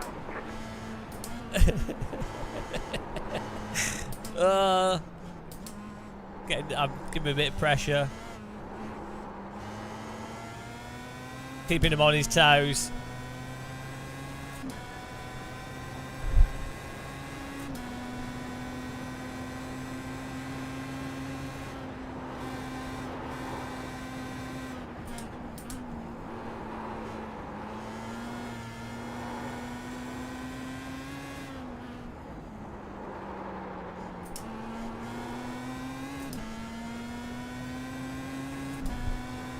Hello, good morning.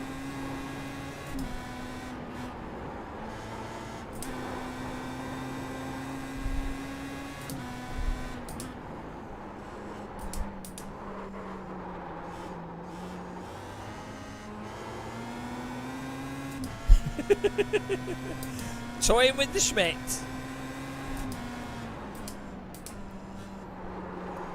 Car stop on the right. Oh! Go right. Ah! What is he doing? Why would he turn right there?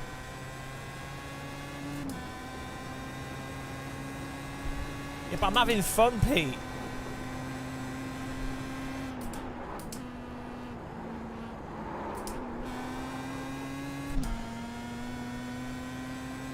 Can't park there.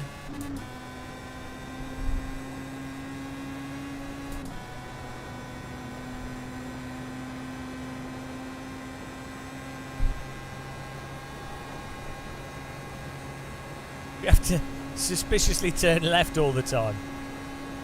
Oh, here we come on the Schmidt.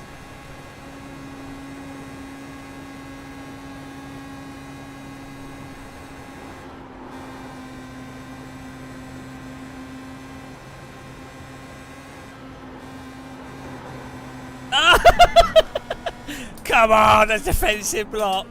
As we go for the dive bomb up the inside. This is like 1970s Formula racing. What a fight! This has turned into Mortal Kombat.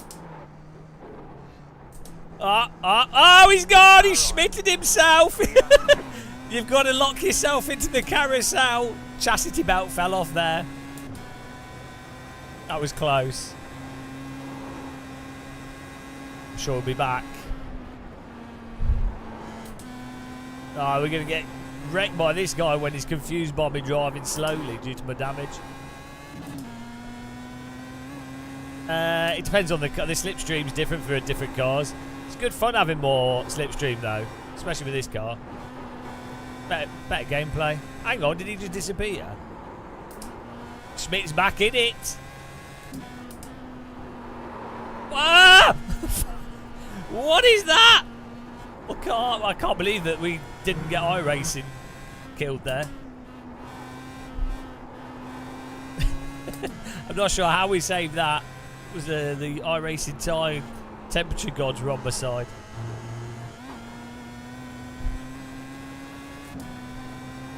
Oh, we got some smoke.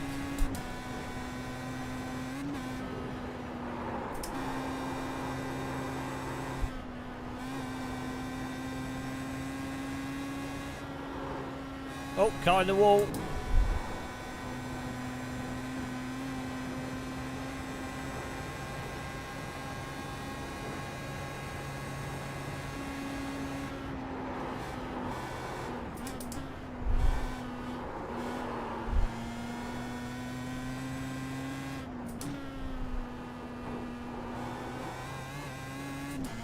Yeah, it's alright. Car's fine.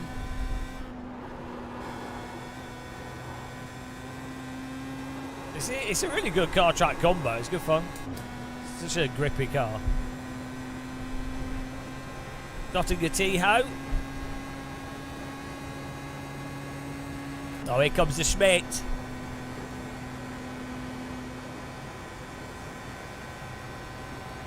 I've just had some tea. A little bit windy.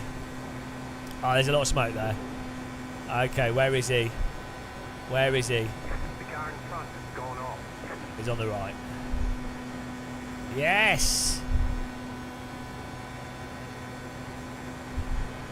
Here comes Tommy. Look at the draft! Oh, the car in front's right! No! Oh! Oh! No, he's wobbling about like a pirate ship in a thunderstorm. I mean, come on. Oh dear, I wanted to go to the right. Ah, that's just cheating. Absolutely unfair. Oh, we're up to 13th, guys. Skill.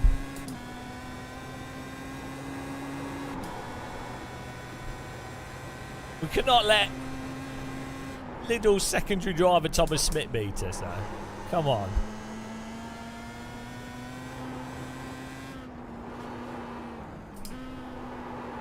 Oh, oh,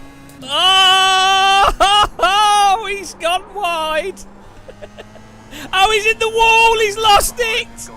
Schmidt disaster. Oh, 4.7 second gap. Surely it's over. Schmitted hell. What? How did it? What happened? Wow, what a blunder. Ah, too many bananas.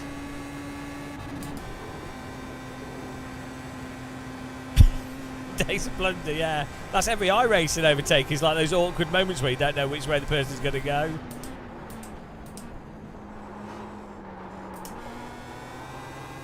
Schmidt's going to lose. He's going to, yeah. Well, that's it. He's lost his sponsorship and he's gone. That's amateur driving from Schmidt.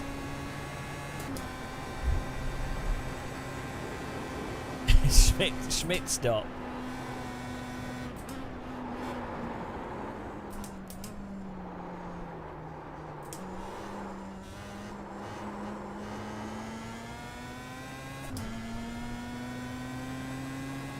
But it's hard to keep your Lidl's discount card. Only the best drivers keep the Lidl's discount card. Most of them lose it halfway around the Nordschleife. They don't Velcro it to them. That's the real trick.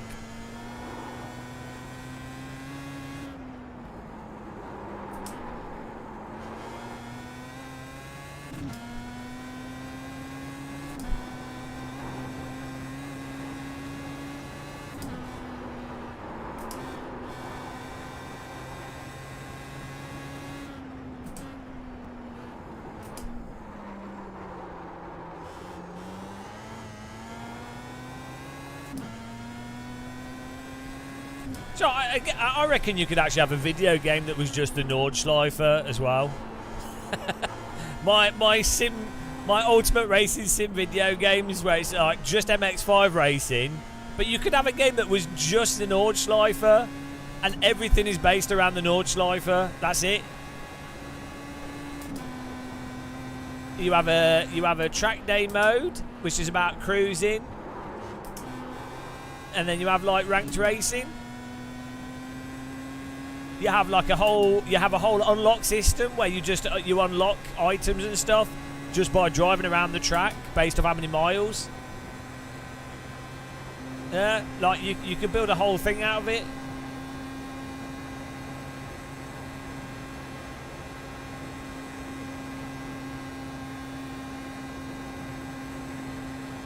What? This is wankle racing. It's wanked racing.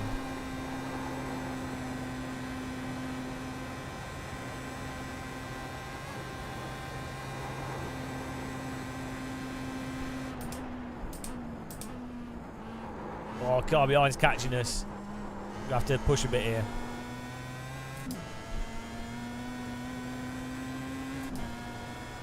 Oil spills, yeah. You could model the surrounding area around the Nordschleife, and you have to drive your supercar to the petrol station that's on the main road. And then you also have the whole ticket system if it's the Nordschleife day, and you have to queue outside the little hut, pick your ticket up, and you earn money to do more to get tickets to do more laps. It's just so obvious. Nordschleife simulator. People would love that shit. They would love it. They would absolutely... Like my summer car, but it's Nordschleifer. They would... And you start off with a car where the brakes don't work and everything, and you have to upgrade it so that you can do faster and faster laps. People would love it. And if you wreck your car, you know, you have to pay like fees and everything, and damage fees, and basically, and your car is like a one-of-a-kind car, so it's like a roguelike. So if you wreck your car, it is gone. That's it. You have to buy another car and start again. And you always get money and stuff, so you know, but you would build an attachment with your vehicle.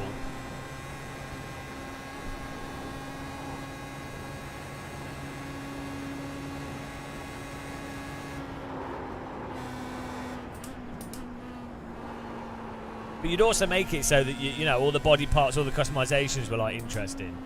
So it's not just like dumb shit. Oh no, car behind.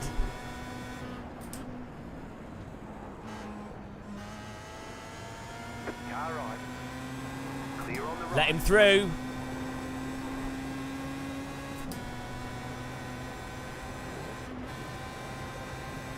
Right, we've got to remember we've got damage here.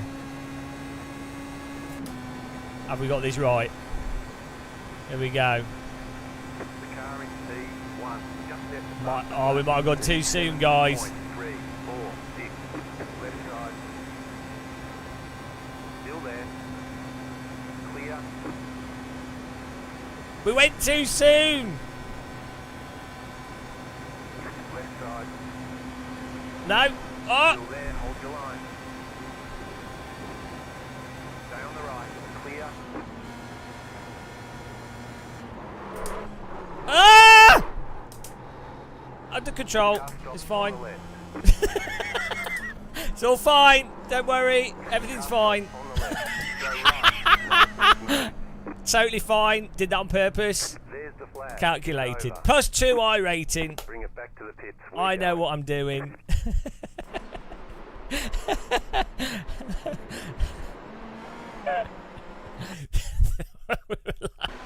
The wheel locked up. Here.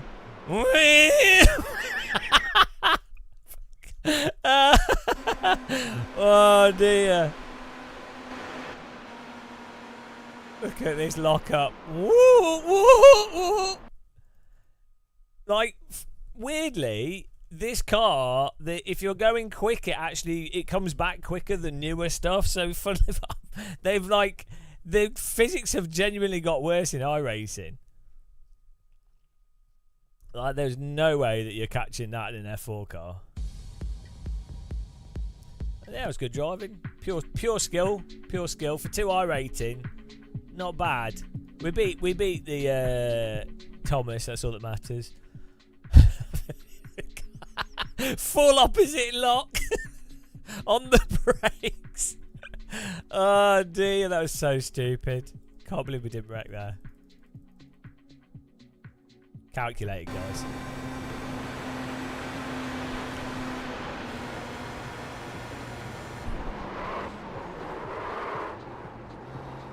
Nailed it. Absolutely nailed it. It's intentional. Right, let's look at that understeer. Rami Aldin. James 200, 2000 IQ. Look, we need to let him through sooner. Considering I had damage. Considering we had damage, we did all right. 2000. UK West. That's UK West driving here, guys. Say my name, UK West. Oh dear. Yeah, exactly. Thomas, genuinely, this drives way better than the newer cars. Like, it's more responsive. The grip is more recoverable. The force feedback is more direct. How did he end up there? What is iRacing doing?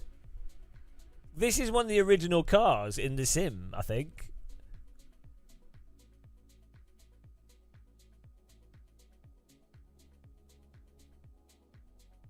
Might have to do draft master. What happened here? Oh, he just turned in. Never turn in. Boing. Don't think you meant to do that. Right, let's have a look at these moves on Thomas Schmidt here. This is a really fun combo because the draft means that you can actually pass somewhat safely.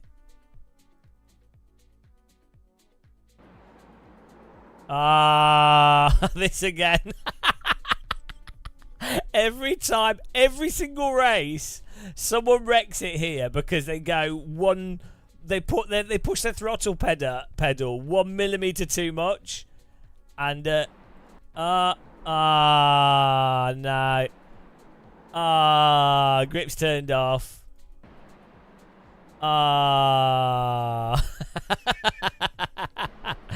Yeah. Grip's turned off. Oh, unlucky.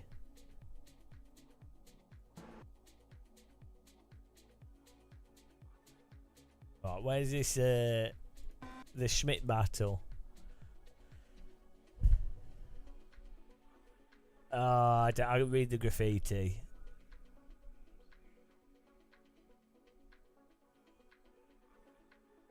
Right, where was this Schmidt-ageddon? Oh yeah, the Wiggity Woggity car. Which lap was that on?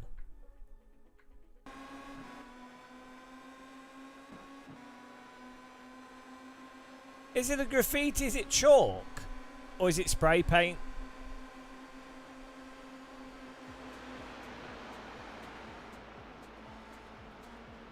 Do they clean it or do they leave it?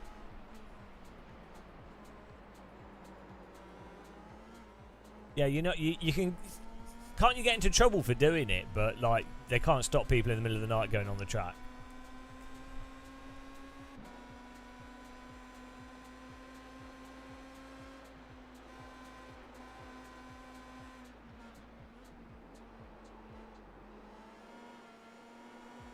Do they clean it off? I think it's cool having chalk on the track. I don't know if it's safe, but who cares? That's what you could have in the Nordschleifer game as well. Every 6 months they refresh the track, but like you can pay to graffiti on the track, and as long as it's not like offensive or anything. So you can have whatever you want written on the track. You have to pay per meter. You can unlock chalk by playing the game. Well, I'm just, these are ideas that are just genius, and you know, what can I say? We're basically the best ideas. Copyright Game of Muscle. Yeah, so fun. Yeah, it's a stealth. You can have people that drive around the track at night in the server, and you can have. There's a first-person mode where you have to sneak onto the track without getting caught, and if you get caught, you get fined. So you can, so you can sneak on, and like a first person, and you have to climb over and try try and ride on the track without anyone noticing.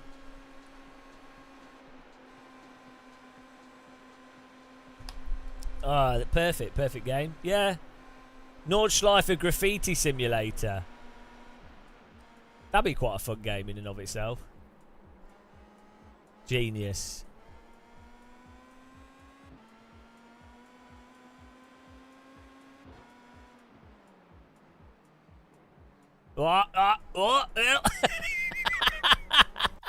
If you come out of the carousel, the car just goes like mental. Like, it turns in too much because of the camber, and then the car goes mental.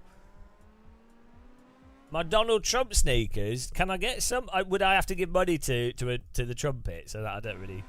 I would have we need a Magma hat. Make America Great Britain again. That's what we need.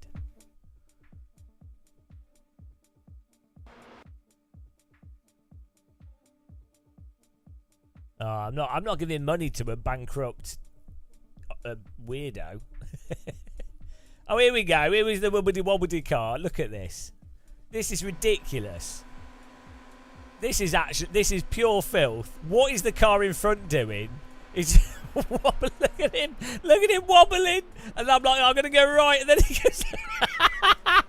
Bloody Nigel Mansell, after a few pound shop Nigel Mansell in his tinfoil car.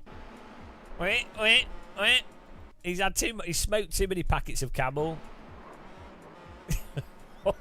He's warming the entire track. We need to do a Draft Masters race, guys. And that was good fun. I think we gained 2 iRating. Typical Nigel. Right, here we go. Should we do? Who wants to do some AC after this? Does anyone want to do some Assetto Corsa with us? I could host some servers, I guess. I was going to watch the Daytona 500, but it's not on today, so I could host some. We could host some AC, couldn't we? I don't know if anyone. Well, I need to make a new thumbnail or something.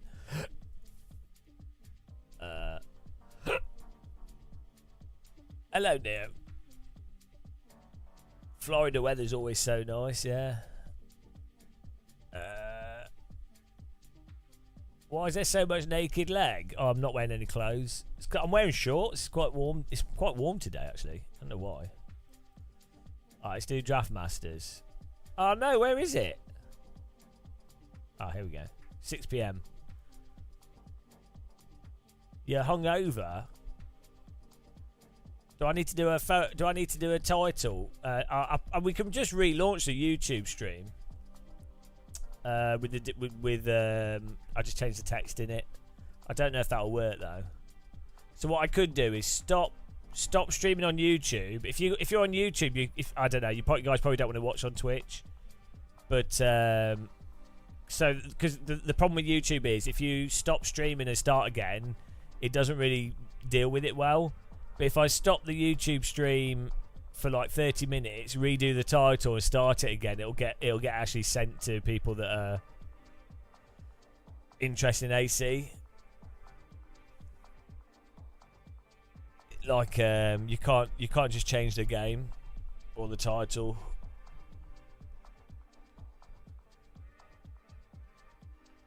So yeah, I might do some AC.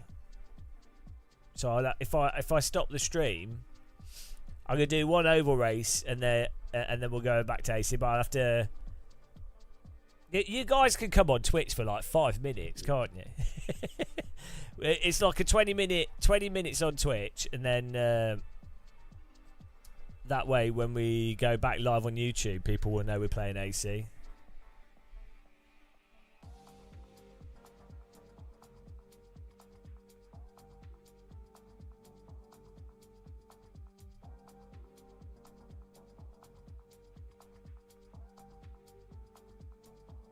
What's this? 93-year-old Japanese ex-taxi driver becomes YouTube legend at racing games. Right. Fair play to anyone that's really old doing anything. But right, the reason why people were promoting that video is because they're all like, oh, he's going to be dead soon. So that everyone's like, oh my God, he's going to be dead soon. We need to make a thing out of this. Because, first of all, they're worried about them being dead. Secondly, they're like, oh, we had parents or elderly people that died, so that's sad. So, right, there we go. And then it's like, I bet he's, do you know what I mean? It's like, just because, like, he's got to 93, he's already won. He doesn't need, like, really?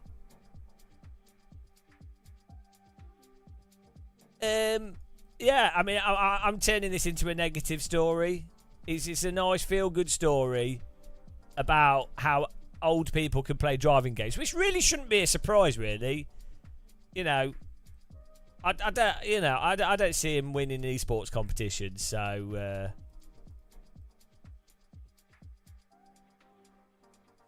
Sims are actually probably a really good with like a light wheel. They're probably a really good low-impact thing for elderly people to do. Such a negative video. Well, it is really, because it's capitalising on the fact that someone's about to die of old age to garner views. That's the actual true story of it. Like, yeah, it's great there's an elderly person playing video games, and that's quite unique. But, I mean, it really shouldn't be a surprise that an old person can play a game. You know, what? I am the champion of the ninjas. Foul mouth, thank you. Well done. You deserve Bezos money. Thank you very much. Yeah, I think I do deserve it, yeah. I deserve everything. I've got DD wheels, a roof over my head, nice food. I deserve it all, thank you. Glad you confirmed that. Yeah, like, I'm talking about that elderly, that 93-year-old Japanese guy where that video went really viral and everyone was like, oh. And it's not, but the thing is, the reason it went viral is because people are like, oh, he's going to be dead soon. Do you know what I mean? It's like before, before X Factor, and they're like, oh, my mum was run over by a cross-channel ferry. Now vote me through to the second round. Now, I don't know what these are. Yeah, these are the 599s. Don't buy the other Sennheiser headphones. They're crap. Hang on. They're not crap necessarily for monitoring, but is it the 560Ss are not very good? There's HD 650s. I don't know. There's one of them that just came out recently that are good price, but they sound profile's really bad for most uses, unless you were like monitoring vocal audio or something.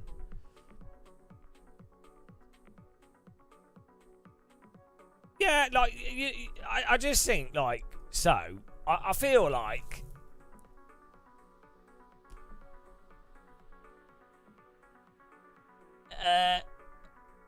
someone that's old doing something really isn't that like I'm happy for them, but really you'd be like, oh well, yeah, I'm happy in the same way that you've got lots of people that are like disabled, unwell, depressed or whatever, just going through day-to-day life, but you wouldn't make a big thing out of it, would you?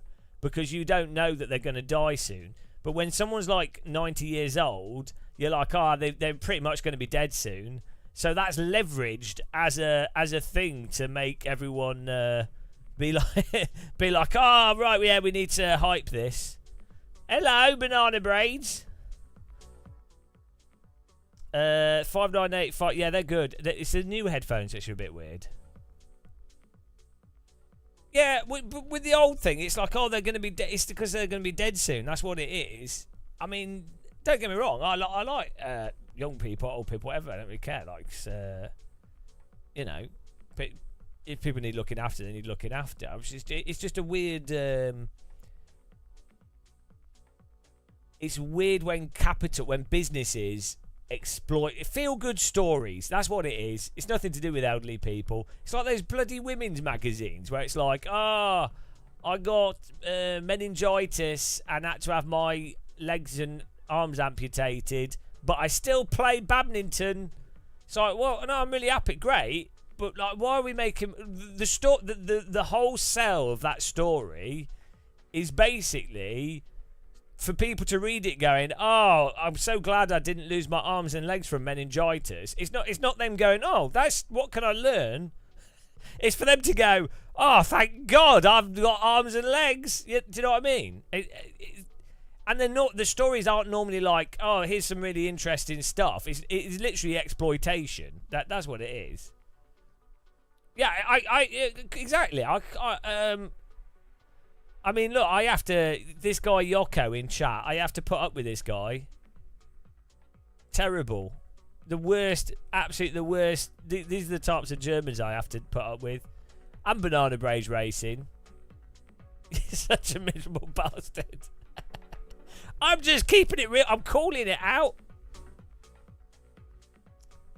You enjoy... What? No, because it's not about that. But nobody gives up anyway, do they?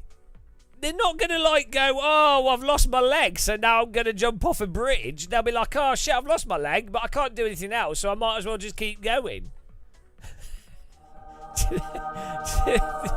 Right, in it. But the lie is, people will say, "Oh, they're reading those stories," and they go, "Oh, that you know, what an inspiration! What an inspiration!" So, well, no, they're in denial. They're reading those stories, going, "Oh God, that's terrible." Now I can feel better about myself. It's like why I watch like Alone and Survivor or medieval TV programs, because I can watch them and they're all starving to death, and they're like, "Oh, I've caught a weasel in my deadfall trap. Oh, it's so cold," and I'm sat there eating pizza, and I can go, "I've got pizza." That's. I'm being honest. That's enjoyable. I can laugh at the medieval peasants that can't even like wash, and I'm like, "Oh, I've got a shower, mate. I just get in the shower, hot water, happy days. Makes me feel better." But I'm honest about it. If you want to be depressed, you read the Daily Mail. What's depressing about the Daily Mail? Isn't that just the fact that it exists? Should we read a Daily Mail story?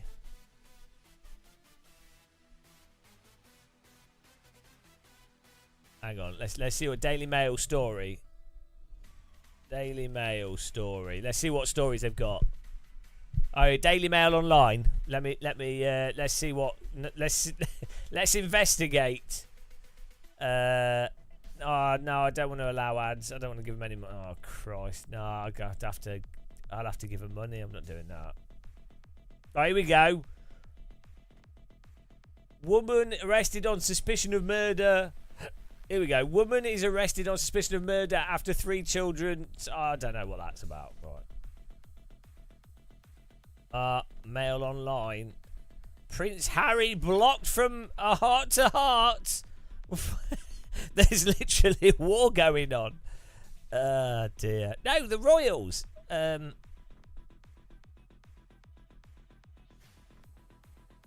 Prison shows, yeah. Well, yeah, exactly. That's why everyone watches them. Oh, at least I'm not in prison.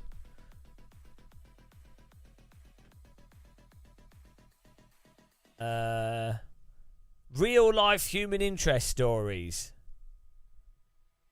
Oh, you can't. It's wanting ads constantly.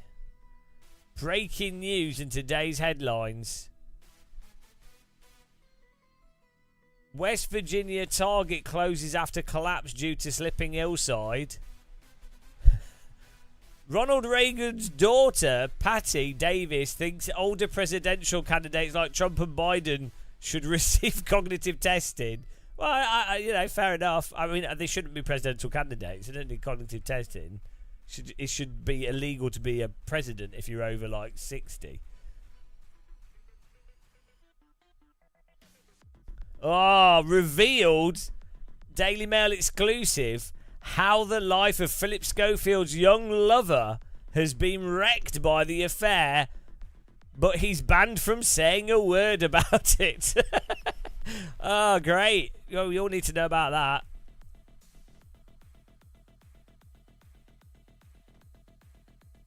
Hang on. From Cambridge with Love, a tomato pill that could help take care of your heart. I will play LMU.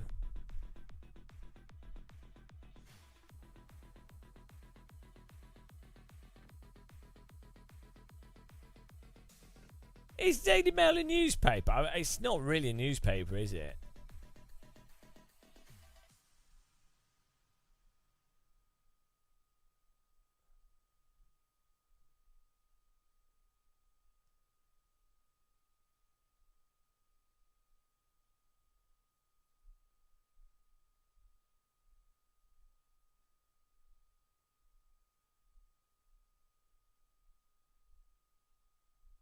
The pace car is out of control.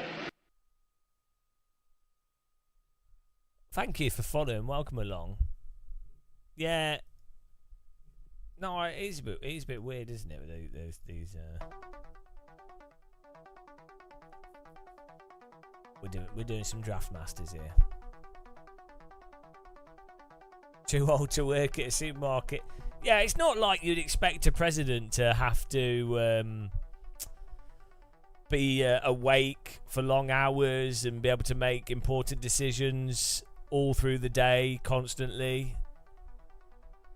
The pigeon looks over, makes sure we drive correctly. You know, I would have thought if you had someone with like the finger on a button that could end the world, that you would want them to be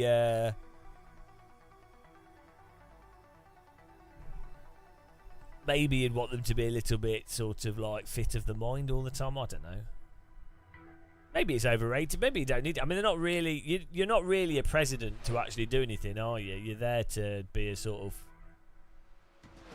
shell of a person to represent other people's paid interests. So maybe it doesn't matter. Can you imagine if the world was ended by a decrepit Trump or Biden? Imagine if that's how the human species ended, because a senile Trump or Biden pushed a button. Thank you. Well, it wouldn't surprise me. No. Pigeons are pretty shifty.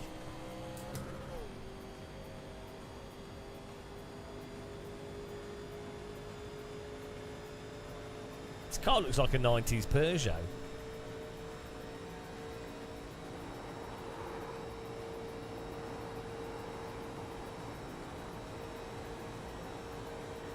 Yeah, imagine that. Imagine if we started picking up like transmissions from like a planet that was like hundreds of thousands of light years away, and then you would just watch all their transmissions. You'd be like, oh, I wonder what's happening. But you'd be like, oh, well, they're probably all dead. We don't know.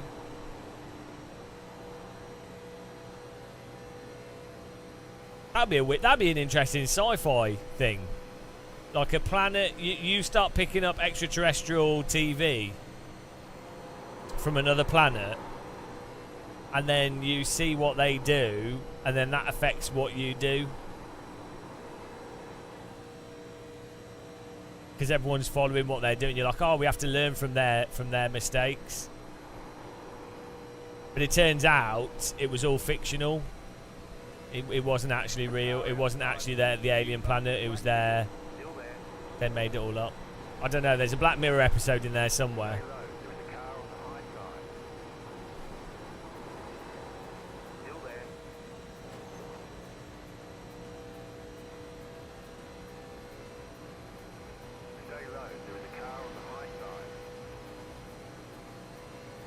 Yeah, exactly. But they thought it was legit. Alien Coronation Street. Yeah, you pick up the worst. And you have these scientists trying to decipher actual information from their shitty TV show. It's like some really bad, some really crappy, like 80s style rom-com. But you know, you can tell from it that they have like hover cars and things, and that they're taking it all for granted.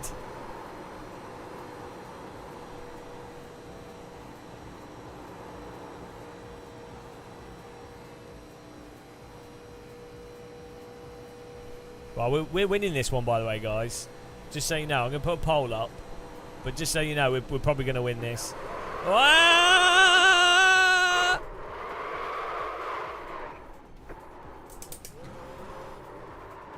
Yeah, we will win it. We'll win the race. This is just warm up. See how we caught that?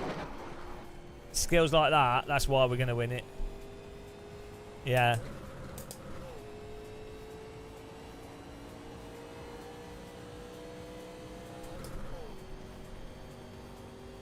How long have we got? We've got 1 minute.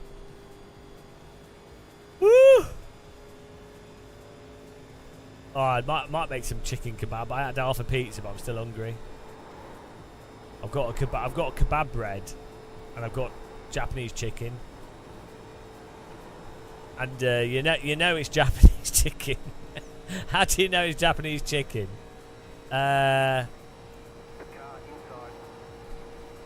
When I put it in the oven, it went, hey, nani? Avoided the, we were very careful there. That was dangerous territory. Like, see, this is what I'm going to do in the race.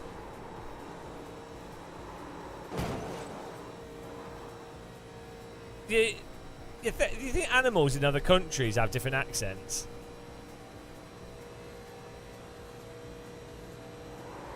Yeah, that's the joke. He spoke Japanese. It was a good joke. It was. It surprised you.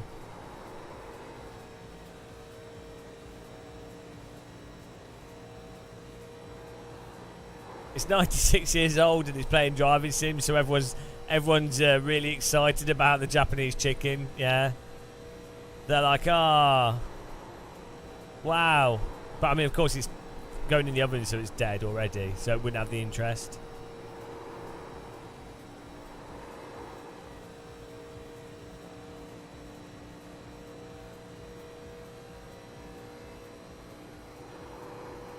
But I'll get ready. Do you reckon you could clear the top of this? Ow! Do you reckon is there a way to jump out of the oval in iRacing? Oh look, why have we got a foot fan? What's that about? Hang on. Why is there a foot fan? What's that about? Do their feet get too warm?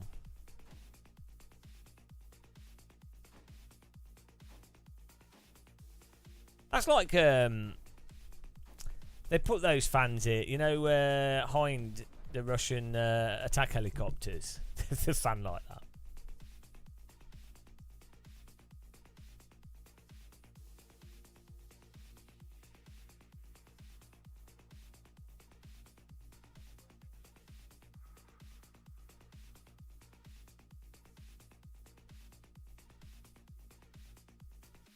Animals of the same species, a bit different regions, develop different ways of communicating. It was an issue at a zoo with some whales, I think. Oh, I believe this story. They couldn't understand each other and it led to violence. Yeah. Well, I'm gonna just take that on your word. I'm not questioning that at all. Definitely a likely story, and you provided such a good source that you know, you convinced me. I don't think that needs any more investigation. We can ask ChatGPT. Do animals from different places have different accents? Don't whales swim around the whole world? Here we go. Yes, different animals from different regions can have variations of their vocalizations that could be considered akin to accents. This phenomenon is particularly noticeable in birds and mammals, where populations separated by geographical boundaries may develop slightly different vocalizations over time. Yeah, but that's not the same. I mean like a dog. Like a French dog going, woof, woof, woof.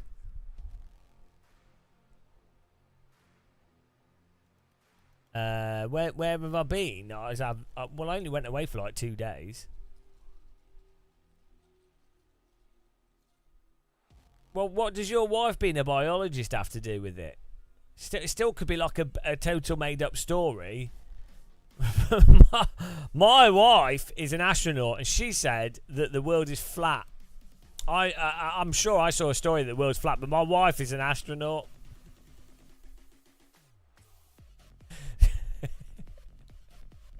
Do dogs recognise words like sit and walkies if they've been trained in a foreign language? Well, they wouldn't know what you were saying, would they? They would piece together what you were doing by you picking up a lead or opening a door. The word probably isn't the most important part. the world's flat, how can it be hollow? Hang on, is there a hollow Earth conspiracy? Is there a hollow Earth conspiracy? Chat GPT does everything here. The hollow Earth conspiracy theory posits that Earth is not a solid sphere, but instead contains hollow regions like the brain of a Tory, accessible through openings at the poles or other locations. This theory has been promoted by some individuals and groups, often citing anecdotal evidence, misunderstood scientific concepts, or fictional literature as support. I like fictional literature for support. However, the overwhelming scientific consensus based on geological or seismological evidence is that the Earth is a solid planet. Solid planet. Anecdotal. What of the Earth being? Well, because someone was a coal miner and they're like, "Oh, I'm in the Earth." I don't know.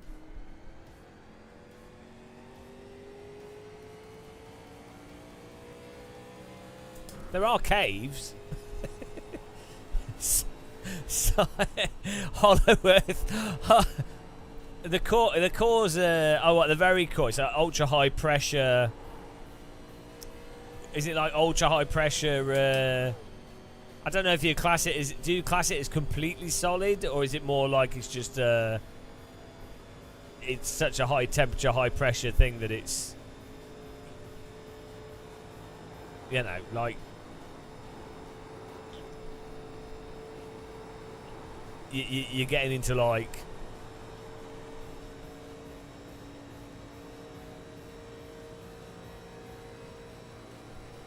Is it solid in that it's totally static, or is it some form of like hyper pressurized liquid, so it's effectively solid, but those sort of definitions don't really make much sense.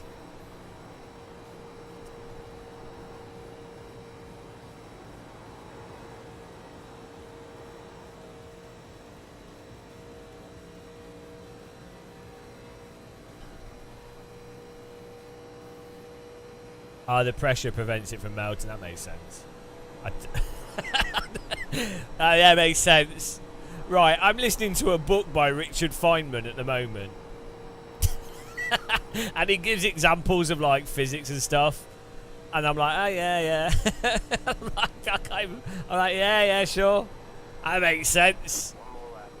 Although, weirdly, Richard Feynman, in his book, says exactly what I've been saying for bloody ages about physics bollocks on like TV physics documentaries and shit, where my argument has always been that you can't understand it without understanding like you need to be able to do algebra, and you need to be quite good at the type of math that's involved, otherwise it's literally impossible to understand in any meaningful way, because it only makes sense in the context of how the math interacts with the other math.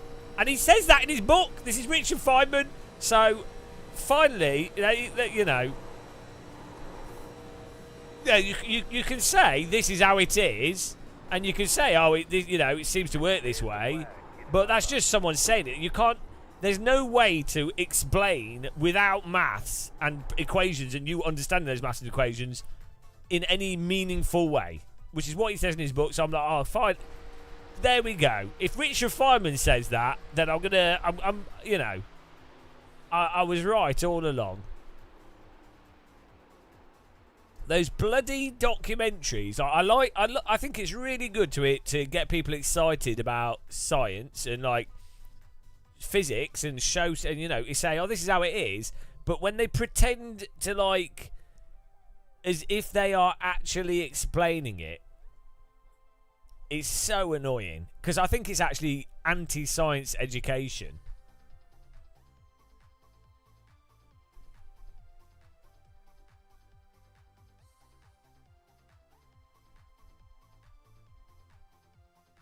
I think they should just stick to like basic, you know, like the more basic stuff.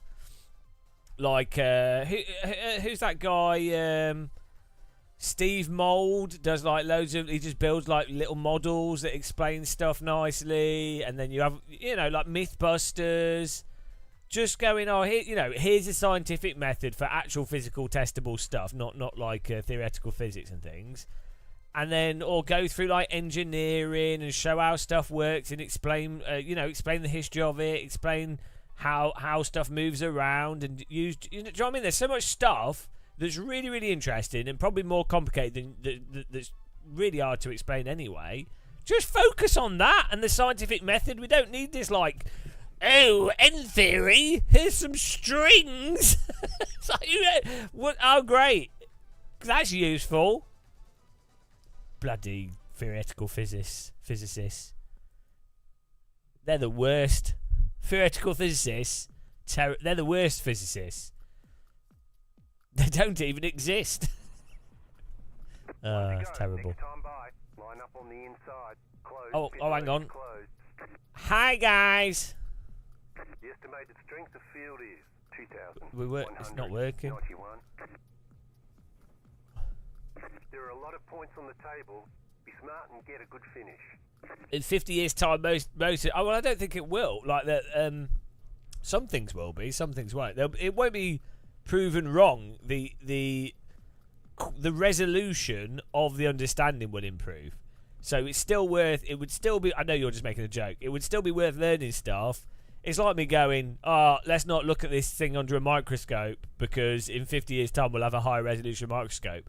But like, you can still look at stuff, and there will be high resolution microscopes. Well, probably not anymore because of electron microscopes and stuff. But still, it's like VR headsets. It's like going, well, I might as well not bother using one because we'll have high resolution VR headsets in the future.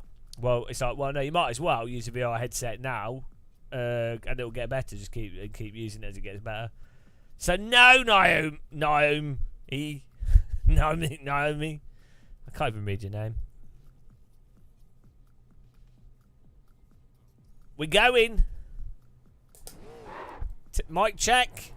Catch up 13. Car. My bad, wasn't paying attention. Okay, we go. Oh my goodness, is that the Gamer Muscle? It's UK West. UK West here, coming from the UK, repping the UK West in the Oval. UK West. UK West. Can we say the national anthem for the Americans that are here? Just upset I have to go 18 laps listening to that. Shit, fastest meal of my life. No national anthem. This doesn't feel like a good oval race. Michael, will you start in the pits? Right, guys. I won't sing the national anthem, but I'll pledge allegiance to the flag of the United States of America. God bless. God bless. And to the republic for which it stands. One nation under God.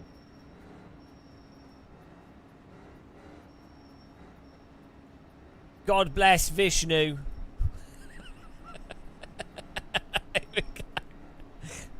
Here we go.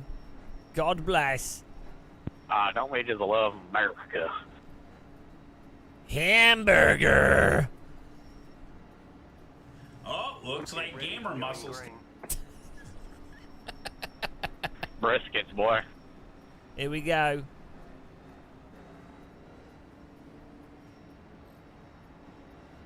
Channel the Malone. I'm going to insert Matt Malone deep inside.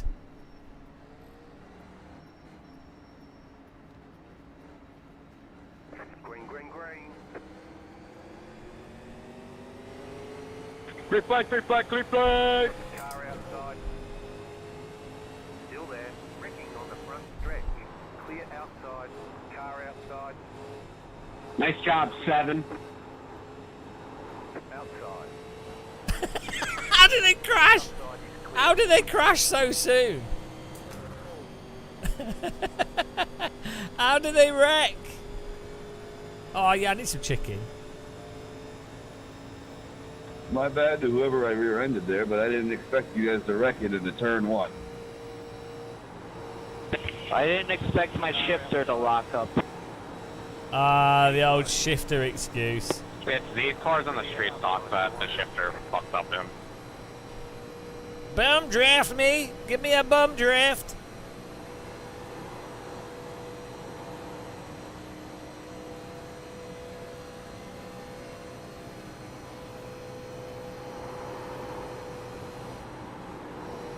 I'm just gonna ride behind you, Rob. Give me a bum draft! Shake and bake! Bum draft me, Sean! Bum draft me! Biggity biggity biggity googity biggity boo! This is it. He's gonna help me win.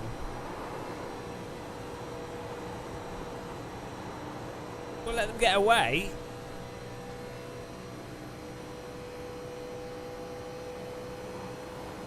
This is motorsport here, guys. We've got a motor and we're doing sport. Chow Mon.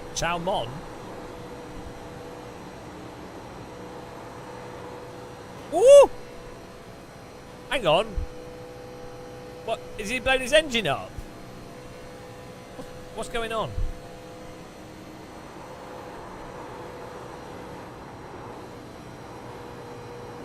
Did he drive into the wall behind me? I heard it make a crunch. I think he did hit the wall. Lol. Psyched him out. I lost my wing mirror. He lost his door.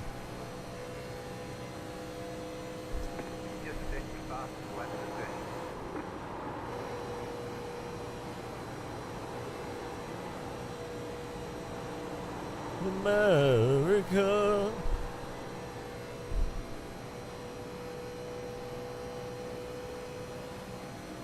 If you guys up front could slow up, check it up a bit so I can catch up, that'd be good. Absolutely fluent.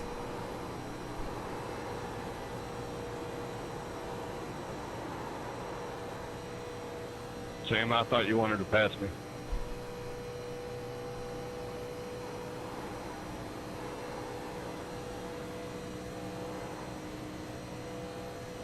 Oh, come on.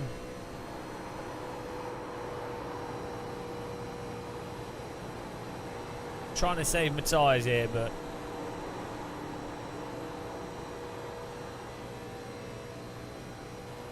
we're in no man's land. You're losing on the car in front. The gap is 2.4 seconds.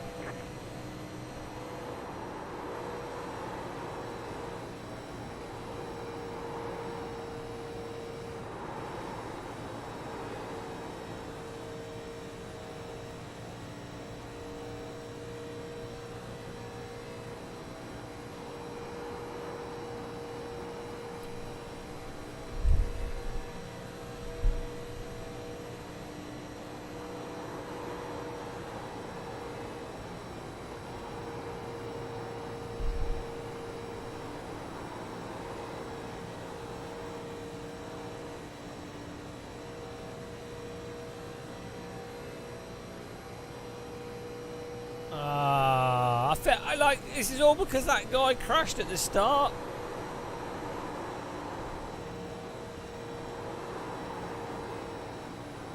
I'm now like, we did have to crit because the car behind won't bug draft us.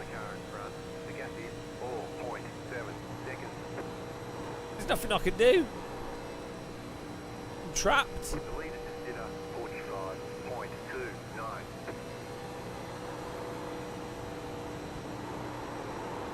Bum draft me, Sean. Bum draft me.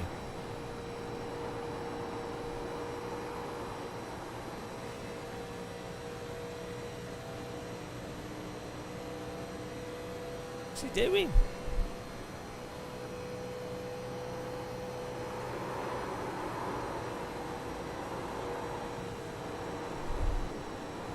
Damn it, my screen just freezed up.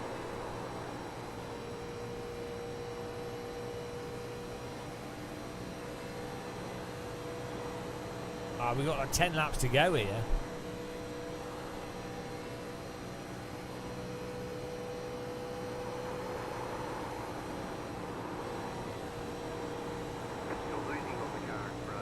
6-second gap. This is a disaster.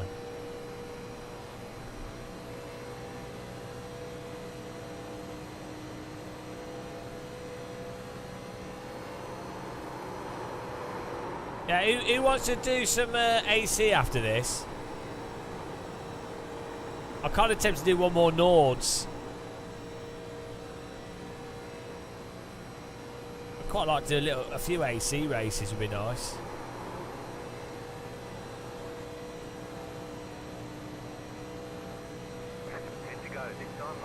This time by.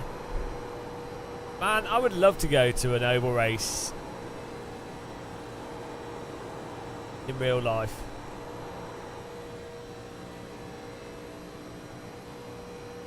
You're losing on the car in front. The gap is 7 seconds. No, I've not seen that, no.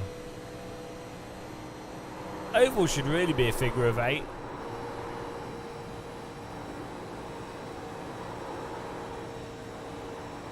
AC doesn't really do oval very well because of the way the netcode is. Car's rowboat.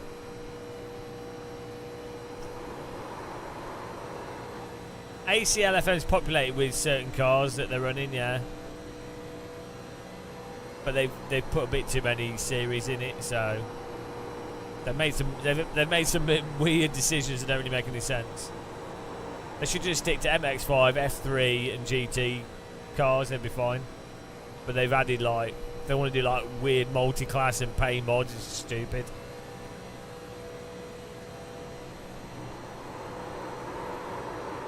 Whoa! Not sure why we're drifting there. Bloody hell. Almost lost it.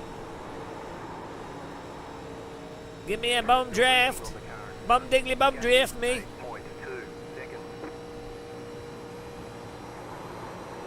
Oh yeah, I really wanted to do some shifter kart driving.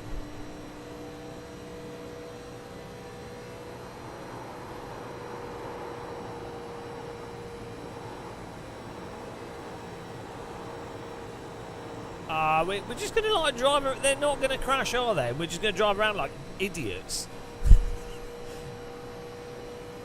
Why is this guy not pushing us? We could be right close to him.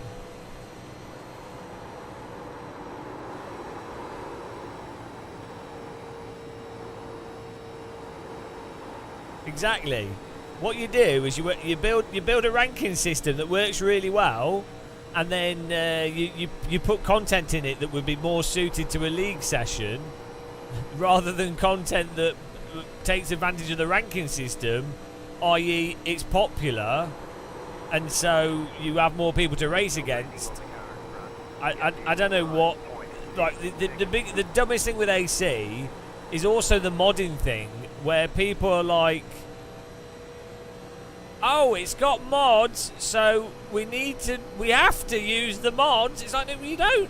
There's no reason, like, but there's so many tracks out there. Oh, why? Why? Why? Why did my tyres give out there? Oh, hello. Oh, there we go. Why? Why did my wheels just give out? Well, that went well. Why did my car like what's that about? No force feedback for that. I don't know, the rears just said no. Oh, that was good fun. Clear. Car outside. Go low. Clear outside if you want to.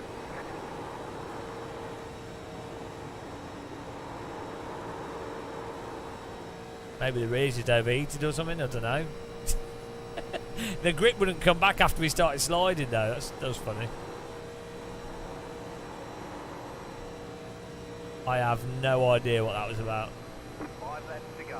Ah, Well, keep at it. bloody disaster this. You're losing on the car in front. The gap is 2.7 seconds.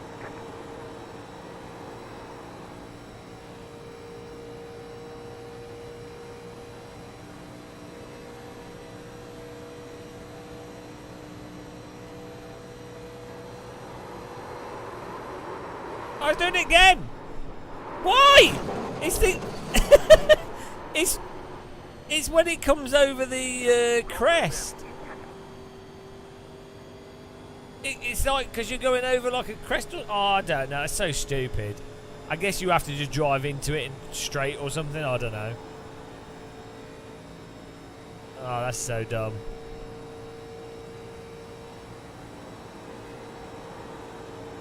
Maybe you have to take a specific line, otherwise the grip just turns off. It's so random.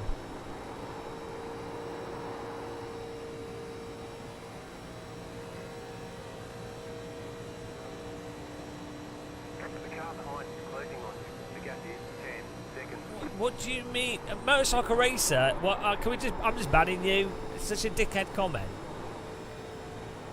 That's a ban. There you go. Time out. Nah, time him out for being a knobhead.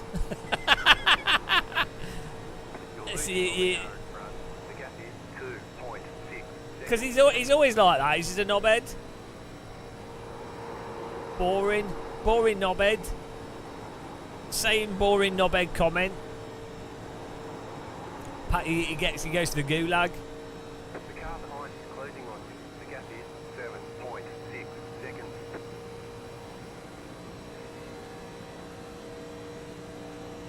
Two more. Sorry, boys. Alright.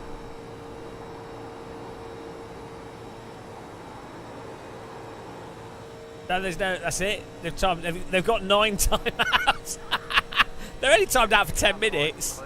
They're on 9 timeouts now. Sorry, buddy. You kind of just spun it in front of me. Nowhere to go. Yeah, but you've got creaky knees. Why are you bumping in the corners? 9. I don't know. I didn't bump you. 9 timeouts is probably a record. You can look at it if you want. You're losing on the car in front. The gap is 4.1 seconds.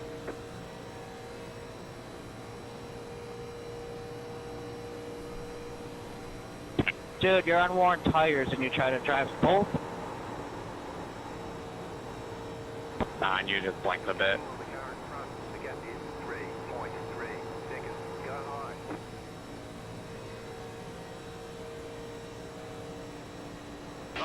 Not last. You just got the white flag. Oh, thanks for following. Mr. Matt, thanks for subscribing. Coming through, watch out. Staying high. The car behind is closing on you. The gap is 6.4 seconds. The pace car is out of control. Inside, wrecking in the tri-oval. Clear. You're gaining on the car in front. The gap is 2.6 seconds. Yeah, you just got the air out of me. You're good, man. Nice.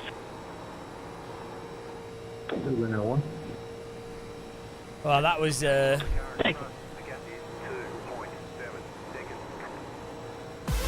hello! No, not Matt Malone!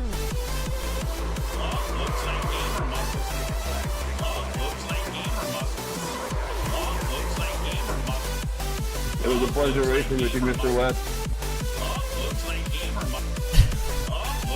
What?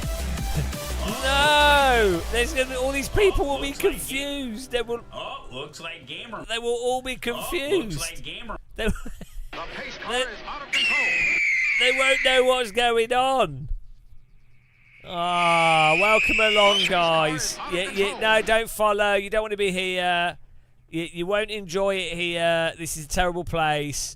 Matt Malone's just raided to troll you guys into thinking that this is a good place. He's not. Matt Malone is.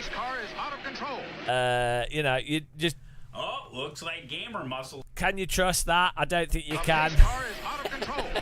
Why have you got 1,000 people watching you? Did you start your rallies again? I don't like ACC, but I do like the normal. Ah, 1,000 people. I bet they're all. They're probably about. Oh God. One of probably the Americans. or not the best simulation to practice, like even F1. It's one Twitch. It's really good. Oh, wow. Welcome along, guys. If you stick around for 2 minutes,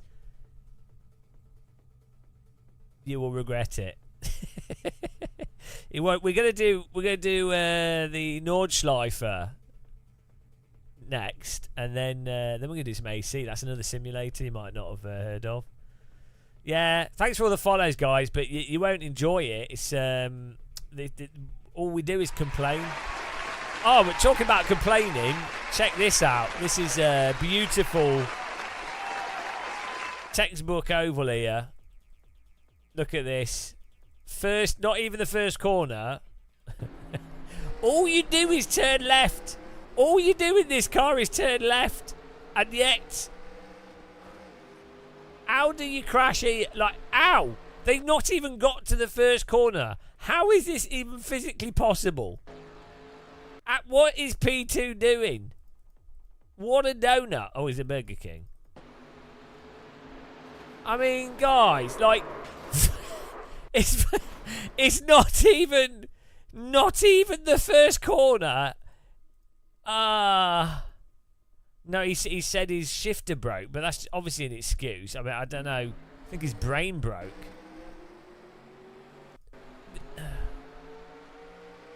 I don't know.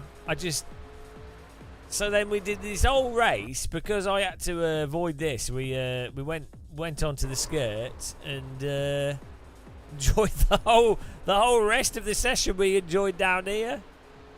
By the way, guys, have you followed Matt Malone? Oh, looks like gamer muscles. He's I don't know what he's doing at this time. Hang on. What time is it in America? Were you not going to watch the Daytona 500?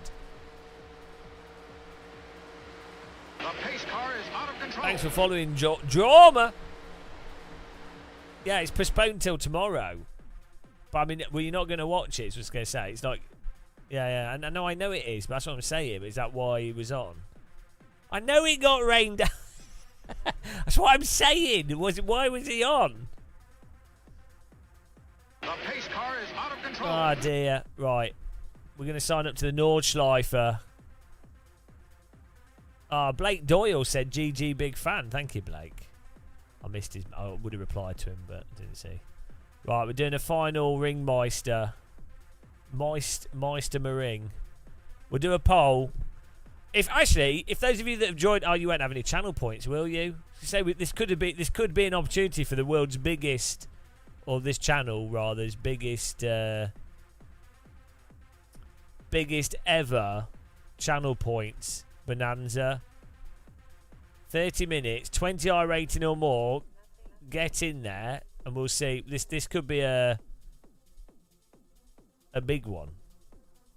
That's not what she said.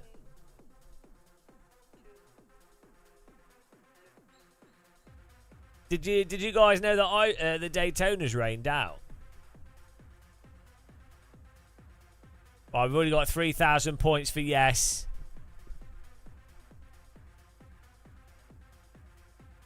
$3,000 for yes, 500 for no. Get in there, guys.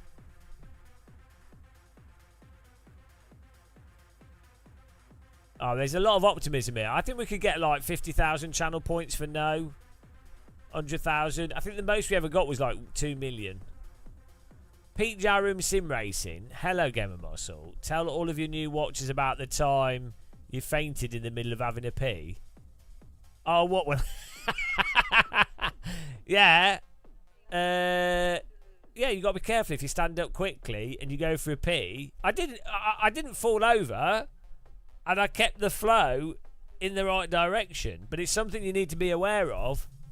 Sometimes if you get up quickly and go for a pee, you have to be like dedicated. Otherwise, if you get low blood pressure, you can lose control. But I maintained control, so it was all good.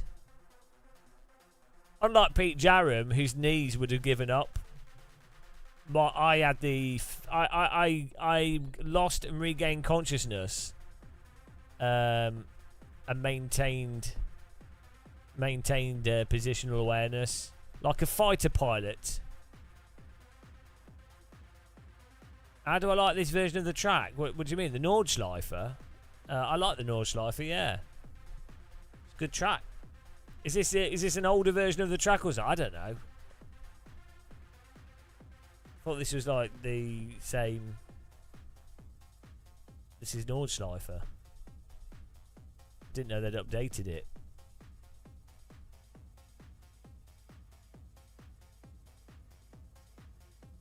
This is a nice, yeah, it's a nice track. It's a good time. Oh, Matt Malone. Why does Matt Malone always raid us when we're having a nice, relaxing stream? He never raids us when we're having a high intensity, you know, like a high intensity stream. We're having a nice, calm stream. I'll be talking about tea bags and, you know, winding down, and then Matt Malone comes in with like flags and hamburgers, with his nipples out of his t-shirt. Oh yeah, you can't blame me. I wouldn't expect. I mean, if I was raided into this channel, I would probably last about 20 seconds before going, actually, this isn't for me. This isn't a good place. The pace car is out of control. I regret coming here. But the way this channel operates is it's kind of a bit like, it's sort of Stockholm Syndrome. You leave this on in the background, and it's a bit like tinnitus, and then you just get used to it. And then when you don't have that tinnitus, you're like, oh, there's something wrong. So it's a bit like that. You know, it's like going for a walk in the British countryside. If it's not drizzly and grey, and you don't have that like cloud of depression over you all the time, it doesn't feel right. Yeah, well, I mean, they wouldn't have noticed Days of Blunder. They would have thought, they would have gone, why is Matt Malone raided a fellow American? Let's use ChatGTP to, like, here we go. Common, hang on, give me a sentence to say if I was a British spy trying to blend into a group of Americans and I need to get secret documents. Hey y'all! Anyone know where I can find the best barbecue joint in town? I'm new around here and could really use some local recommendations. I don't know how we get the secret documentation. Give me 5 more. Hang on. Howdy, folks. Mind if I tag along to catch the game tonight? Heard it's gonna be a real barn burner. Excuse me. Do any of you fine folks know where I can grab a decent slice of apple pie? I've been craving some good old American comfort food. I would fit right in here. Hi there, I'm new to town, and I'm looking for the best spot to catch some live music. Any suggestions for a place with a killer atmosphere? Basically American. Hi guys, I'm thinking of taking a road trip this weekend. Any must-see sights or hidden gems you'd recommend checking out? Pardon me, but I'm on the hunt for some perfect cup of joe. Any local coffee shops around here that serve up a mean brew? More. Now what? Now what do I say to get the secret documents after making them friends with me? Hi folks, thanks for being so welcoming. Say, I've been hearing some interesting rumors lately, and I was wondering if any of you might have any connections or insights into classified information. I'm working on a project, and the help would be greatly appreciated. It's the worst spy ever. The worst spy ever. Yeah. Yeah, do you guys have any classified documents? Have you got any classified documents? That's what spies open with. Oh, you don't happen to have any classified documents? Okay, go on. Make it more subtle and even more American. Here we go. Yeah, hey y'all. It's been great getting to know you. Say, I've got a little side project going on, and I could really use some insider tips or connections. You know, just trying to get the lay of the land.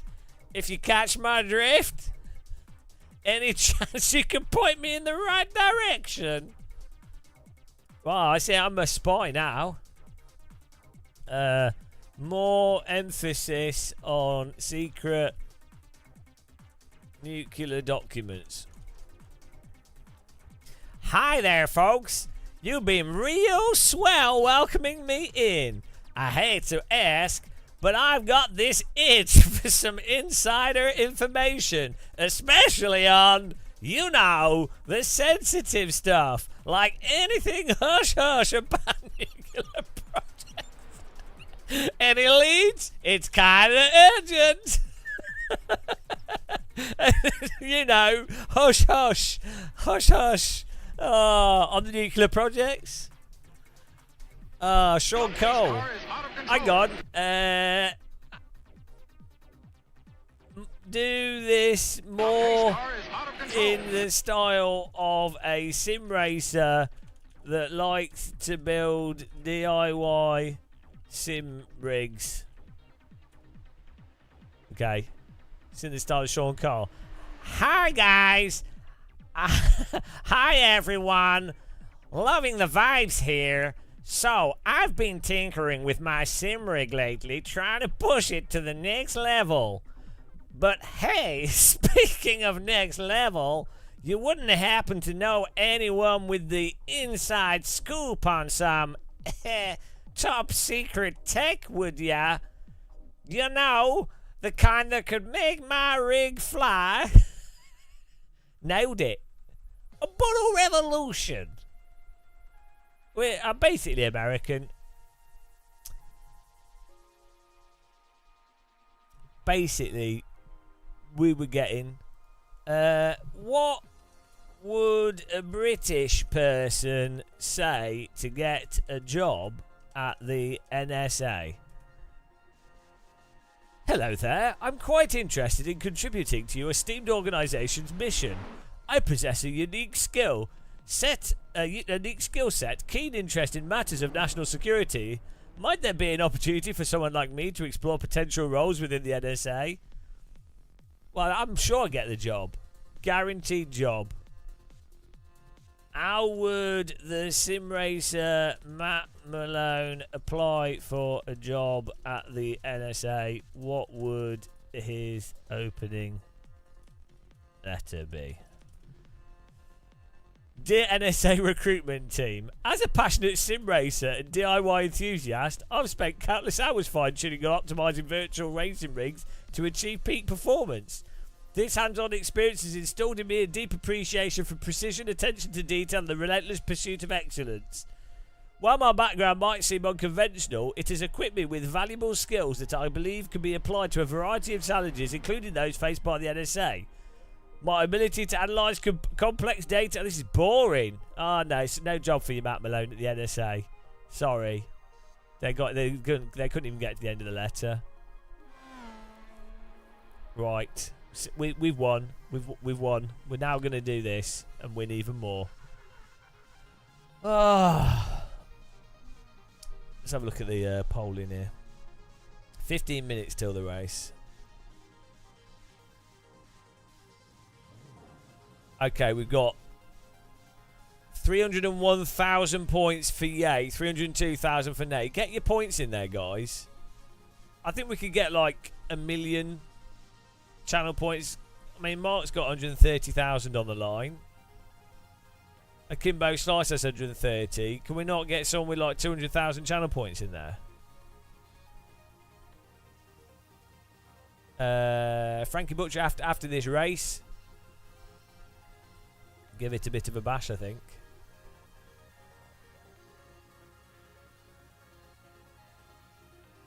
I need to get some food on though quickly. So I tell you what, I'm just gonna pop some food on quickly. I'll be back in like 4 minutes. Gonna fresh cup of tea as well. So get your kettles on, get your channel points in there. This is gonna be a spectacular. Ugh. Ah! The arms don't work. Back in a minute, guys. Thanks again to Matt Below. Hello, Gamer Muscle.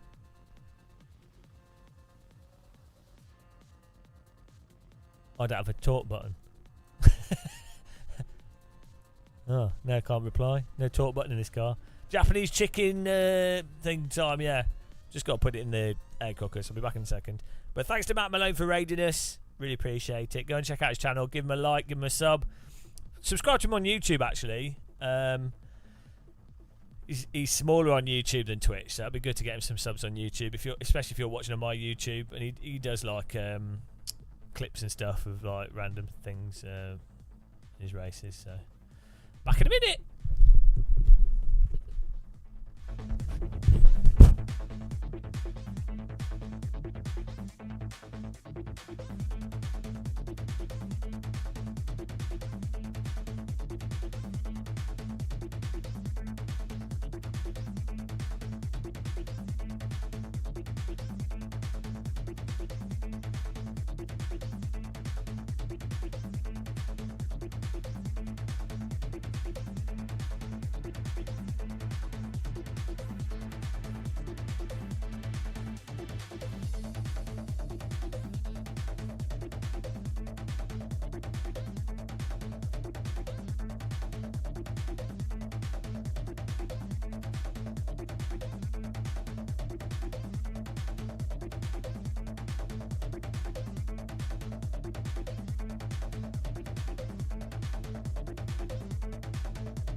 What are we up to here?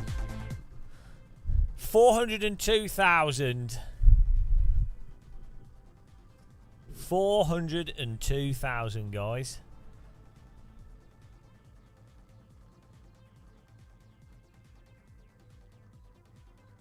Versus 354. I'm surprised there's not more no's. 356,000. I would imagine.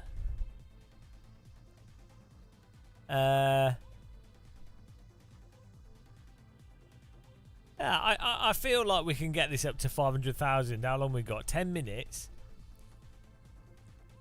I mean, we just need someone that's not pathetic. Hello, Channel VR Sim. Someone that's not pathetic with their channel points. You know, someone that puts down a serious amount of channel points. This is an opportunity to like really quadruple up. We've so far in this series we've kind of 50-50'd it. No, that's actually like four out of 5. We've gained 20, but I mean obviously we can just Nigel Mansell can drive into us.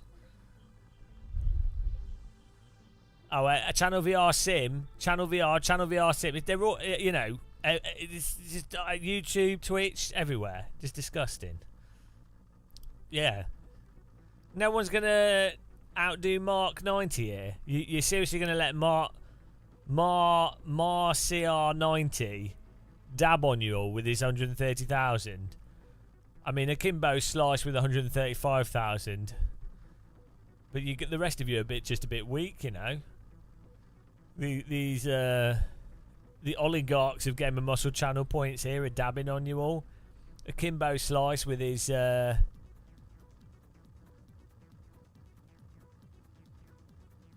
luxury yacht.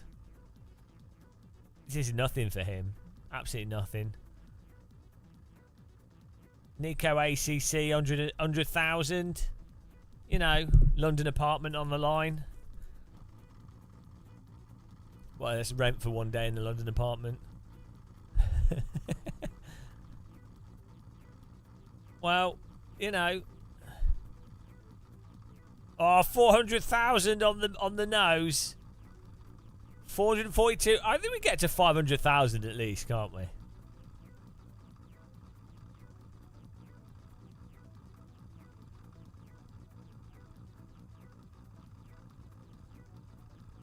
It's a shame we haven't done a quali, so we're going to be starting in like 20th. I think it'll be alright though. So I'll keep this on there. I'll be back in a second. Set fire to the kitchen.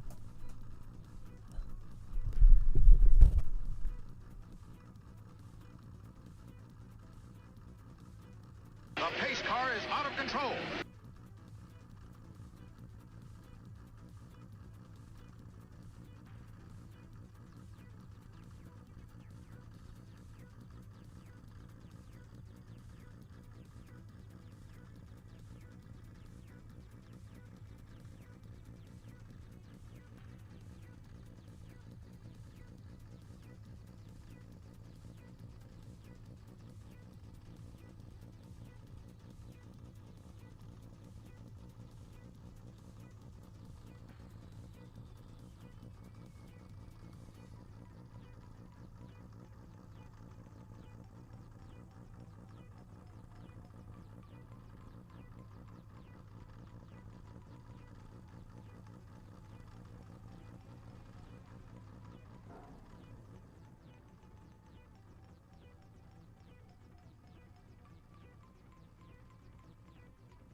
we go.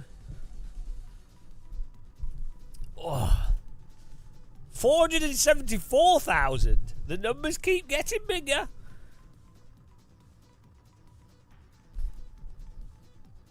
Just keeps on getting bigger. Oh.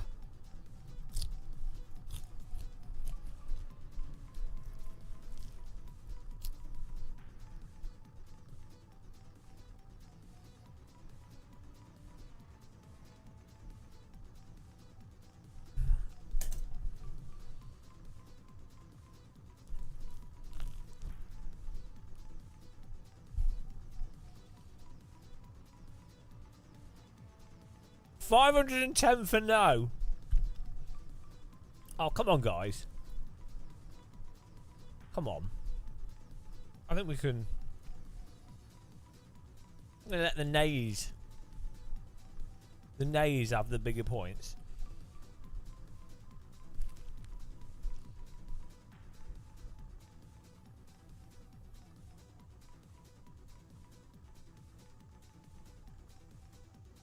Well, it's not though, because we've finished with 20 I rating in more. As I say, like 4 out of 5 have got more than 20.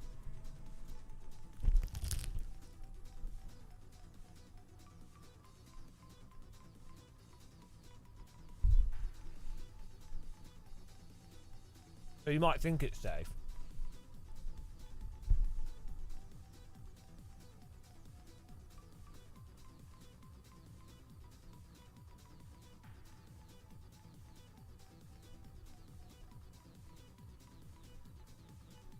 I'm also fueled on kebab, so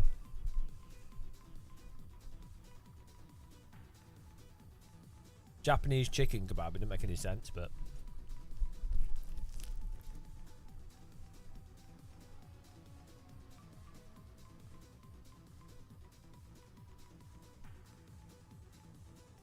Pete, Jared, Sim Racer, is there a third option? No. No third option, it's just binary here. Is, why is it that it's really hard to find, like doner kebab meat in supermarkets?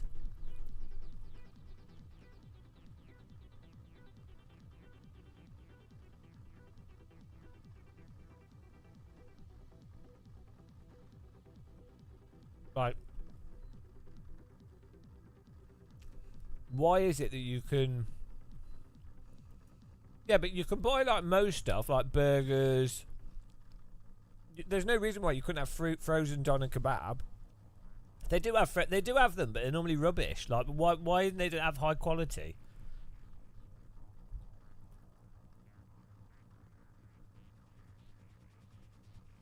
Yeah, they do those rubbish ones where it's like in a pre-done kebab thing, and you microwave it, but it's crap. You'd think someone like German Donner would do like a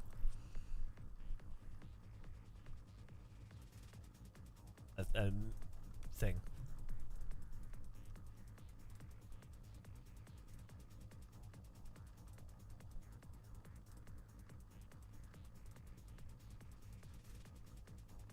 Yeah, it's the perfect thing to have in a frozen bag, like slices of doner meat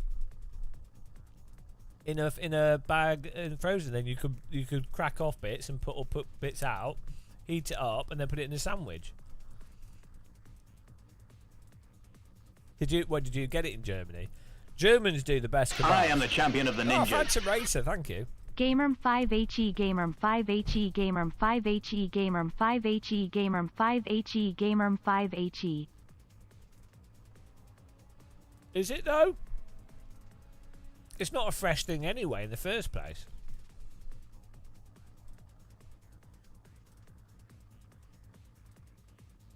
You in Cologne? Did you go to the Turkish area? What were you doing in Cologne? Did you go to the Cologne Dome?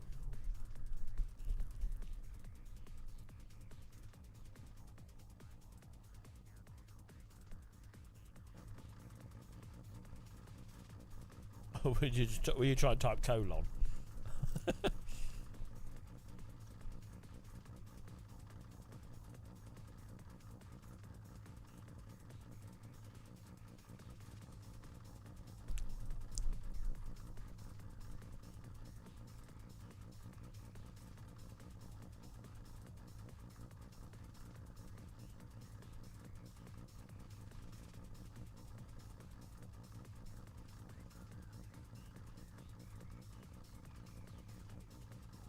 Yeah, Cologne's weird. A weird place.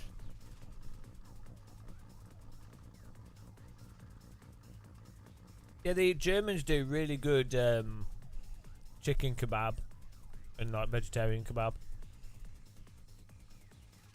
It's hard to get that in the UK. We where was it? I was in Munich. Has a really good kebab shop.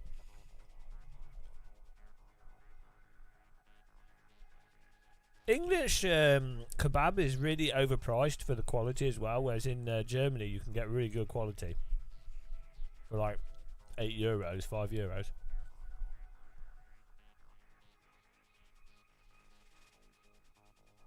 Yeah, UK the prices are like 10, 11 pounds for a basic takeaway. Food's cheaper in Germany, especially relative to its quality.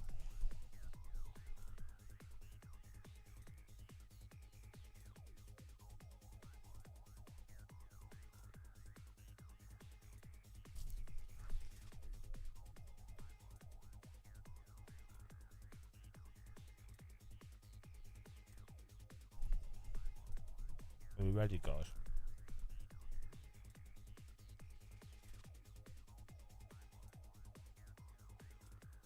I really don't get Five Guys prices.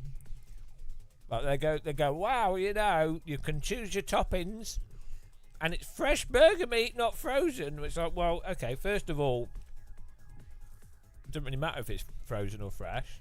Secondly, how do fresh burgers even cost that much?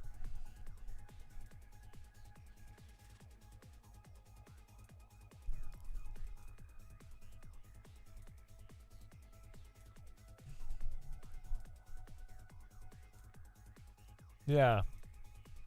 They introduce you. You actually get to slaughter the cow yourself.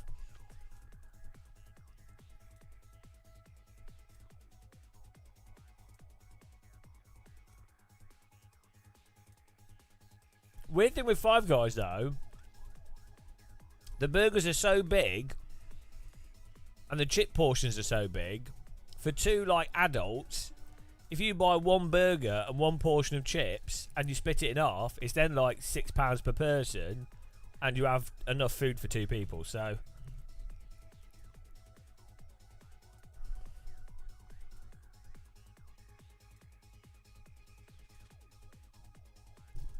it's kind of weird.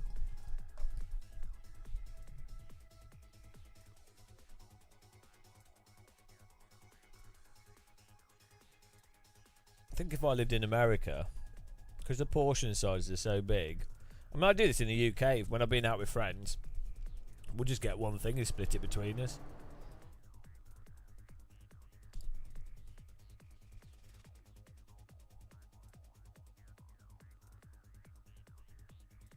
My tea's a bit too hot to drink. Well, we're ready. We're ready to win here, guys. For the believers. Ignore those unbelievers. They don't know what they're doing. The weak unbelievers. 513,000 versus 648,000. I'm doing this for the believers. You losers. Nopi Kiosk is putting 153,000 on the line. Akimbo Slice 135,000. Get out. We're winning this. How dare you? How dare you guys?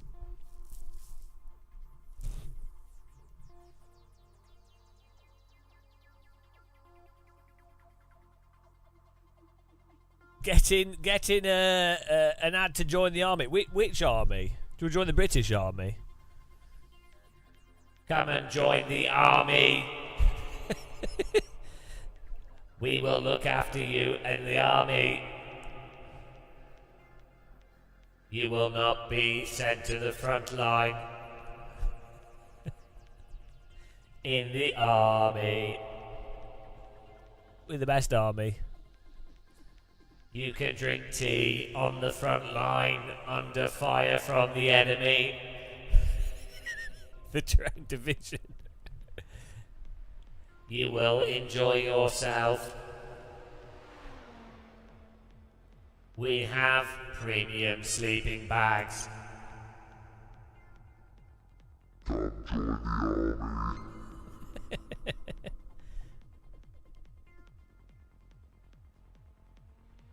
No, I'm too old to get drafted. It's fine. I'm safe. I've used sim racing to keep me safe from being drafted. Exterminate.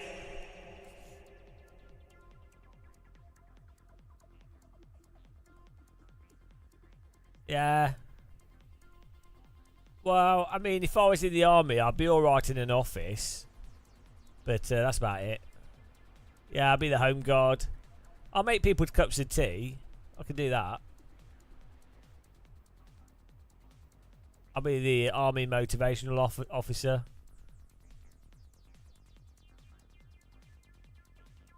Oh, yeah.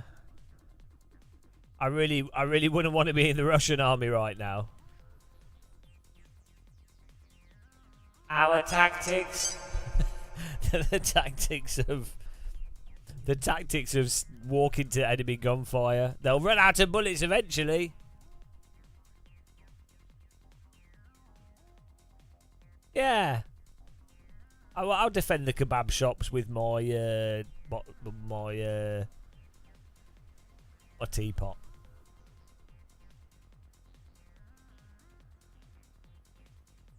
Yeah, it's because so we can go to war with China, Russia. Who else are we going to war with? We'll find someone.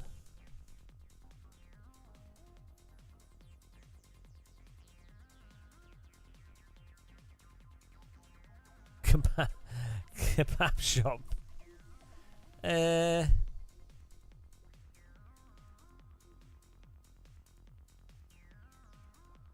Yeah, Iran. Yeah, who else? Who else can we go to? What? We'll just pick any country that's. Well, anything will do. It doesn't matter. We've built all these weapons. We need to fire them at someone. We've got all these nuclear warheads getting rusty. We can't have that. We need to use them, otherwise it was all a waste of money. Argentina, why not? Just Luxembourg. We should just attack Birmingham. I'm telling you. The estimated strength of field is 2,857. No one would notice. We could just give Birmingham to we could say, oh, Iran, Russia, China, have Birmingham. Just have Birmingham. Hello, Gamer Muscle. I would have a button for talk. Yep, single file. I don't have a talk button. No talking. What's up, Mike? No talking. Hey, come out. Good luck. Dudley offensive. You too, bro. Here we go. Fasten your seatbelts. That's what I'm saying. You wouldn't even notice. We should pretend that everything's stored in Birmingham. Yeah, I don't need it. Exactly. Right, starting in 18th.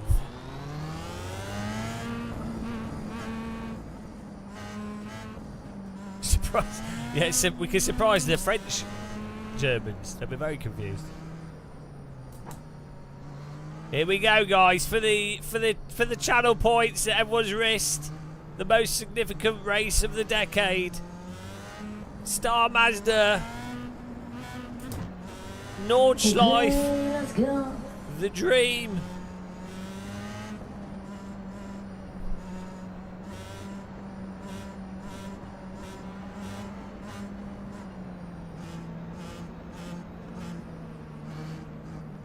About to go green. Stay focused.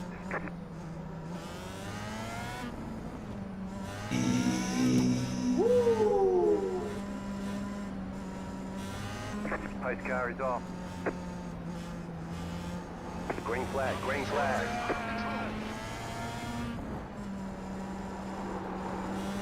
Go, go, go!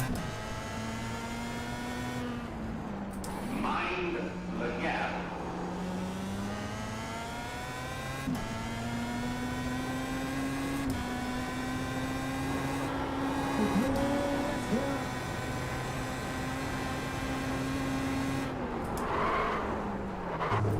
I'm locked up. We're okay. We're okay. We're okay. Cold tyres. It's fine. We're saved. Saved. I don't like ACC, but I do like the normal. Still there. What's this guy doing? Probably one of the. Keep to the left. One of the or not the best submission to practice. Like still there. Oh, these guys are idiots. One, everything's really good. You fucking idiot! I even moved over. Ah, fucking iRacers, guys. I even moved over to like make it fucking idiot. What a fucking moron! And there's nothing I can do. I even moved over to avoid it. I even moved over. There's not more I can really do. Absolute fucking morons. I mean, I can't do anything. I've reduced my speed and moved over. Like, I'm not even turning in vaguely to give as much space as possible. Fucking idiots in this game. And they're all swamping me. Purely because of my locking up here.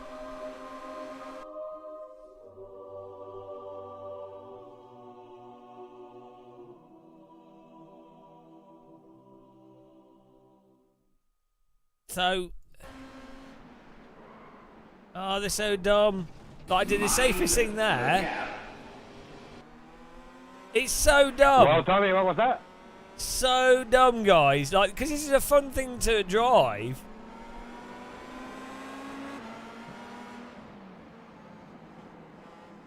Like, he attacks us here, doesn't complete the pass. What's scary? So then I'm like, okay, well, this guy's going to wreck me. I can't move into the right because this guy's there. So I'm like, okay, fine. I'm trying to make it as safe as possible. And then this guy just fucking out. Absolute fucking morons in this game. It's they're so dumb. They wreck their own race. Oh, they're so fucking stupid, the people that play this. I mean, I'm playing it as well, but like, this is so dumb. Like, it's so stupid how there's nothing you can do. Even there, I have like done absolutely the absolute like accommodation massive. Oh, it's so stupid, guys. It's just so dumb. The degree to which I pulled over to make sure that he's got room to drive like an idiot and not hit me, and then he still drives into me. Look at his line as well. He would have hit into me regardless. Oh, it's so dumb. And there's no point. There's no point for this guy to be driving like this here. Because there's a long straight and there's still, you know... I'm not always in incidents. Right, that's another...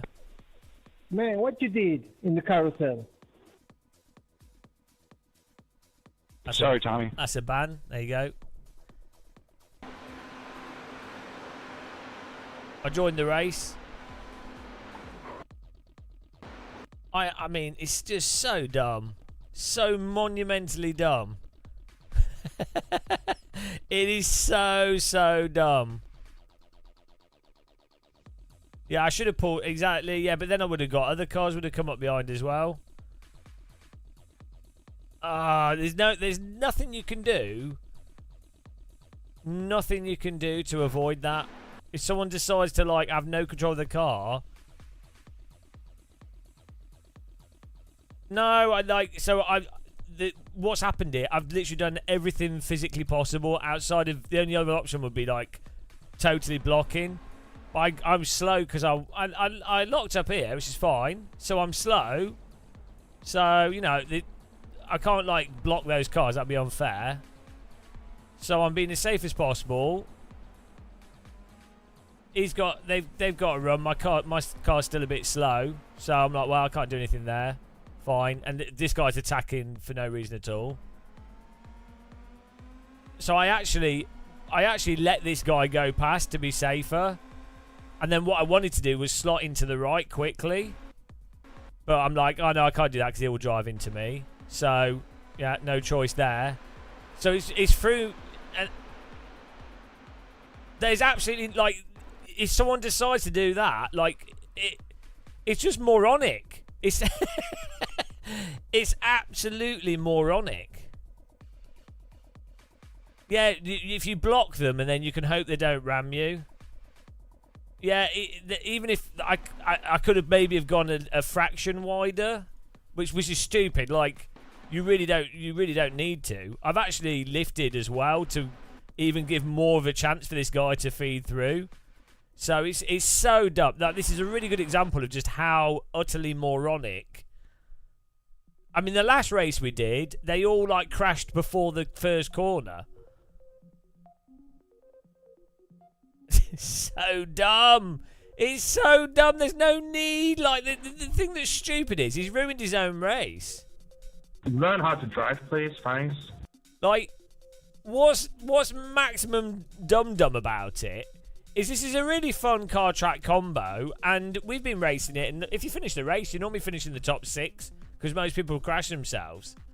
So all you do is there's no point in sending it through here. Oh, it's so dumb. It's so stupid. This is so common in iRacing.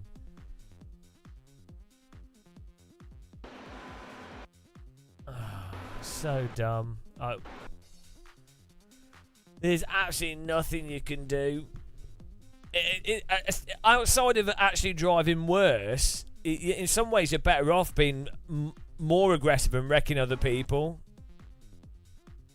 Yeah, let's play some AC. This is too shit. Right, forget this. I'll do the points. Right, it's a shame. As I say, this car track combo is good fun, but iRacing's a bit shit.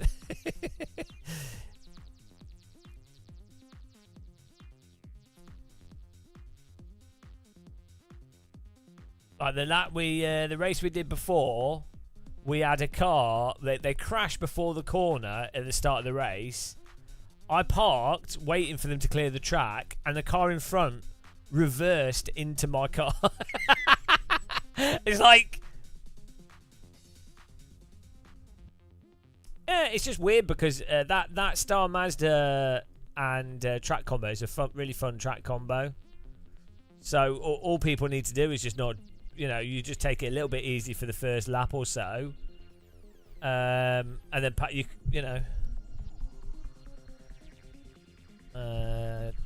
prediction. Here you go.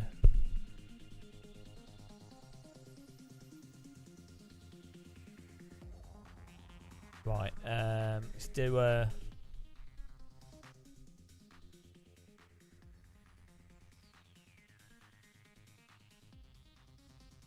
Set up a server here.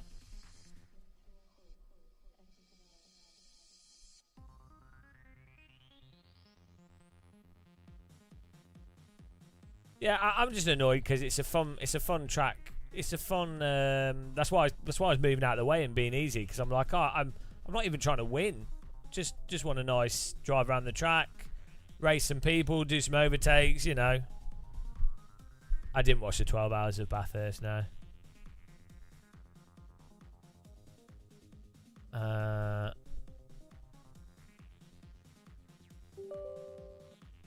I think the big thing with iRacing is because the tyres are so slidey and unforgiving.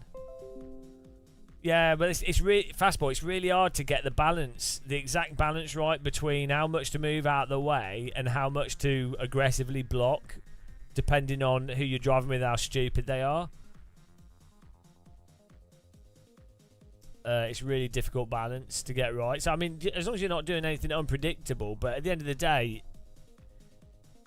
sometimes you actually are better off illegally blocking in iRacing, because you know that the cars behind you are shit, and you know that if you don't illegally block, they will ram you. So you actually, you full on just block because it actually ends up being safer, and for them as well, they just don't know it. Right, I'm making a server here.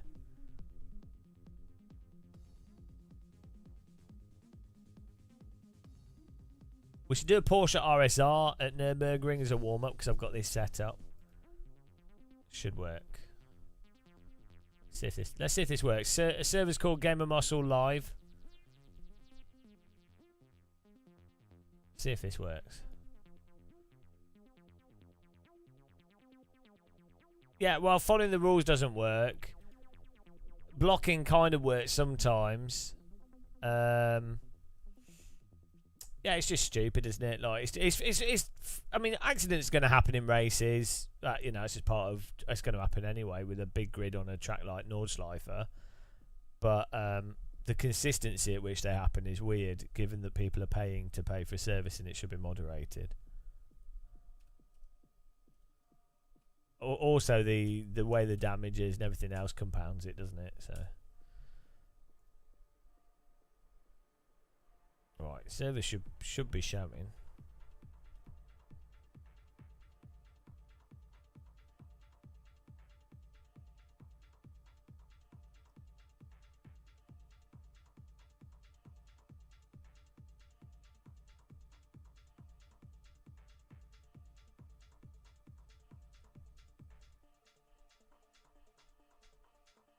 Why is it? I can't even find my own server.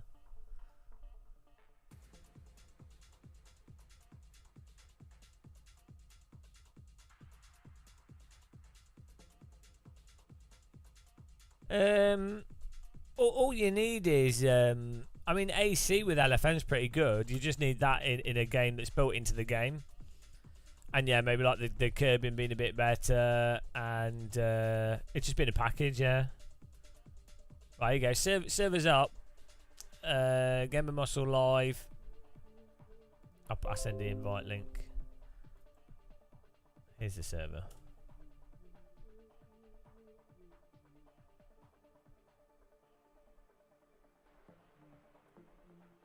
Go. See if that works. Oh dear. I was looking forward to doing that race though. You would. Oh shit! I forgot to turn the VR headset mode off. You would think. The thing that I really don't understand is what you think is you go. Oh, there's only a race every 2 hours. There's no password on it, or if there is, it's T. I don't think it's got a password on it. Oops. Yeah, you're like, there's a race every 2 hours. You've not qualified at the front, so we'll take it easy for the first lap, right?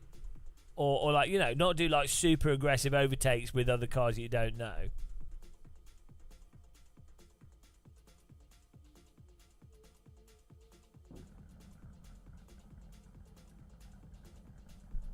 Here we go. Whenever you go to VR to 2D, it messes up your field of view sense.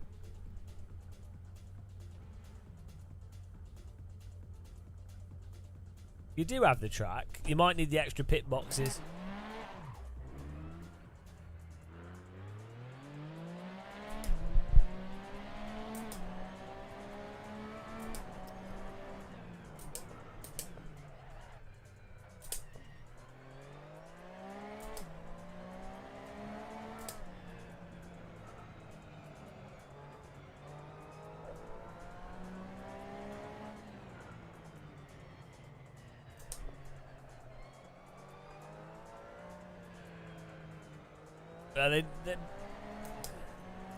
I wonder with iRacing if it could just be moderated better.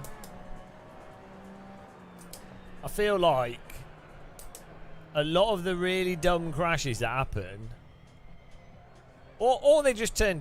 I think if they turn damage off, it would actually be more realistic.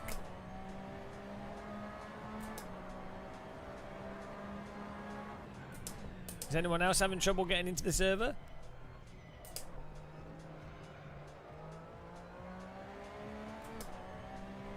No, it wouldn't. This is a misconception. Is people think that people don't drive into each other because they're worried about damage, but it's not true. Because people don't crash into each other because they don't want to wreck. If you've got damage off, you still get wrecked. It just means it's not, your race isn't totally over. So for rookie racing, it makes way more sense to have damage off. Because if you get crashed or they crash into you, and it's normally someone else crashing into you, well, you just rejoin. You're still slower, but you just rejoin. You're still lost at all the places. The person that's crashed into you's probably lost the places. No, they don't, though. That's not true at all. It's like people. That's not based on anything. All damage does is it compounds it for when someone else makes a mistake, and also adds in the random variable of you getting damage. Like people do not alter how they race based off if you get damage or not, because it's effectively game over. As I say, if you get punted off the track, it's game over anyway. So, or you've lost the race. Then that's what people are trying to do.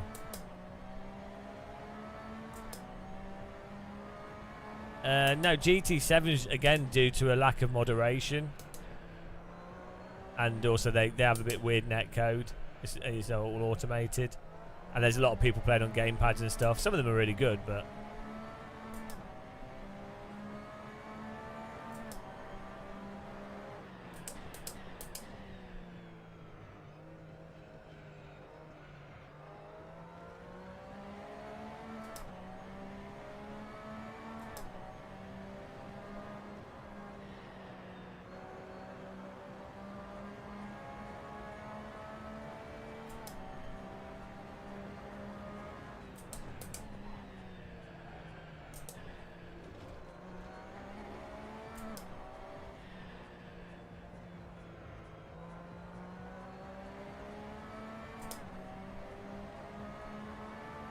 we've got this set up. I think it's fixed setup. You want to join? Search for Gamer Muscle. Password is is there a password on it? Don't think we have a password on it. Oh, you have to drive AC so differently to iRacing.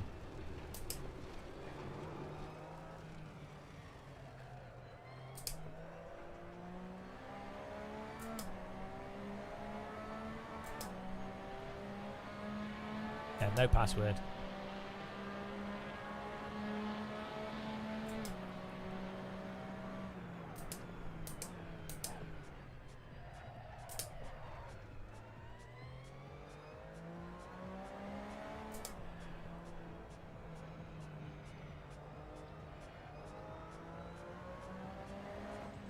Yeah, this is a really good. It's a really good car, isn't it? Like, it doesn't have ABS, does it? It has TC, but no ABS, and it's like basically it's like a really nice sort of GT3 car, but more a little bit more spicy.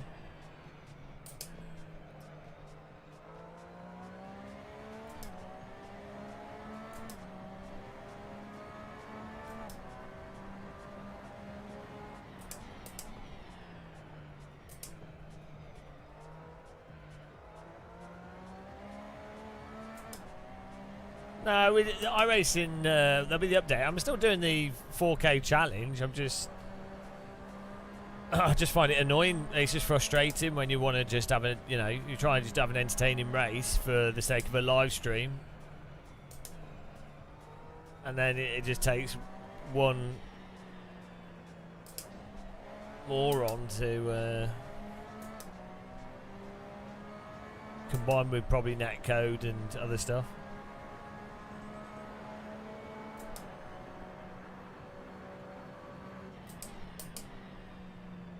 I mean, iRacing is definitely a lot more fun if... Oh, Jesus Christ. I need to learn how to drive again. It's a lot more fun if you're playing it as a joke. Like how we play when you're not trying to get iRating. Or if you know how we play the Oval and stuff. If you try and play iRacing with any expectation of like actually like, you know, you're trying to game rating, you're trying to win at it. It's really, it's a real chore. But I mean, to me, that's his own challenge. But it's like playing Super Meat Boy or something, you know. Probably will do more LFM.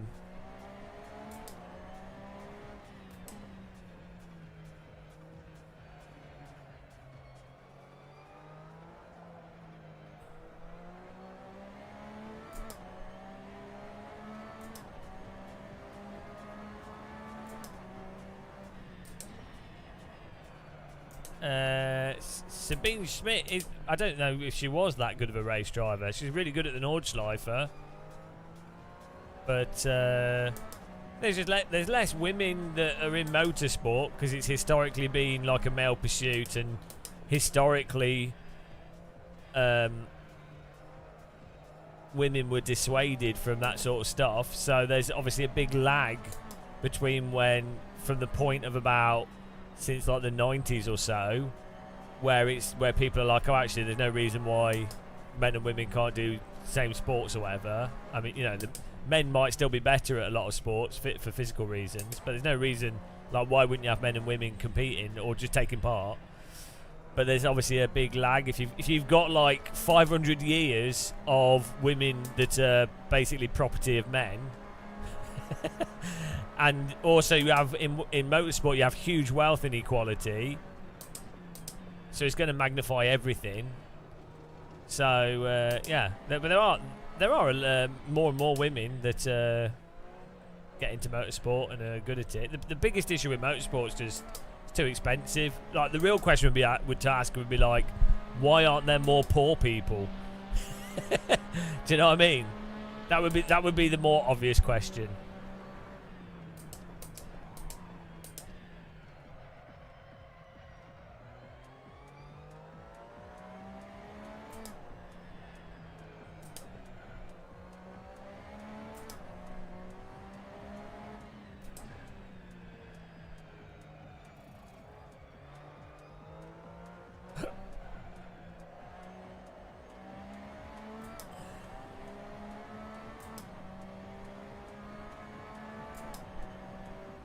I think if motorsport was, especially like go-karting and stuff, if it was made much more affordable with like prize routines to go through it, you would then get much more diverse grids.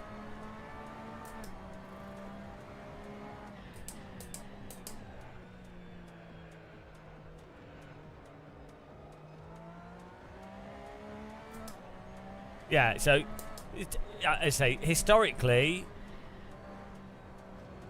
I mean, it's the same. So if you get something with like very low barrier to entry, like gaming,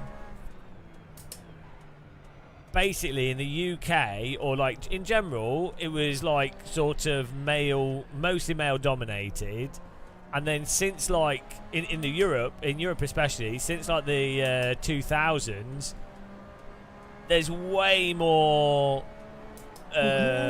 women and girls doing it than there were before, and so it's sort of more normalised. But so people were generally less sexist towards women or men playing video games round about the 90s, but then it takes those people to have children for then it to be totally like gender neutral.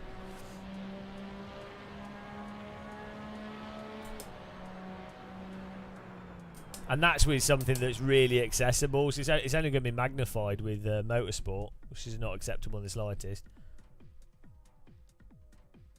But then you also have sports that are female-dominated, like gymnastics, ballet, ice skating. I don't know. It's quite a few. There'll be a few sports. Probably not as many as male sports, but there'll be a lot of female-dominated sports where you could go, well, why aren't there more men in it? And gradually there will be more men as people go, oh, well, you know, if a guy wants to do it, they can.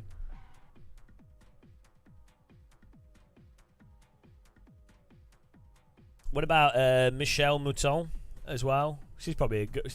Michelle Mouton's probably like the best example of legendary female motorsport drivers.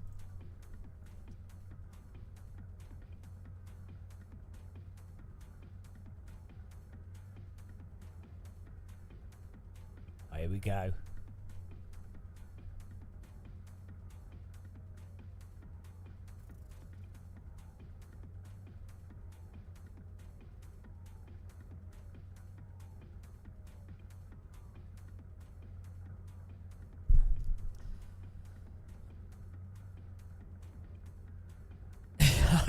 Ironically, yeah, great car, fixed setup, sprint race. Here we go.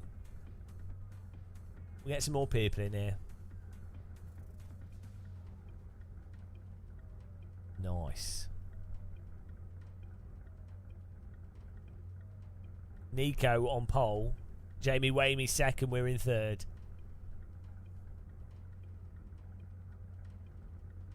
Did she was in the era spot? I don't know. I guess her family's probably super rich as well.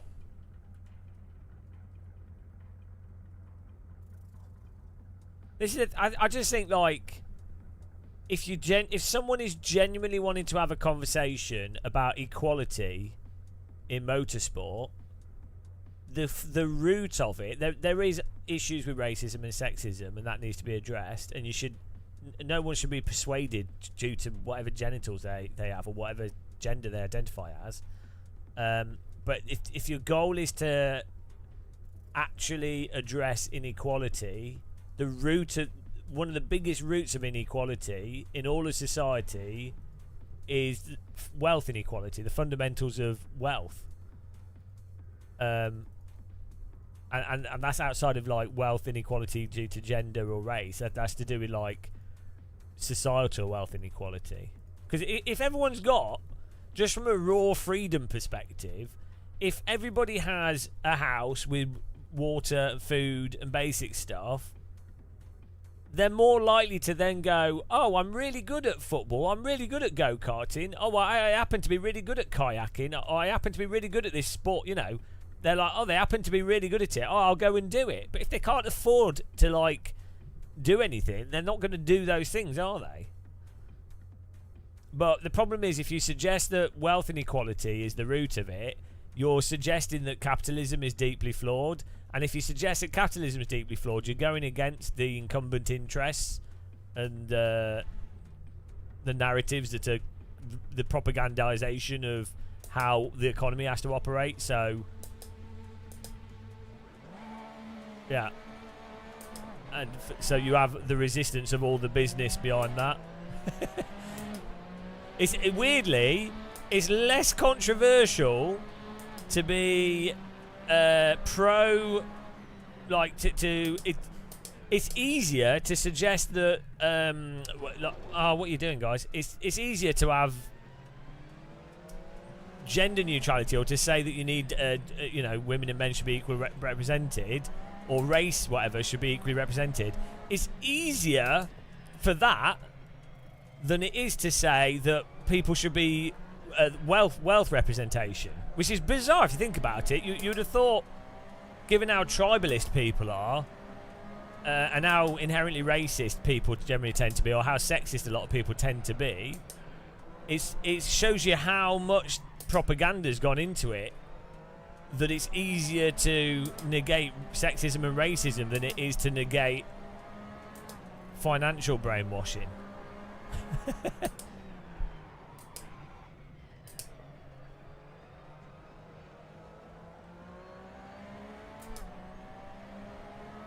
No, well, I'm not talking about wealth inequality for genders, because there's a whole bunch of complexity to that, and there's a whole bunch of things that people miss out. So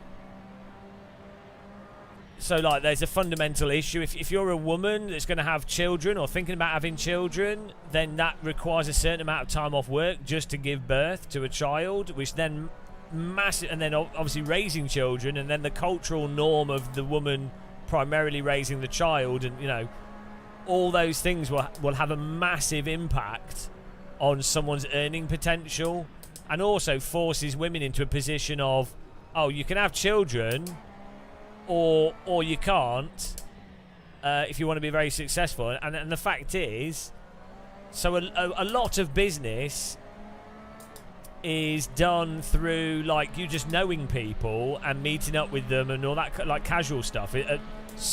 a huge amount of business is done through like casually knowing people, casually doing stuff with people. Well, if you've got a historically largely masculine environment and a culture where typically men and women are segregated, well, a lot of business is going to typically end up going from through men rather than through sort of a gender neutral thing. So there's all these like variables that are conveniently ignored by a lot of like it's not communism at all. They're conveniently ignored by people that just go, wow, look, men and women are paid the same. It's like, well, yeah, in many contexts they are paid the same. There's also lots of examples where men are paid worse than women, and there's also lots of, at the moment in motorsport, if you're a reasonably talented female, it's better. You're better off than being a man. Like you're more likely to get sponsorships. You've got more opportunities. And I'm not saying that's necessarily a bad thing, but you are literally better being a woman in motorsport if you're of a moderate talent. Right now, like you will have more opportunities than the dearth of wealthy men. Just because of the like wanting to rebalance it.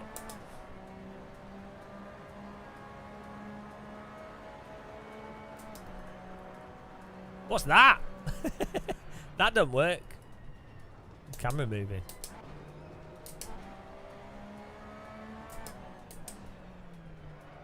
Oh.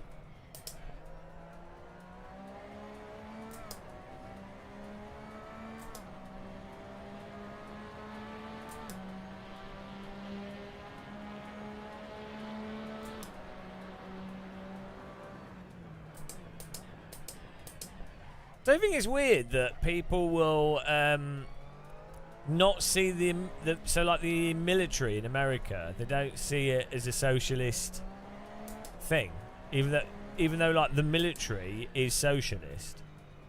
Like you go in the military and everyone wears the same clothes. The government basically dictates what you can have and what you can and can't do. And you are that is about as authoritarian, well, effectively communist as well, like absolute hardcore authoritarian communism. But it's weird that you'll have a lot of people that are like, oh no, we're really anti this, or you know, and it's like, but hang on, you join the army. It's like, it is literally probably one that like is subjecting yourself to actually basically putting your life on the line for a government. Yet they're the same people that will often be like, no big government, or what? Unless it's the military, and then rightly so. You've got a lot of people going, oh, hang on, that vets aren't like supported enough, and there's not enough mental health things, there's not enough support when they come out of it. It's like, yeah, exactly. Everyone should have support from the government so they can live a healthy life.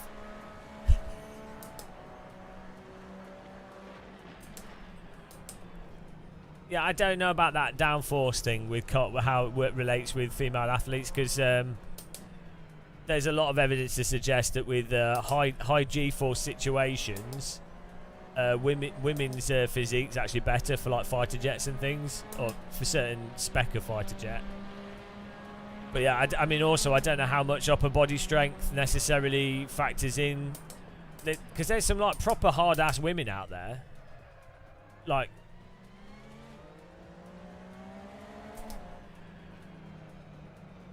I mean, it doesn't mean that you couldn't have a female series of racing, though. Like, I don't know why it would really matter. You probably wouldn't need it for a lot of series, though. The real question would be, why wouldn't you have a go-kart series that's so affordable, so you deal with wealth inequality, and you make sure that it's a welcoming environment for minorities, for different genders and everything, because you want it to be as competitive as possible. So you could do that up to shifter carts. Be fine.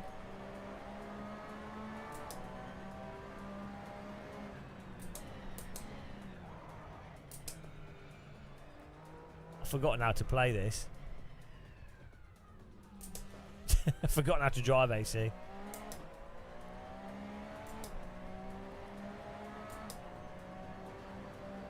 Bloody Nico's going to win this.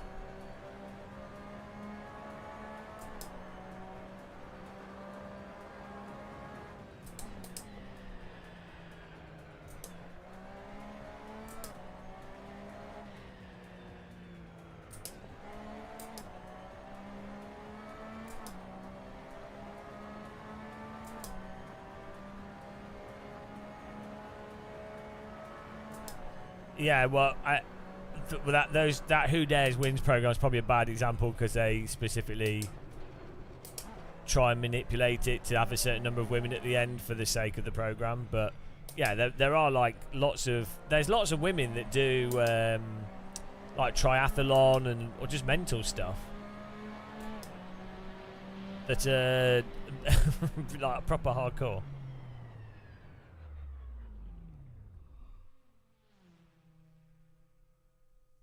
Oh yeah. Right, let's have a look at the results here.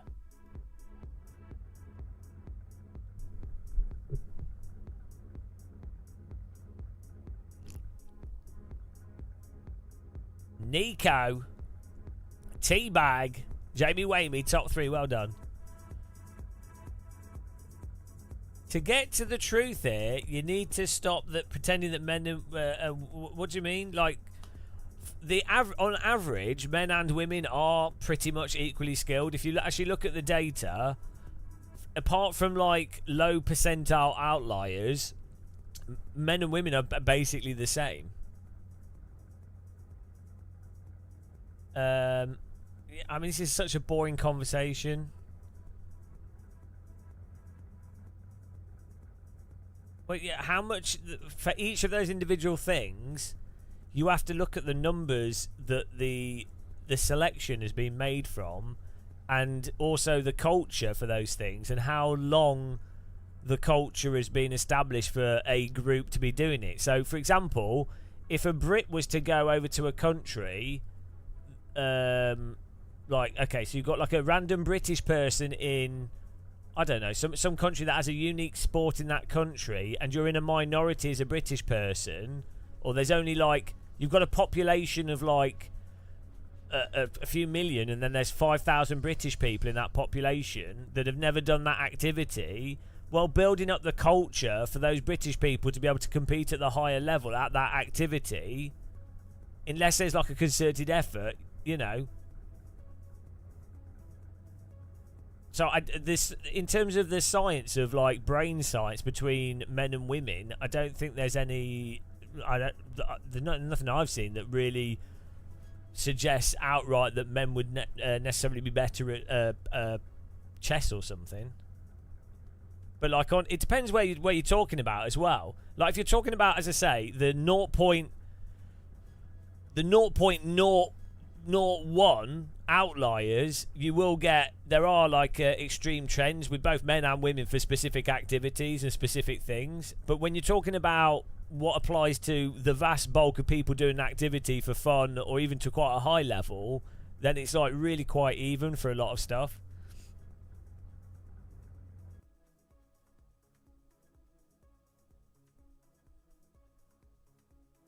I'm not talking about brain size, I'm just... Yeah, I'm not saying that there aren't genetic components to different activities as well. I don't know what argument you're making. Yeah, there's more. If it's like Ethiopians are really good at long distance running because they have better oxygen capacity due to where they've grown up. Tall people tend to be better at basketball because they have a height advantage. There's people of a certain specific height and physical makeup that tend to be really good at sprint racing. So yeah, there will be, like, if a sport is being designed or happens to have gravitated towards male physique, you will get more men that are better at that thing. But if you have an activity or thing that's designed for women, female physique, then you will have a predominance of whatever physique is suited to that thing. It's not like Genius, is it? You don't, so, Yeah, you're just talking about you should have a separate series. Yeah, maybe. But at the top end, sure. Like, I mean, so the point of having separate series... I'm going to make another server here, guys. The point of having separate series and events for, like, men, women, or whatever category, disabled people in various disabilities or whatever, the point is so that you've got an option for someone to be able to be the best within their category to then highlight that talent so it doesn't get drowned out by the other talent groups. So yeah, you'd have to. There's probably some kind of like statistical modelling you could evaluate on stuff. As I've said, I think they should do sport based off how much time people have spent doing it, and that should be like a. Oh, hang on, we've got a classic. This is awesome. I'm going to create a server here, guys. So basically, if you've done, you track how many hours you have you invent a new sport, don't matter what it is. And then you have to track how many hours you've spent doing it. And then you have a handicap based off the time that you've spent doing it. So you can then go, okay, well, this guy's really good, but good relative to what? Like, relative to their time they've put into it. You know? Hello, Donut.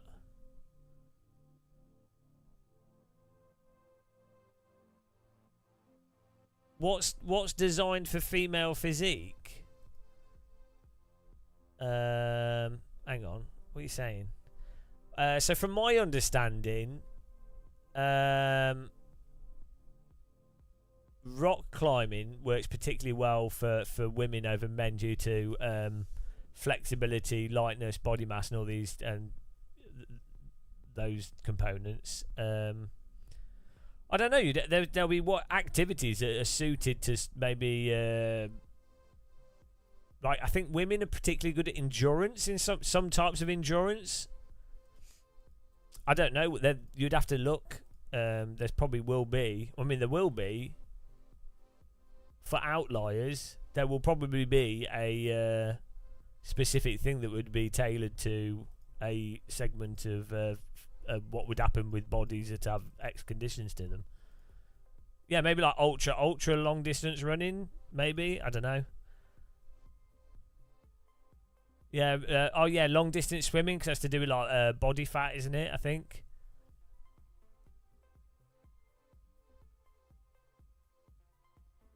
Yeah, but so the reason why you're saying, so it's like existing sports is what you're basically saying. And you can arbitrarily create sports out of everything. But yeah, it's not unfair to say that if you're you're reducing things down to like muscle density or bone density or outcomes that are from the effects of testosterone and what other male sort of sex expressions, that some of them will lend themselves more to certain sports for strength and some other stuff. So yeah, it's not really it's not controversial, is it? What do you mean by women know your limits? Like, most men are fat like me. Like the problem is, what happens is people fixate on. Hang on, I'm running a server here. Password is T. Let's see if this runs. People fixate on like the absolute like Olympian top level thing, and it's like, well, that applies to like 200 people. It's basically irrelevant in terms of day-to-day life of people doing activities to quite a high level and enjoying themselves. You know, like most people are fat, just fat and shit. I mean, look at me, fat and shit.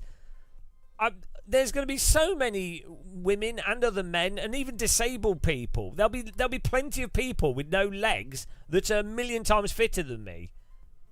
So you know, it's at the point of going, oh, men, women. It's like it's irrelevant. Like full ramp mode.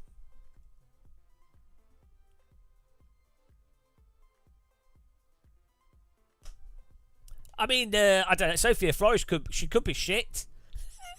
I don't think she's a Michelle Mouton. I don't know. All I've seen is a Crash and some random like F3 stuff. Hang on, what's going on with this server? Is this server not working? And she's a rich person again. As I say, the problem isn't. Oh, hang on, let's restart this. The problem isn't gender and racism in motorsport. It is a problem, but the fundamental issue that needs to be sorted out in motorsport is wealth inequality and accessibility. That's the root. That's the first thing to sort out. Whilst at the same time, racism and sexism should be. People that are racist and sexist should be like kicked in the whatevers. This is perfection. So, do you mean what car is this? This is as good as it gets.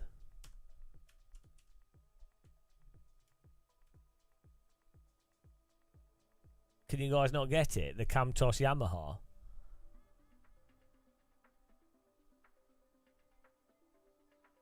Yeah, we need more worms. Hello, Kira. Oh, is this not working? No. Don't know what's going on here. Seems to be half loading. Yeah, we can't fit any more words on the screen. I would do just for you, Kirith. Oh, bloody hell. Password was wrong. Can you guys get in the server? It should be just T.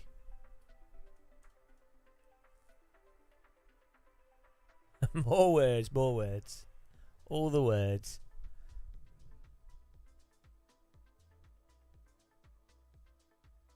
I'll make another server. I think this car's messed up. Exactly. Oh, hang on. No, it's loading now. Quadriplegics are healthier than me, so it's just weird. Isn't it weird when people? Oh, we got it working. It's all right. We're working. Get in the server, guys. You need the Camtos Yamaha.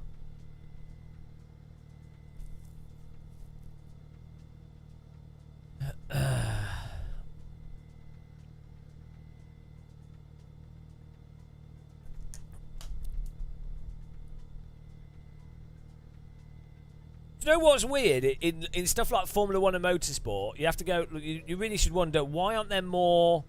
There should be more Asian people in it. There should be more Indians in it. Realistically, like the Earth is, well, there's way more Indians than what's the ratio of Indian to whiteys, like Caucasian?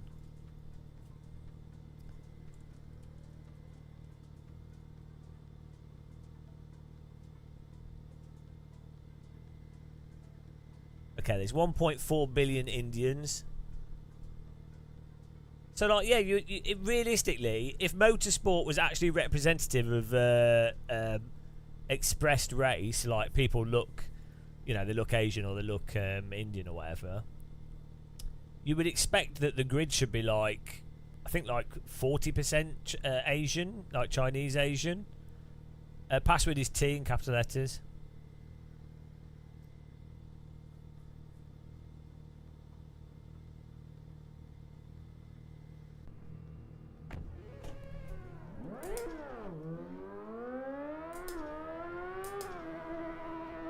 Bloody hell.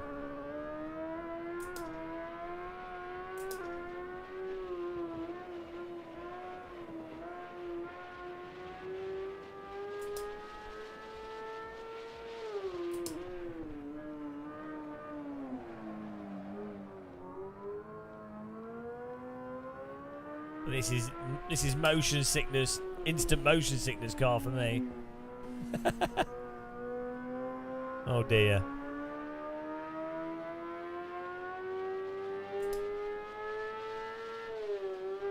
It's got too much suspension travel.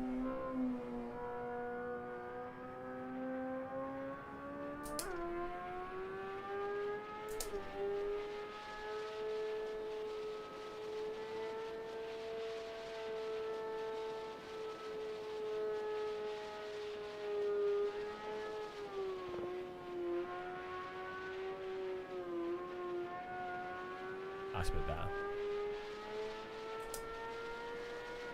I don't know why it's not working.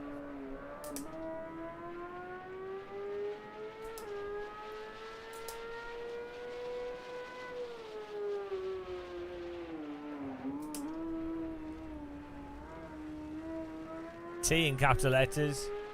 I might have to make another server. I think people are struggling to get in.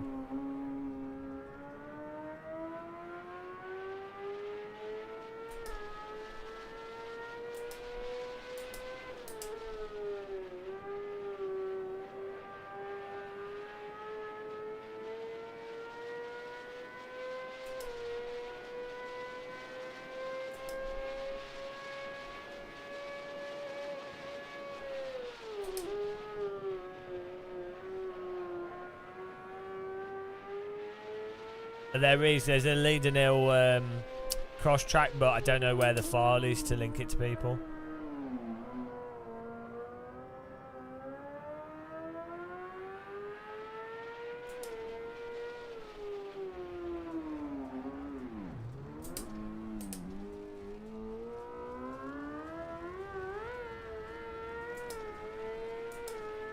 Well, people seem to be able to get in. Well, how come some people are in and some people aren't? I'll tell you what, there's 24 minutes. What I'll do is have you got the mod? I'll restart the server and I'll make it so that it's easier to get in. Should still work. I'll reduce the time on the server as well. Hang on.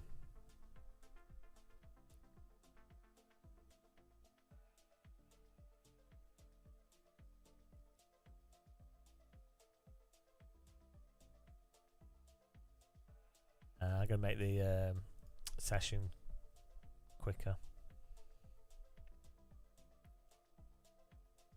10-minute quali. There we go.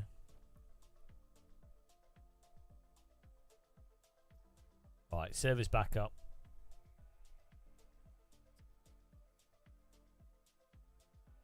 Well, what's the cut? Does it not come up? It's the Camtos Yamaha YZF R6.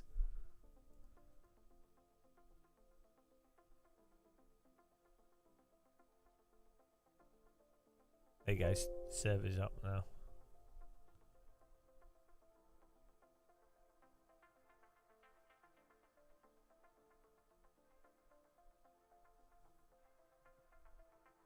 Camtos Yamaha YZF.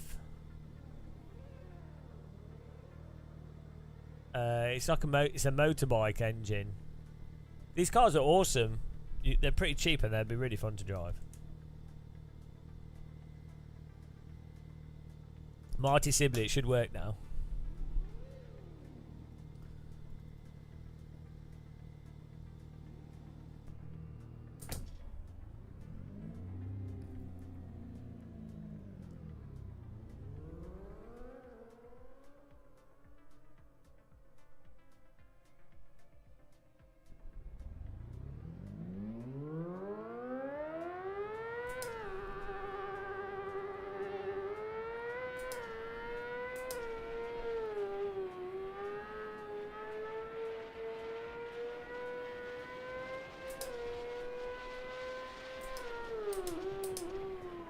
We'll do, maybe we should do like a Nissan Primera after this.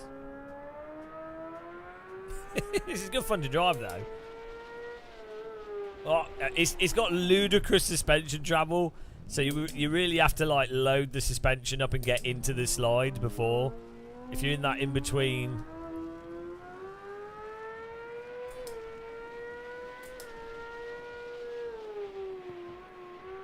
If you're in between loaded up the suspension and not, it's really easy to lose it.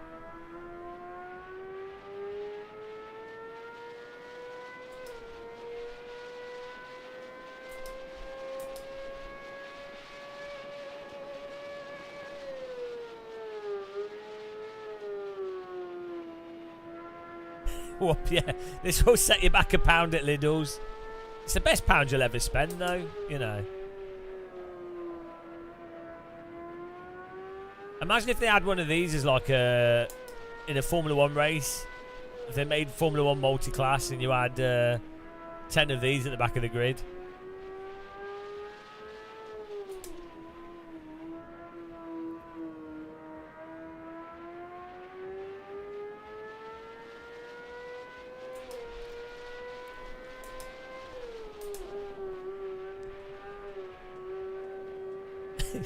It's so tricky to drive. It's good fun.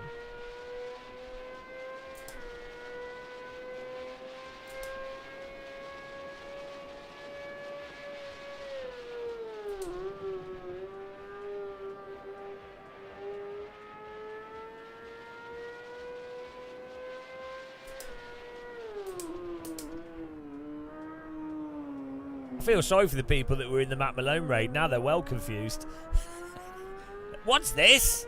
Fun. This is not iRacing. A fun car in a sim that you don't have to pay a monthly fee for. Ridiculous.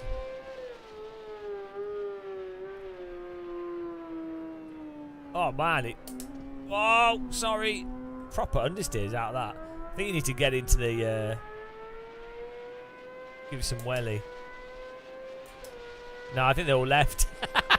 1,000 people he kindly sent our way. And then they're all like, oh, what is this shit?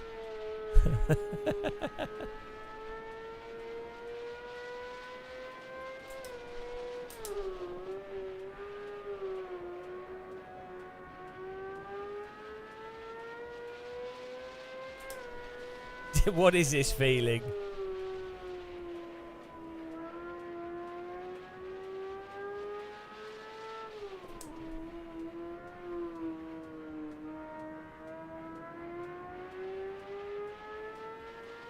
Do you know, I think there's like the AC force feedback, I think is still accurate force feedback. I don't think it does. I think it's become a meme when people say AC adds seat of the pants feeling. But I don't think it actually does. Like, I think it's actually programmed totally normally off the steering rack. It just happens to have a lot of detail. I mean, maybe it does add stuff in, but I mean, obviously I'm a bit of a Kunos fanboy, so I've followed all their development stuff, doing Netcar Pro, FVA, everything. At no point have I read anything where they've said, oh yeah, no, we add in extra force feedback information. Like they, outside of the enhanced understeer effect and the gyroscopic thing, which is just for damping basically for early DD wheels, I don't think they've actually. But I think a lot of people just assumed. So because AC has those road effect options. And because people want to justify that it's different, it's just different physics. I think AC has a, I think it actually has some fake code in there that stabilizes the car when it drifts. Like it's not like, it's like a band-aid basically. But ironically, that makes the end result more realistic, and I think that's also what might help with the force feedback. No, because you have suspension loading in R Factor 2, iRacing, AMS 1, R Factor 1. So no, that's in everything. I mean, they might add it as well, but you'll be able to feel suspension loading. You can feel it in a real car because you obviously feel everything that you feel whatever goes through the steering rack. So the reluctancy for wheels to turn.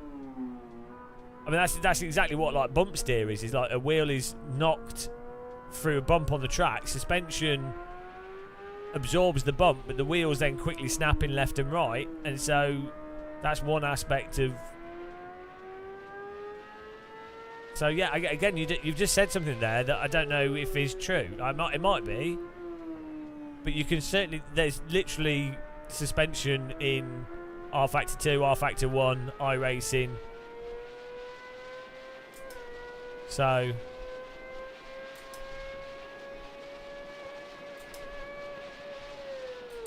you have to think, if you have pure steering rack force feedback, you're gonna feel anything that's affecting the wheels because your hands are connected to the wheels still.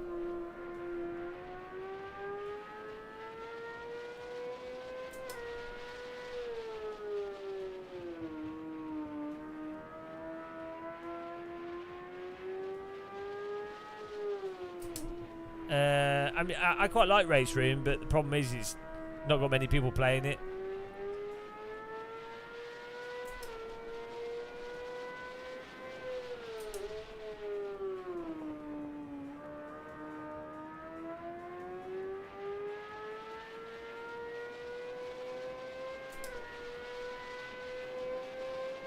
Well, I mean, also in a real car, you can feel the suspension through your body. I don't think it is like you do feel the suspension in AC for sure, but I don't think that's the crux of what makes it feel good.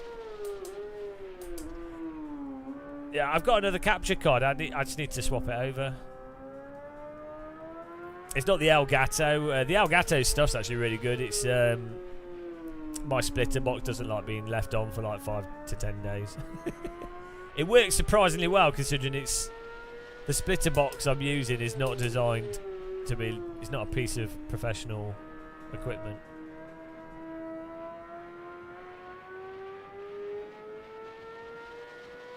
Oh, get ready, guys.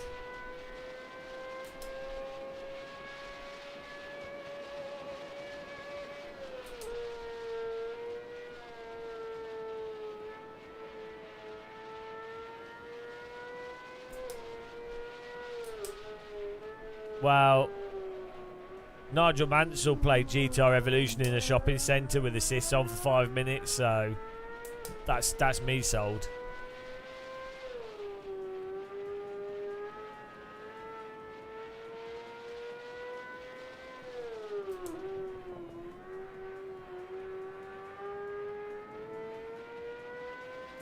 You know what? This would be a really fun car if with like dirt versions of all the tracks.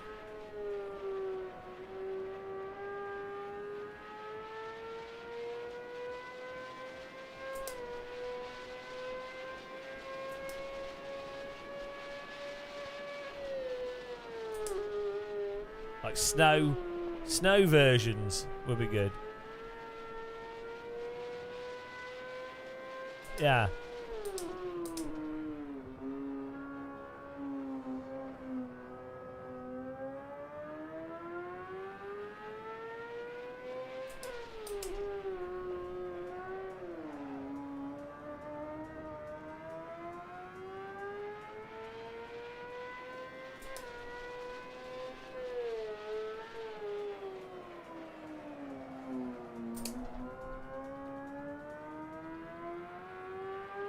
Yeah, I think there is. Yeah, there is a snow mod. It's different versions of the track. Swaps the textures over.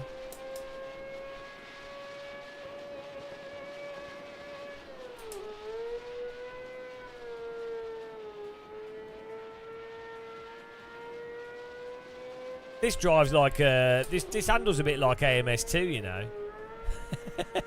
In how slidey it is.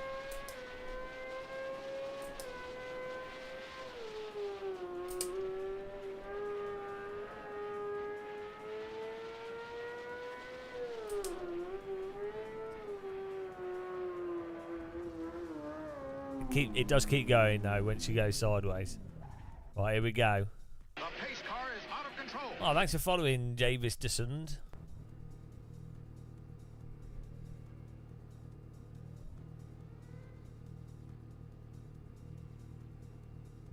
Yeah, someone just ruined our race by driving into us.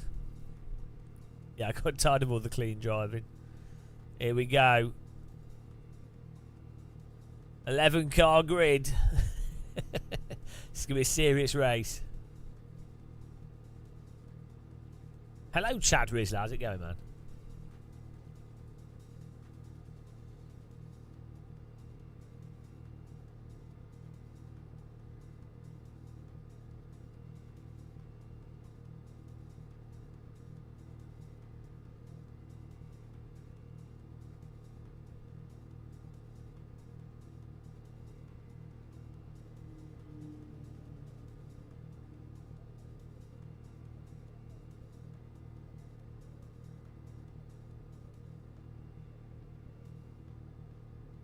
Did the rest of the grid only like 5 of us set lap times?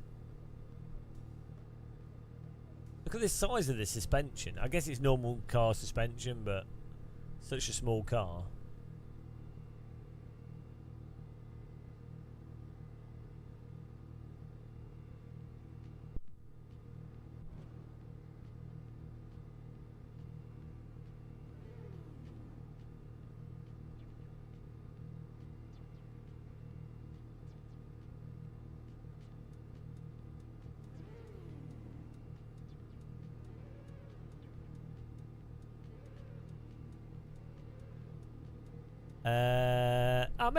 Maybe do some LFM. On MX5, yeah, it could be fun. Is it? Do you mean this week? Is it like next week?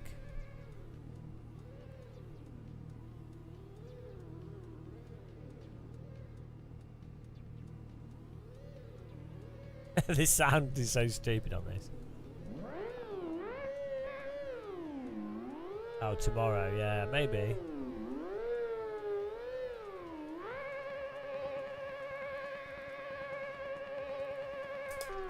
Whoa! Definitely not a very heavy car. The acceleration was crazy.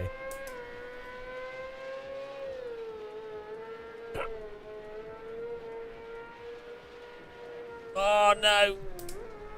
Oh, death behind us. Ah!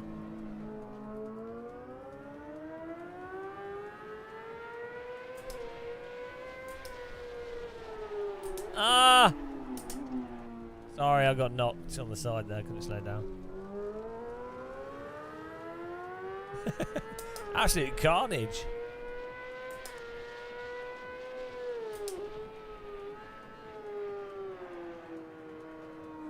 Everyone's running wide.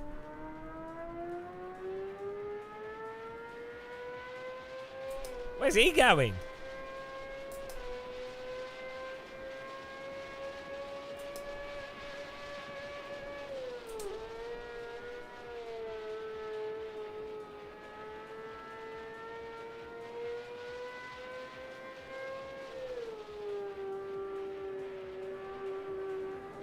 Whoa, what a line!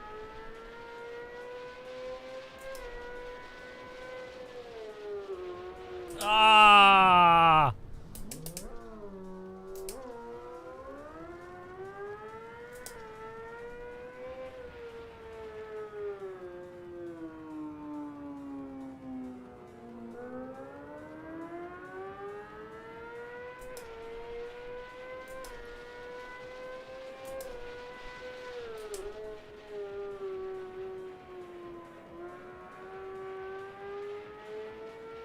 This is well hard to drive.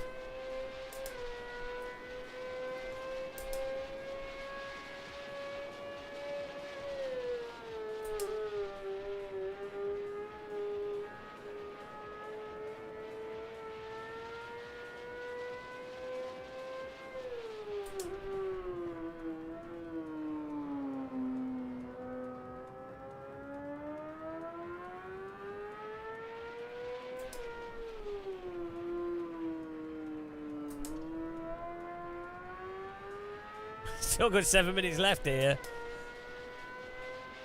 Plenty of time to catch back up.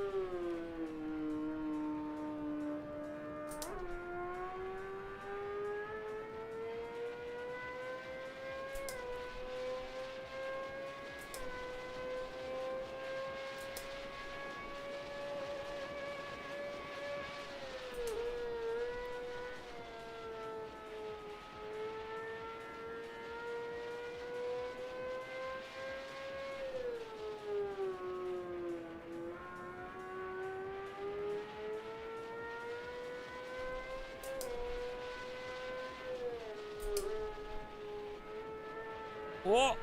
We're catching.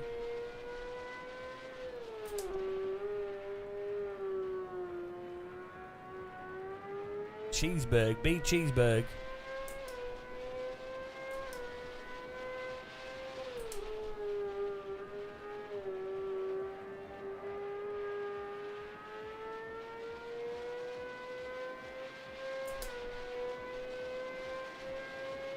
No, I never lose weight. I am pure mass.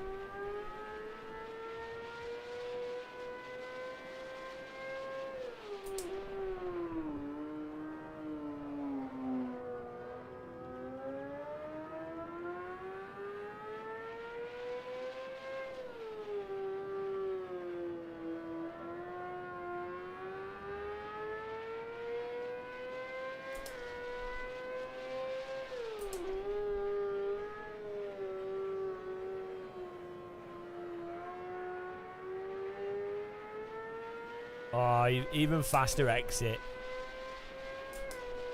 Pure power.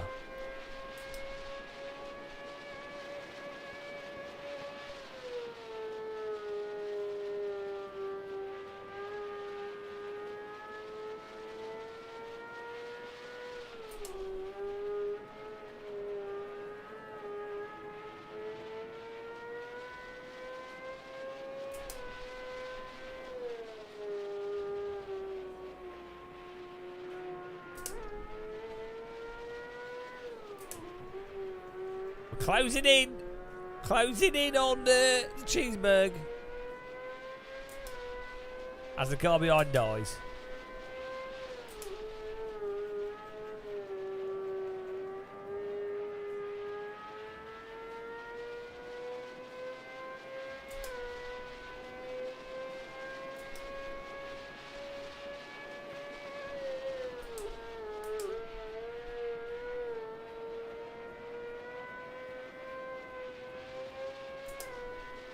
Three-second gap.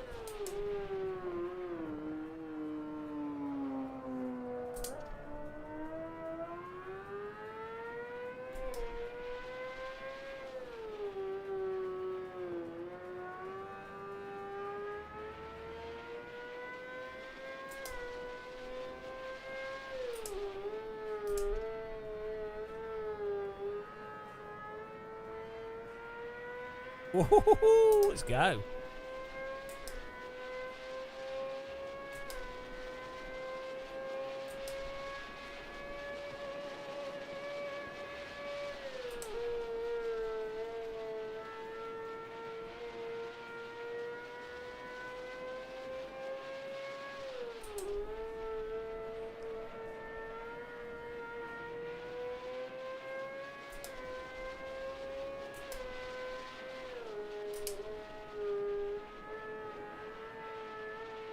Oh, 3.1.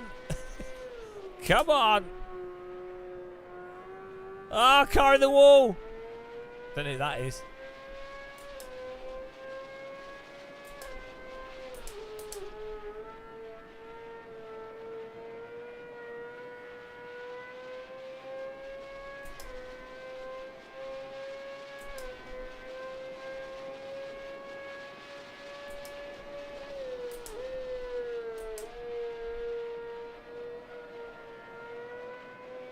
Oh, come on, come on. We've got to beat the Cheeseburg. Coming for the Cheeseburg. Come on. 2 minutes 30. Me Cheeseburger. We're going to munch down on that burger.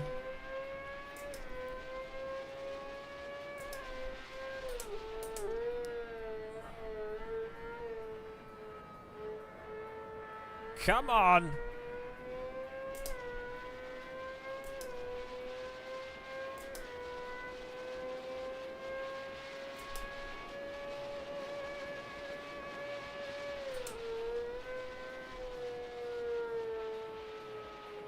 Oh no. Oh, pushing too hard. Oh no. All the time we gained. Oh, what's going on here? Oh, is another car off? Oh, it's the Cheeseburger.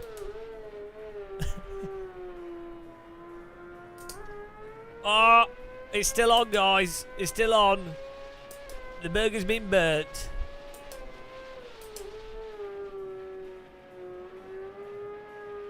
Why is there cars parked everywhere?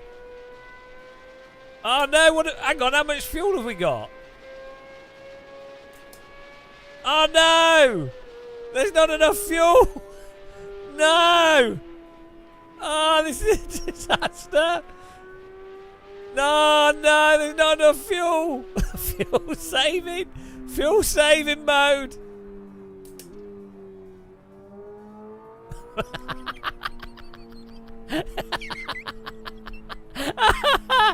Oh, come on. Come on. –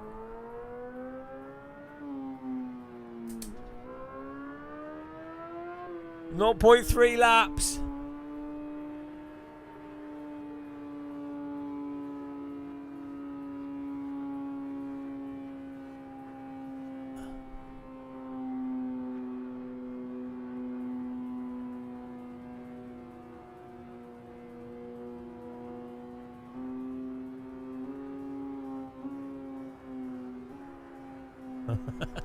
We're second place. Fuel saving.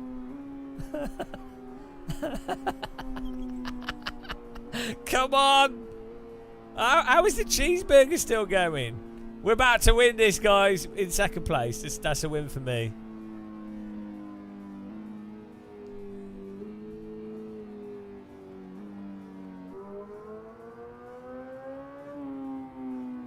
Mind the gap. Oh no, we got 0.1 litres.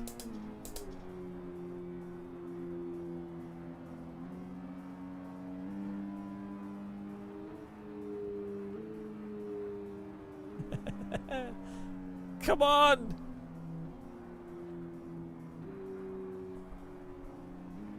How have they got fuel?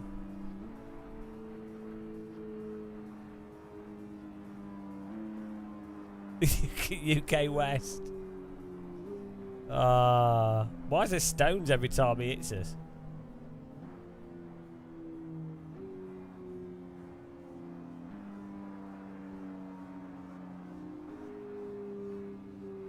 It's weird that his knocking makes the engine RPMs go up.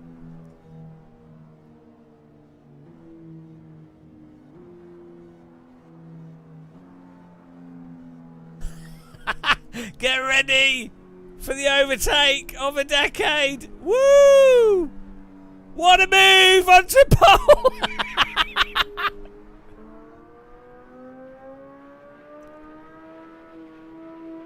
Oh, what a win! Oh no, I've run out of fuel! No! No! It was so close! It's just stopped!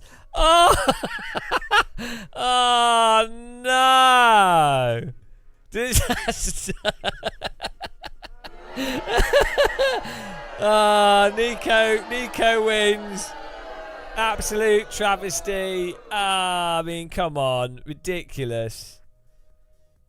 I don't know. We were in 6th gear. It should have kept going. Ah, Jesus Christ. Let's look at the results here. Only one car. Only one car's finished. Only one car finished, Nico, who bothered to pit. No one else finished. Some say it's the hardest race ever driven. Oh, what a exciting battle to the end. Right, we're gonna do another car. That was pure sim racing. Doesn't get better than that. Oh dear, that was so dumb.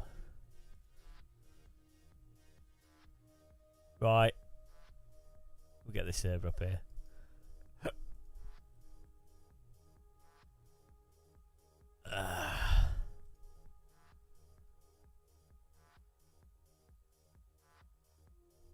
Are you ready, guys? Server's up. It's up. Search for Gamer Muscle Live. No, there's no password on it.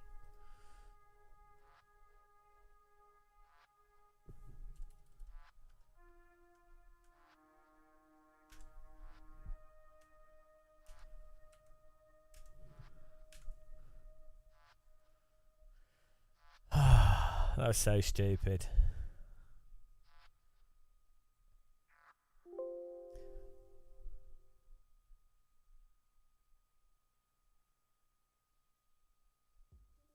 Pretty hardcore racing that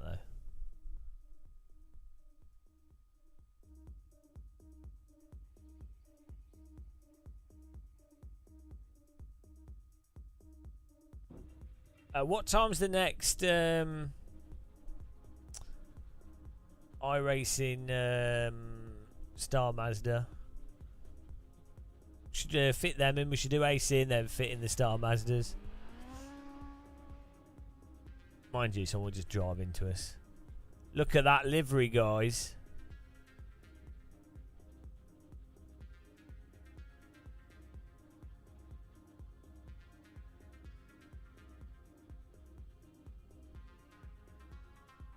Auto Trader.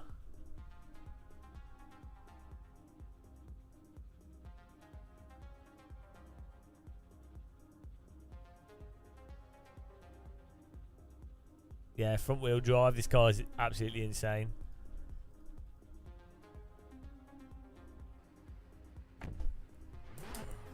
Ow! Oh, we're gonna have to put the bloody circle wheel on for this.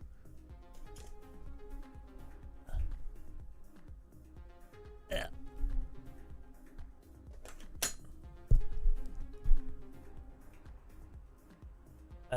What's my thoughts on sim racing coaching? If you, well, I mean, if you're doing it for entertainment, yeah, I'd say you can get all the information for free.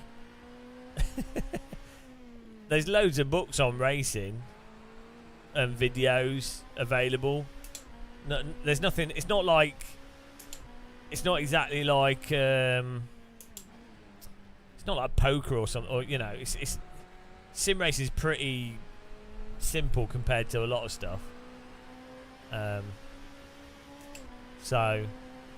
Yeah, you can just get like Skip Barber going faster, or just general racing, or do some, But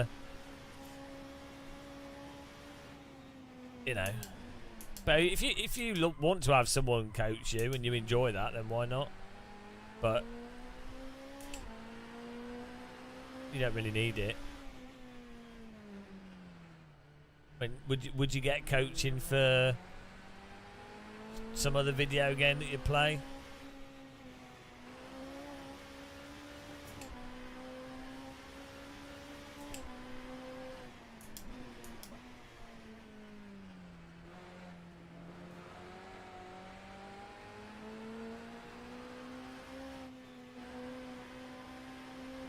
As I say, there's the way the internet is now. It's like with if you wanted to teach yourself how to program, which is quite complicated.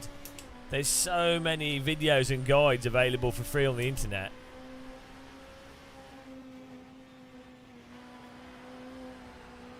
What's going on with this? Jesus Christ, what's happening here? What's going on? There's something up with my car here. Yeah, I mean, there's so many guide videos and advice and tips and,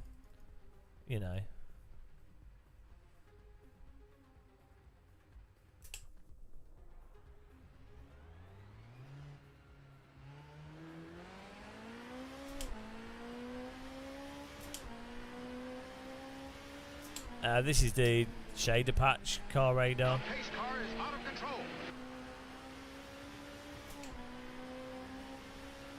Thanks for following, welcome.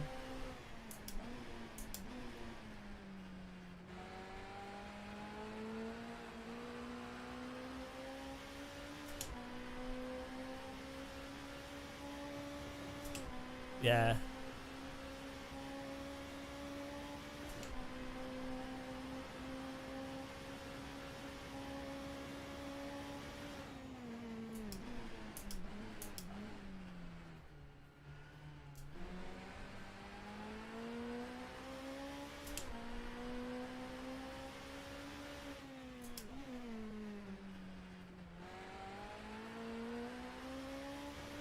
Might excited about the rain for iRacing. I think it'll be good fun, yeah. I hope they improve other aspects of the tire model as well.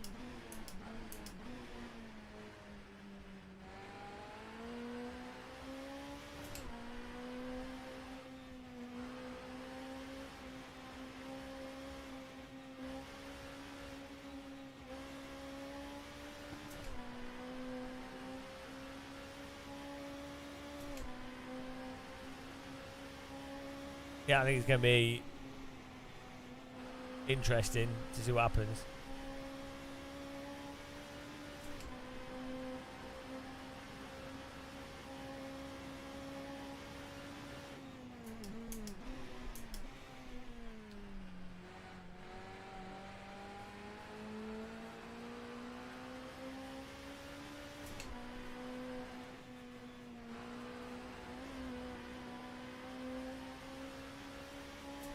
Oh no, but as long as they're not crashing into me, it's all good.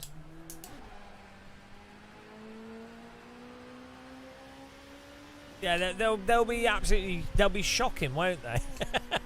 They're going to be. It's going to be terrible. Like because the vast majority of iRacers can't even handle a little bit of oversteer, which is partly fault of the simulator, but also partly that they've never done. So with AC, for example, it's pretty normal that a lot of people that play AC have also done drifting.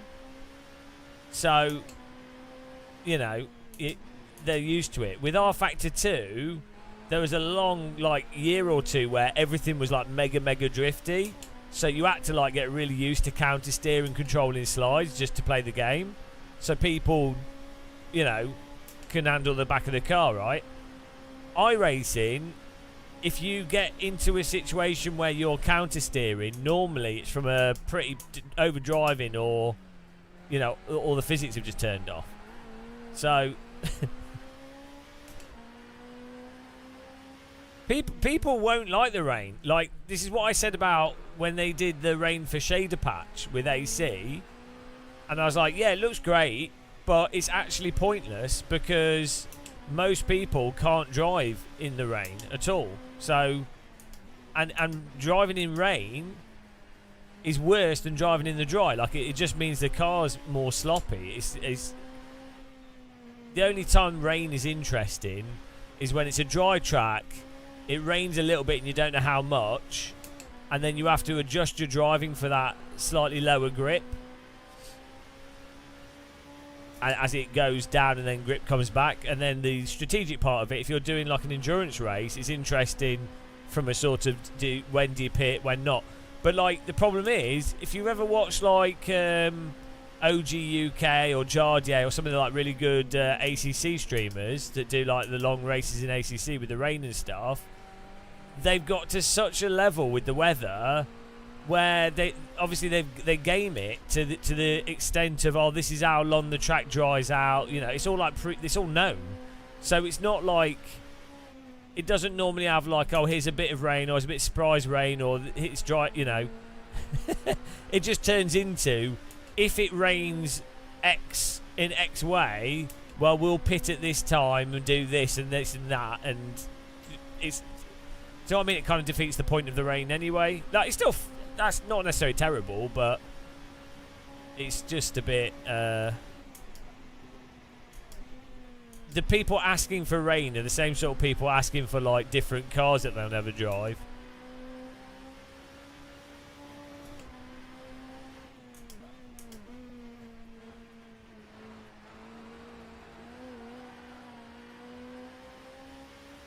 Hello, JarQ. All right, yeah, we're just chilling out.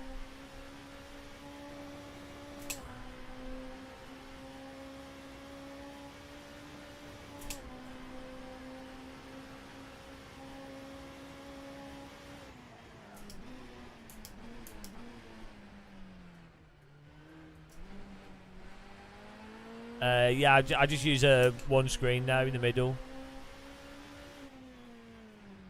If I'm doing immersion, I'd just use VR.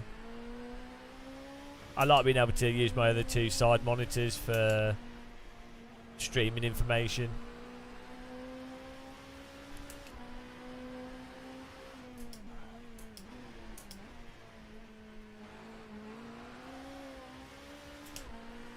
Like, this car is a bit ridiculous, but it's so fun to drive.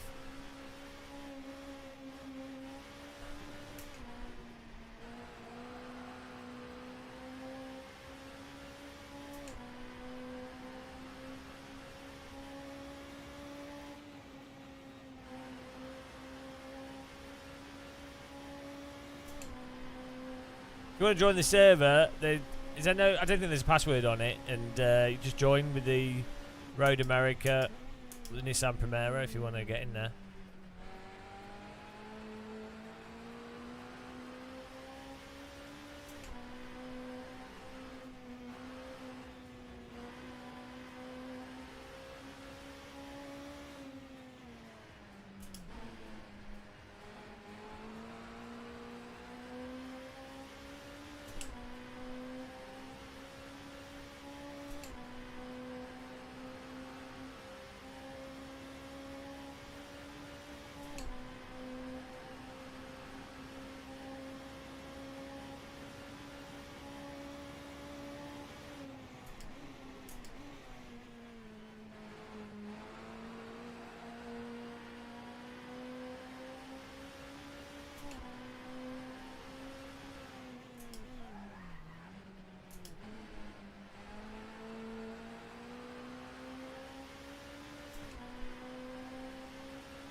Bit of a lock up. They didn't name it iWeather, I don't know.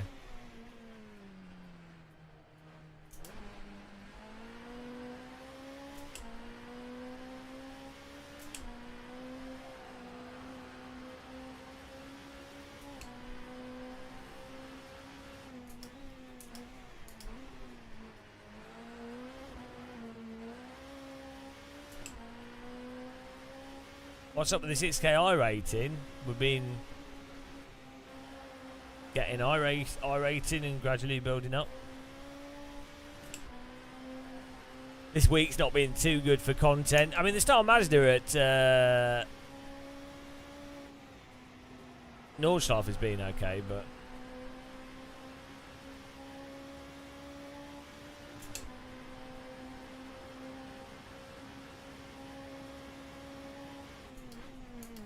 well, it's fun to set arbitrary I rating goal challenges that are stupid.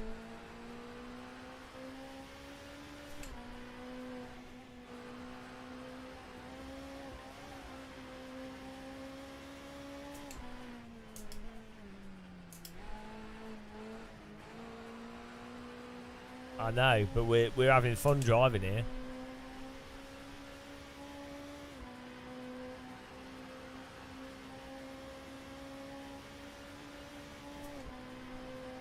$10K high rating goal, my god. I don't know what is like.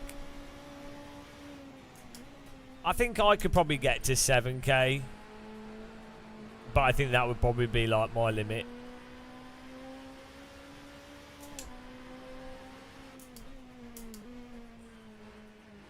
Because basically it just turns into like raw track pace. And then, yeah, once you get to about 7, because you need to be able to finish the races in like 5th place on average to get to about 7K. If you could finish every single race that's 3K or above I rating in 5th place, you could get to 7K. Once you get to 7K though, you're going to need to find split. You need to do GT3 and things which have 5K plus splits.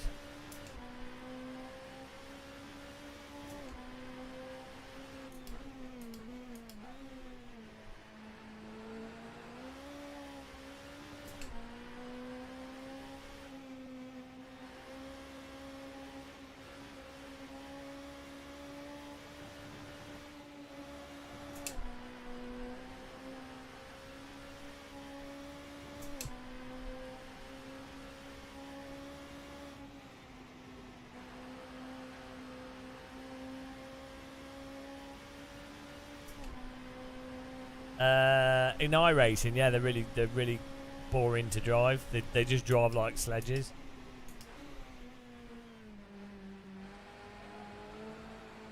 I don't mind them being R-Factor 2 and AC.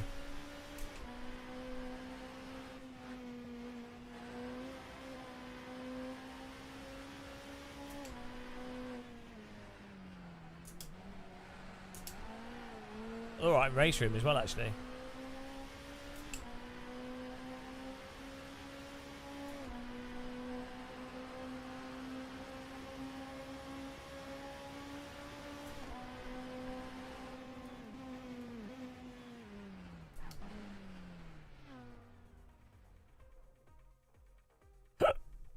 Oh.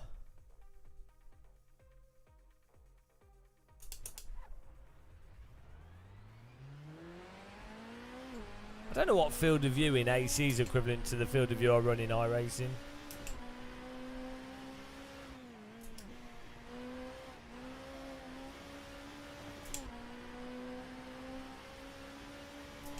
What's boring about them? They're just sloppy. Like you don't drive them properly at the limit. You just turn into a corner, you trail brake and just drive like it's a sledge. There's no like balancing of them at the limit. It's the same as every car in iRacing, but the heavier and more sluggish the car, the worse it is. They're not particularly agile. They're quite big, so you don't get much proper racing action. It's just a convoy. You can't like suddenly dart left and right and fall the car in front of you, so they're just very limiting. What's this about? I can drag my mouse apparently and move around. Woo! Don't know what that is. I'll get in there.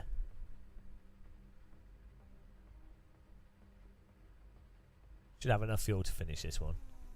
Which is a bonus.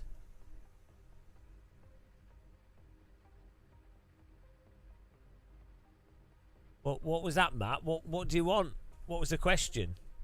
I was probably in a corner when you asked the question.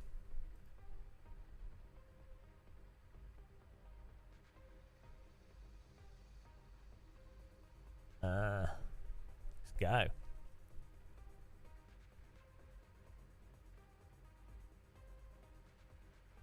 How do we get out of the car and go for a walk?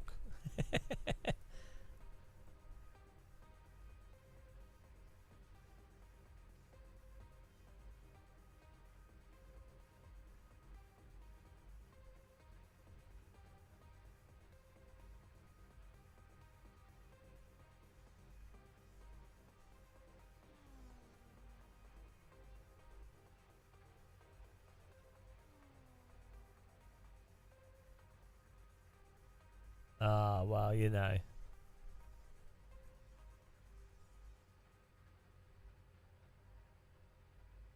Random mouse input.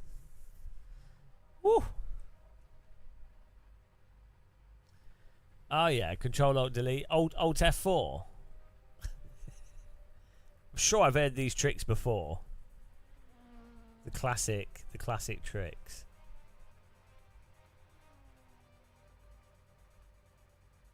I'm ready for this race.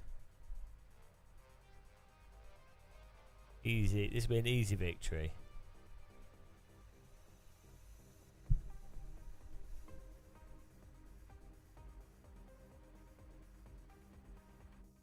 Oh no, my game's just closed.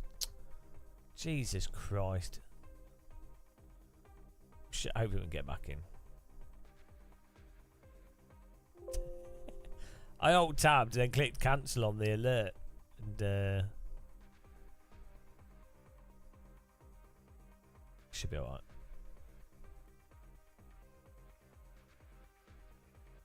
Absolute scammed. Ah, we go, we're back in.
Get in there.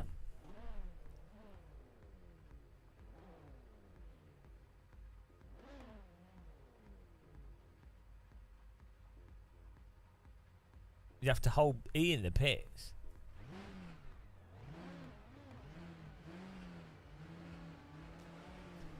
I'm sure this is going to be a clean race.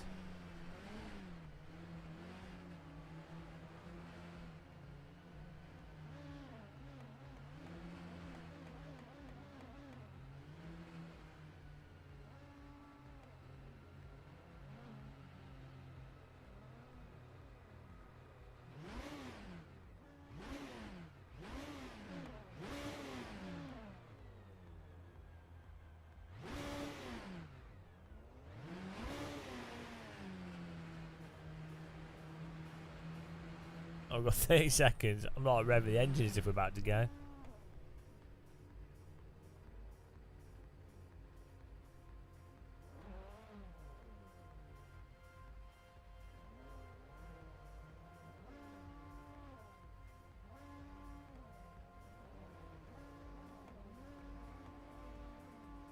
Here we go.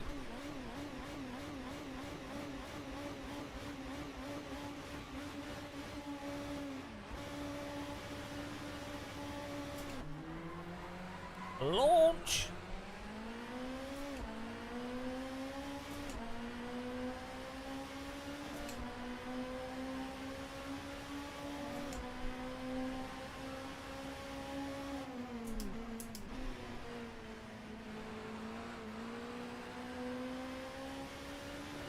They're gonna can't bounce over the.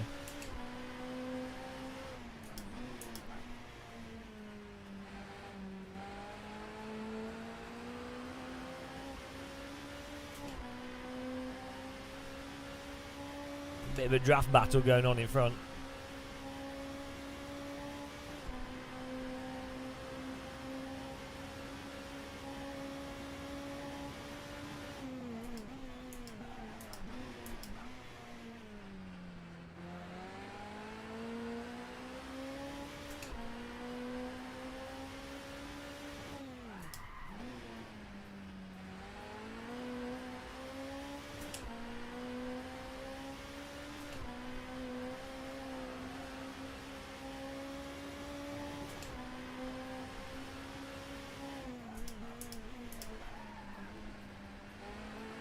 Oh.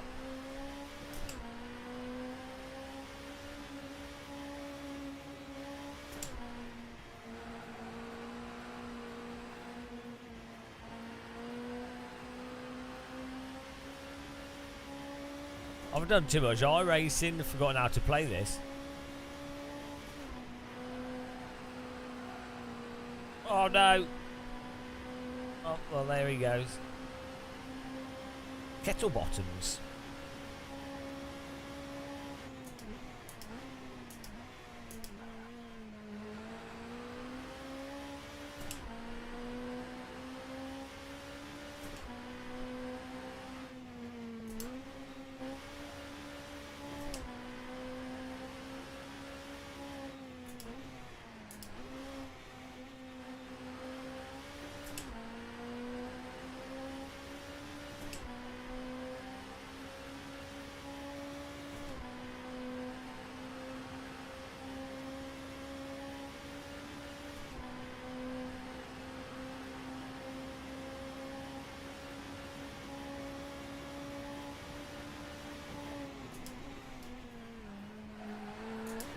No!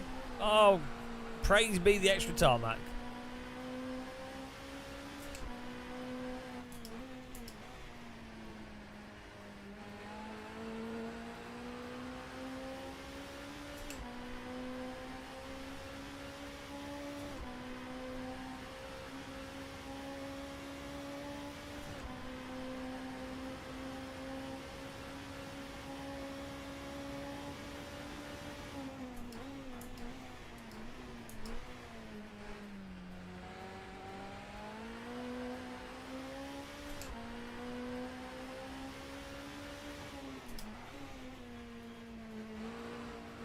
Oh, we still get a podium out of this.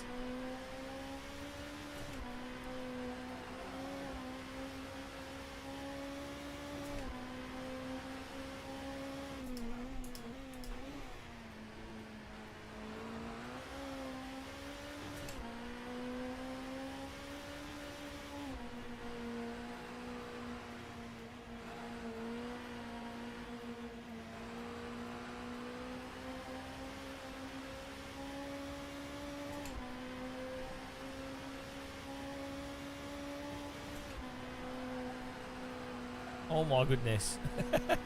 The rear wants to go right out through there.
What's going on here?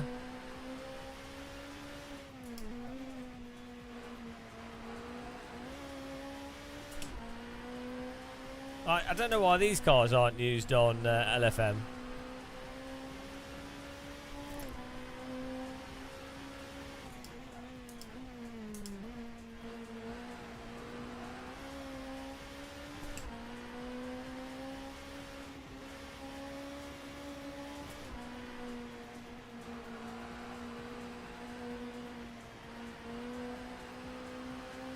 This would be awesome with 25 car LFM grids.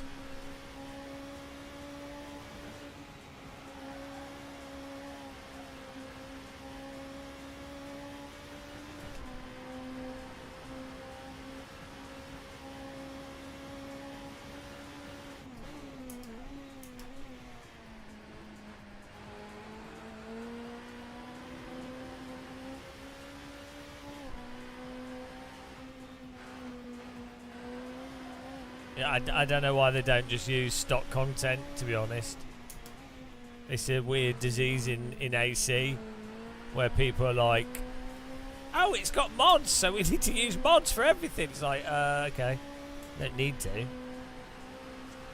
But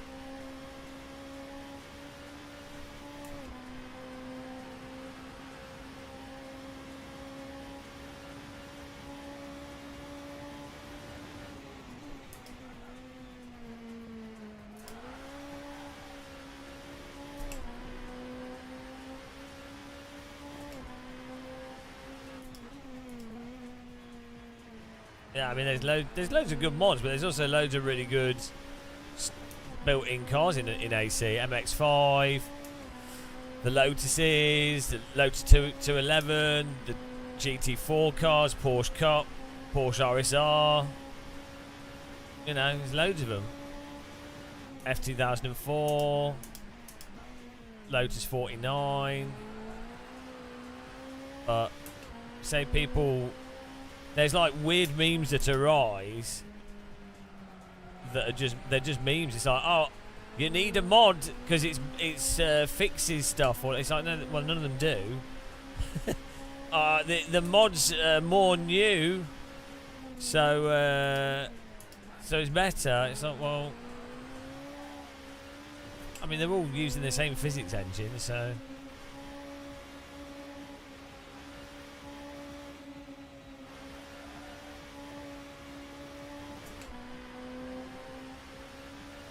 None of the cars in AC or any sim are literally like the actual real car that they're representing.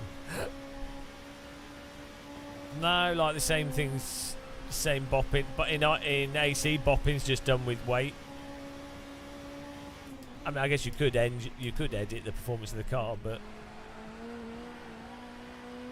then it'd be a different mod.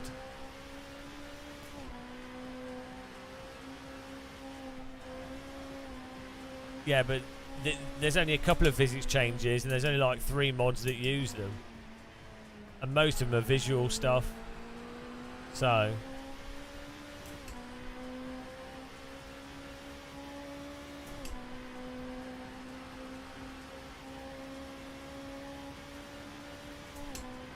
there we go, 4th place. Woo.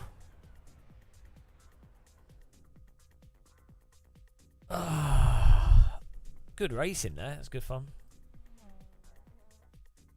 Man, I'm exhausted.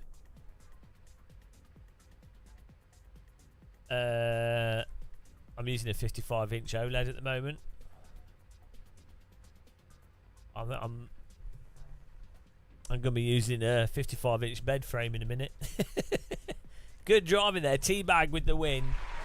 Nico 2nd, Jamie Wamey 3rd, myself 4th, Bacon Cheeseburger in 5th, M Wheeler 6th, Zach 7th, Channel VR 8th, Quill Max GT 9th, Franken Butcher 10th. Good driving, guys. It's a fun car. We definitely need to do more racing with that. Woo! Right, I'm gonna raid someone. I'm gonna get some rest because I'm absolutely pooped. 8.5 hours. Oh, it's too much sim racing. But we definitely need to do more AC. It's nice. It's good fun to drive. We should do like I need to do 100% AC challenge. That'd be mental.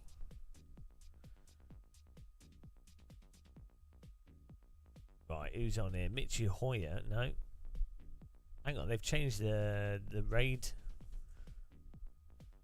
thing. Who's on here?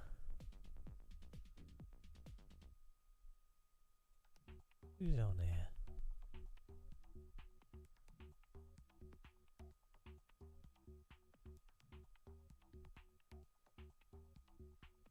They've changed, Twitch has changed its design.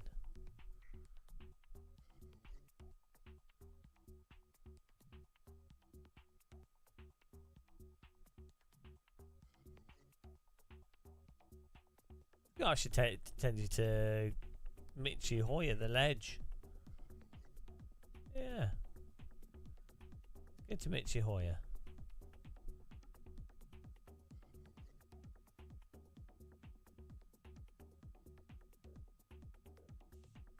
Right.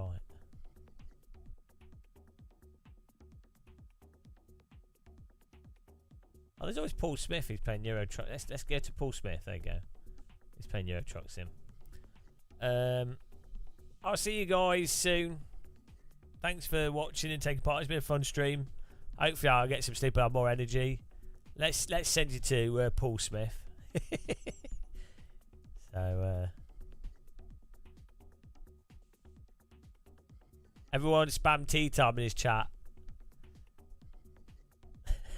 He's gonna have a heart attack. This will be well good. Thanks for watching, guys. Take care. Make sure to spam. Make sure to follow Paul. He's gonna be. he's got 13 viewers right now. He normally does train sim and he does Euro Truck Sim. He does chilled out stuff. He's a nice guy. He does a lot of commentary as well. But if you can all follow him and stuff, support him a bit, that'd be cool. Give him some energy. Give him some good vibes. Oh dear. Right. Take care, guys. Thanks for watching. Bye.